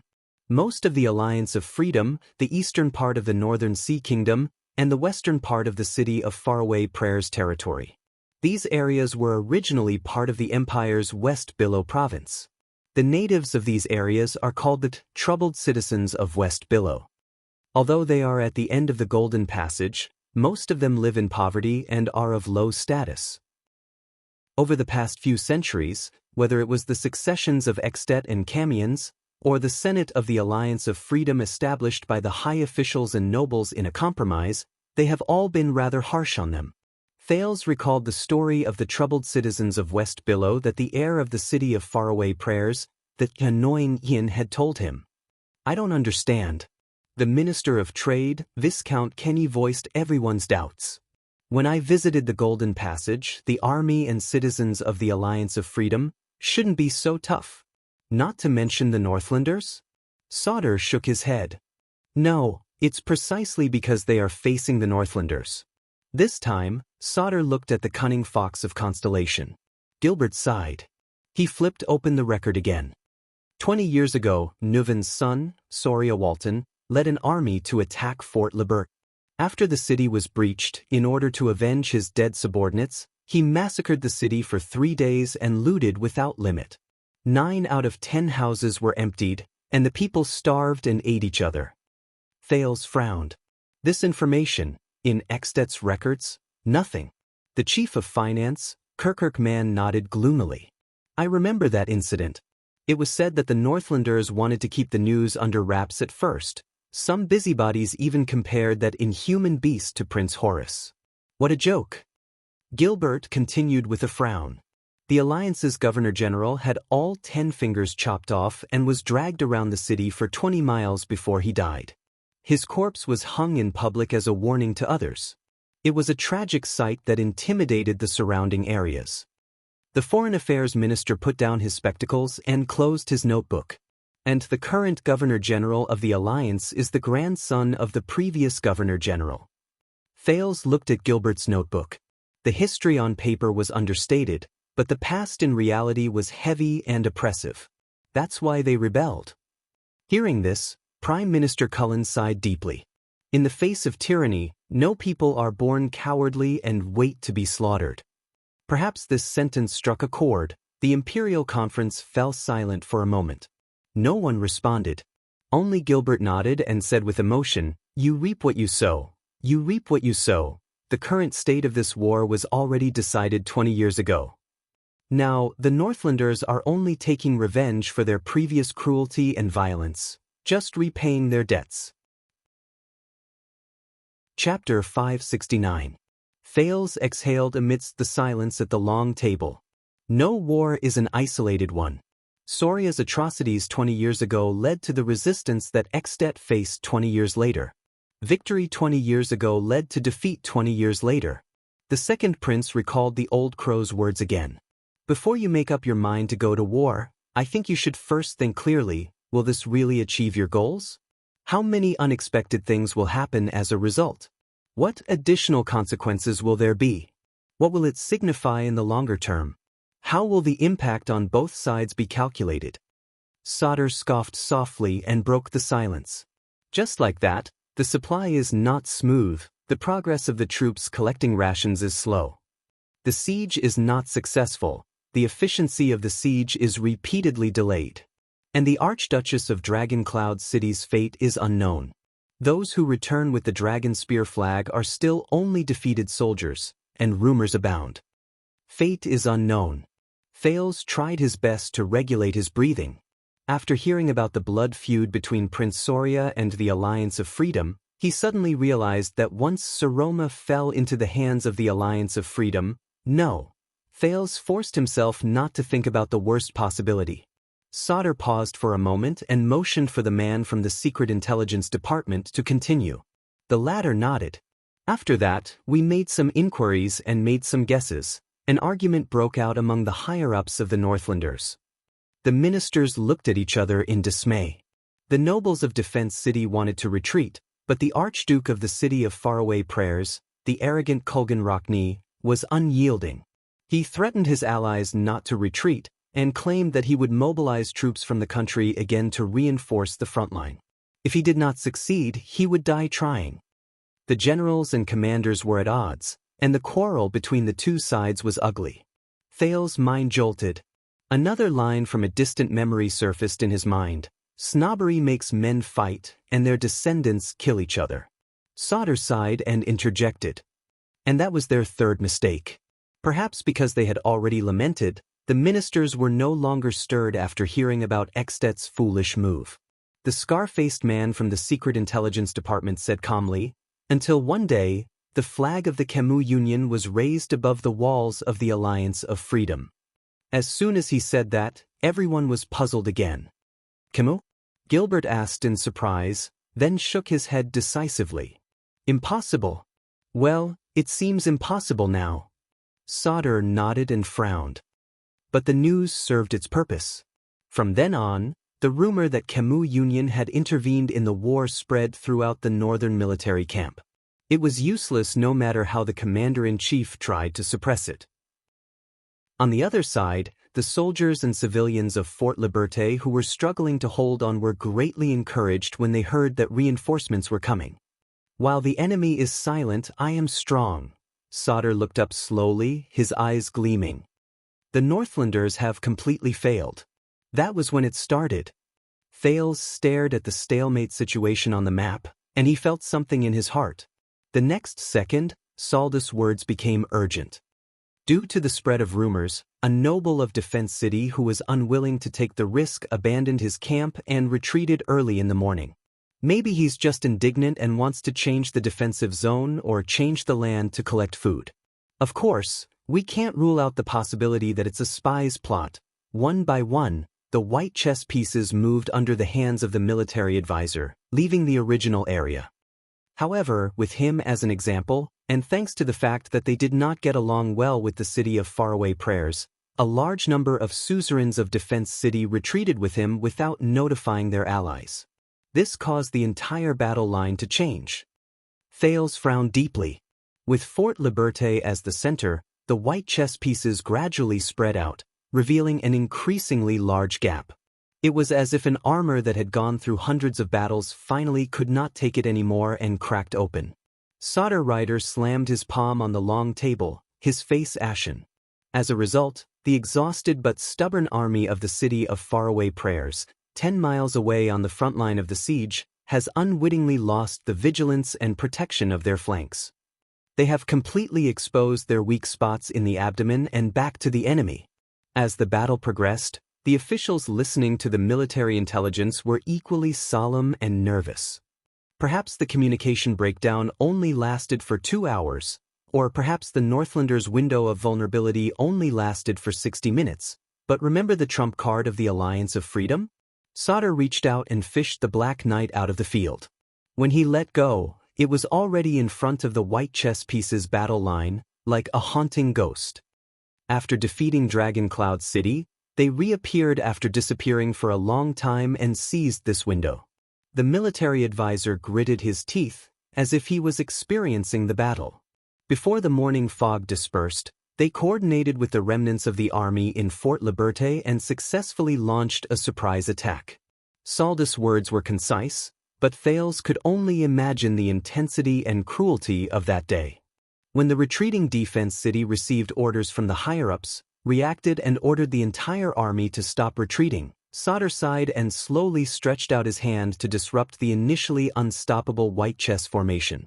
With low morale, the city of faraway prayers was attacked from the back and fought hastily. In the end, it was like a sun setting in the west, and their defeat was inevitable. As soon as he finished speaking, there was silence. "This is ridiculous." Viscount Kenny could not help but complain. "How can the Northlanders be so stupid?" Thales listened to these words with mixed feelings. "Because we are standing here, watching them," Duke Cullen said slowly, but there was a rare sense of solemnity in his tone. Viscount Kenny was momentarily speechless.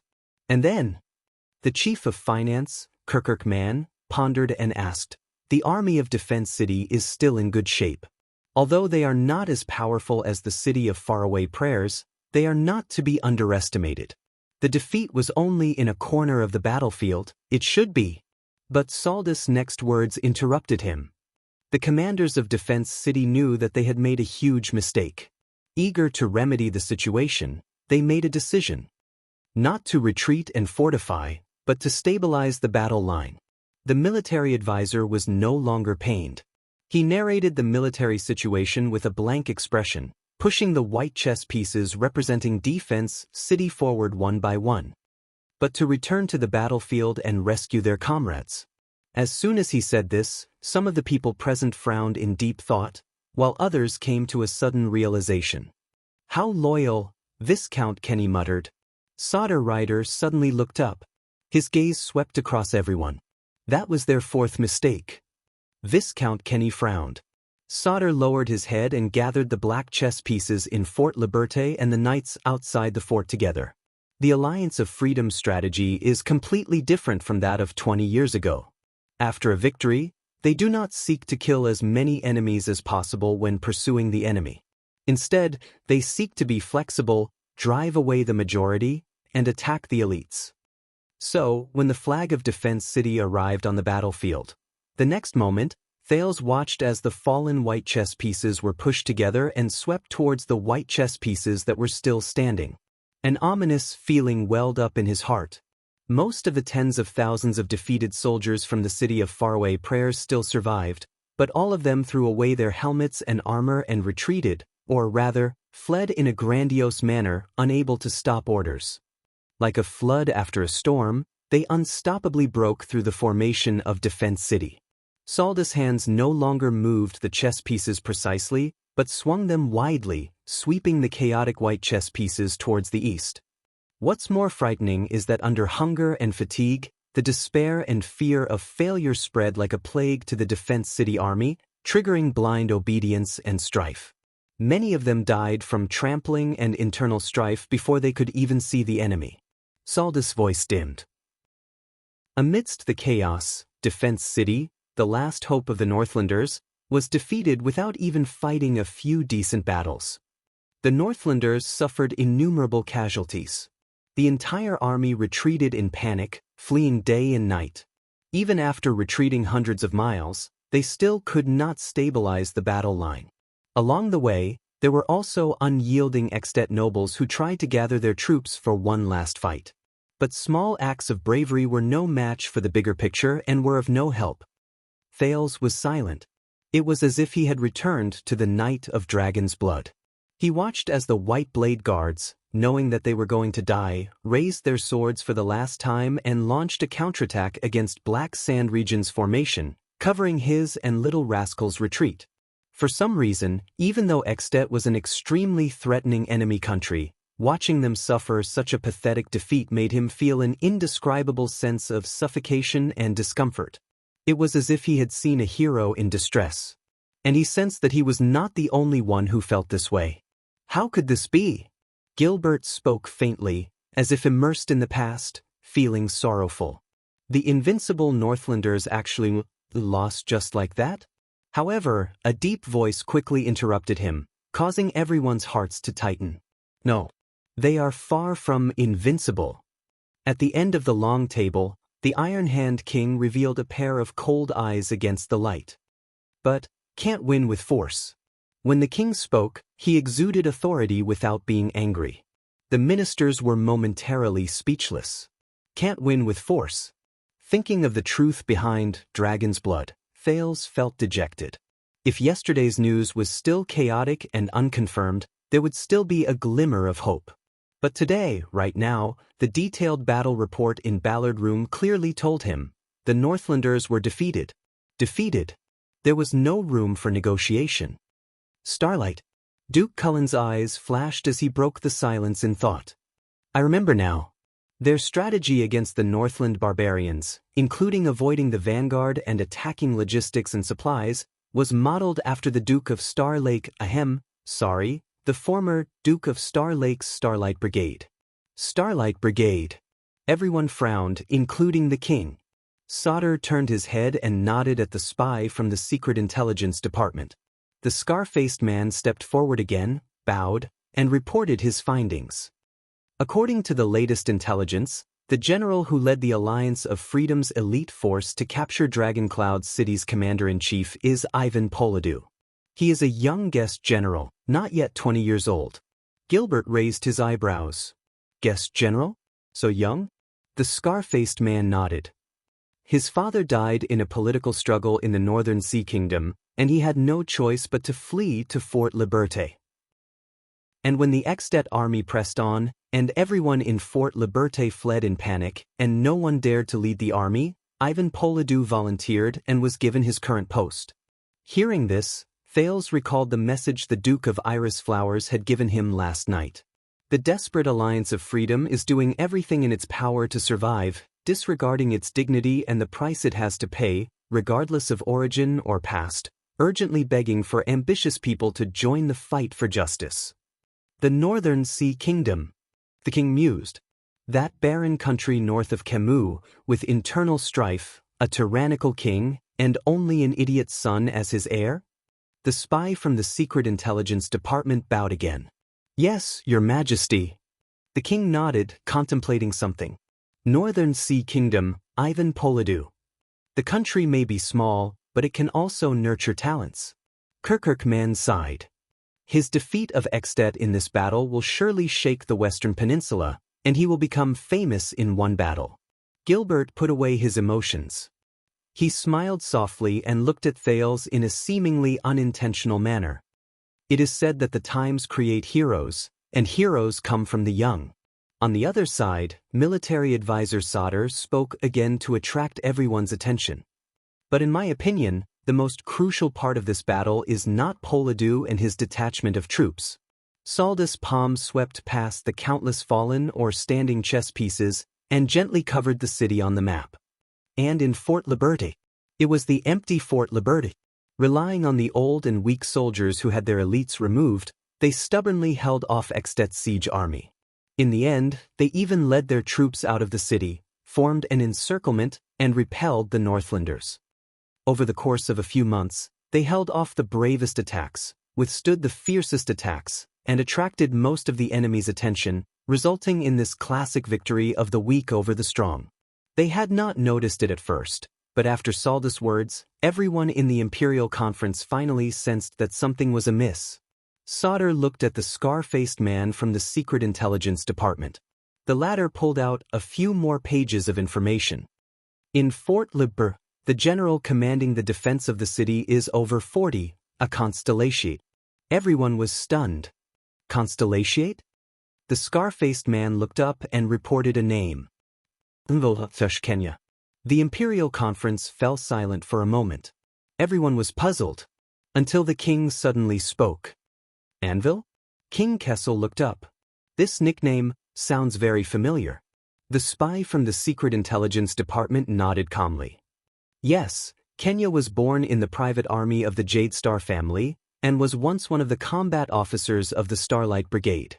He was also the former deputy of the Fortress Flower, Lady Sonia Cecere. He was also Duke John's personal guard. And a fugitive of the kingdom.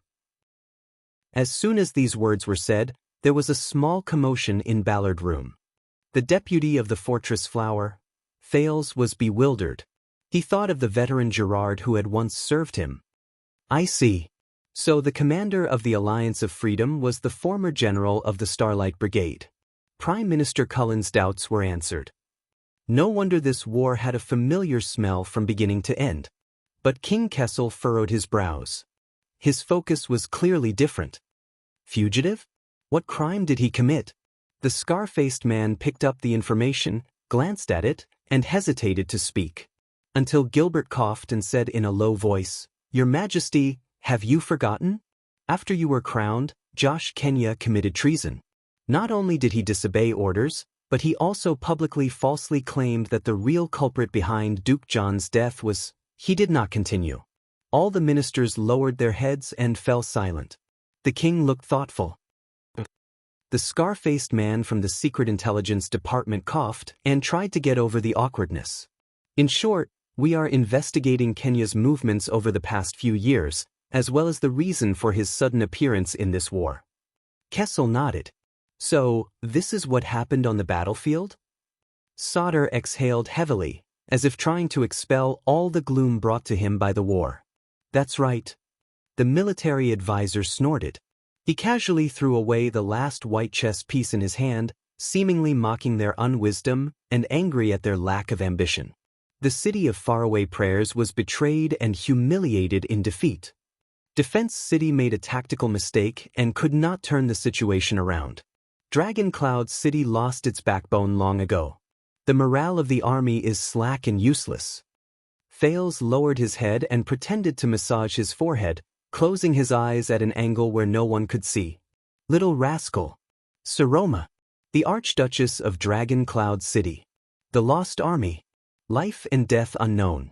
Before his eyes, the girl who walked cautiously to the throne but could not even lean on the armrest of the seat appeared. The youth's heart ached. He sent her to this position.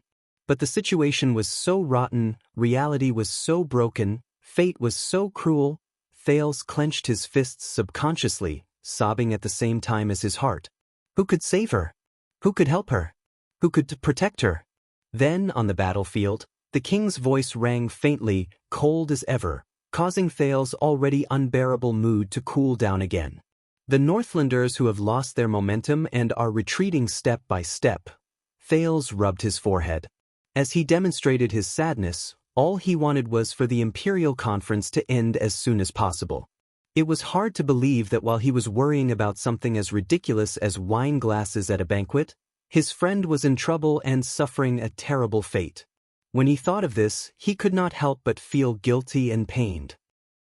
But the king's voice continued to ring out, irritating him. How did they turn defeat into victory?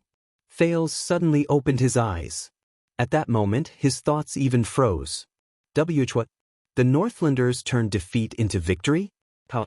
Prince Thales gently put down the finger he was using to rub his forehead. He raised his head in a dignified manner, his face expressionless.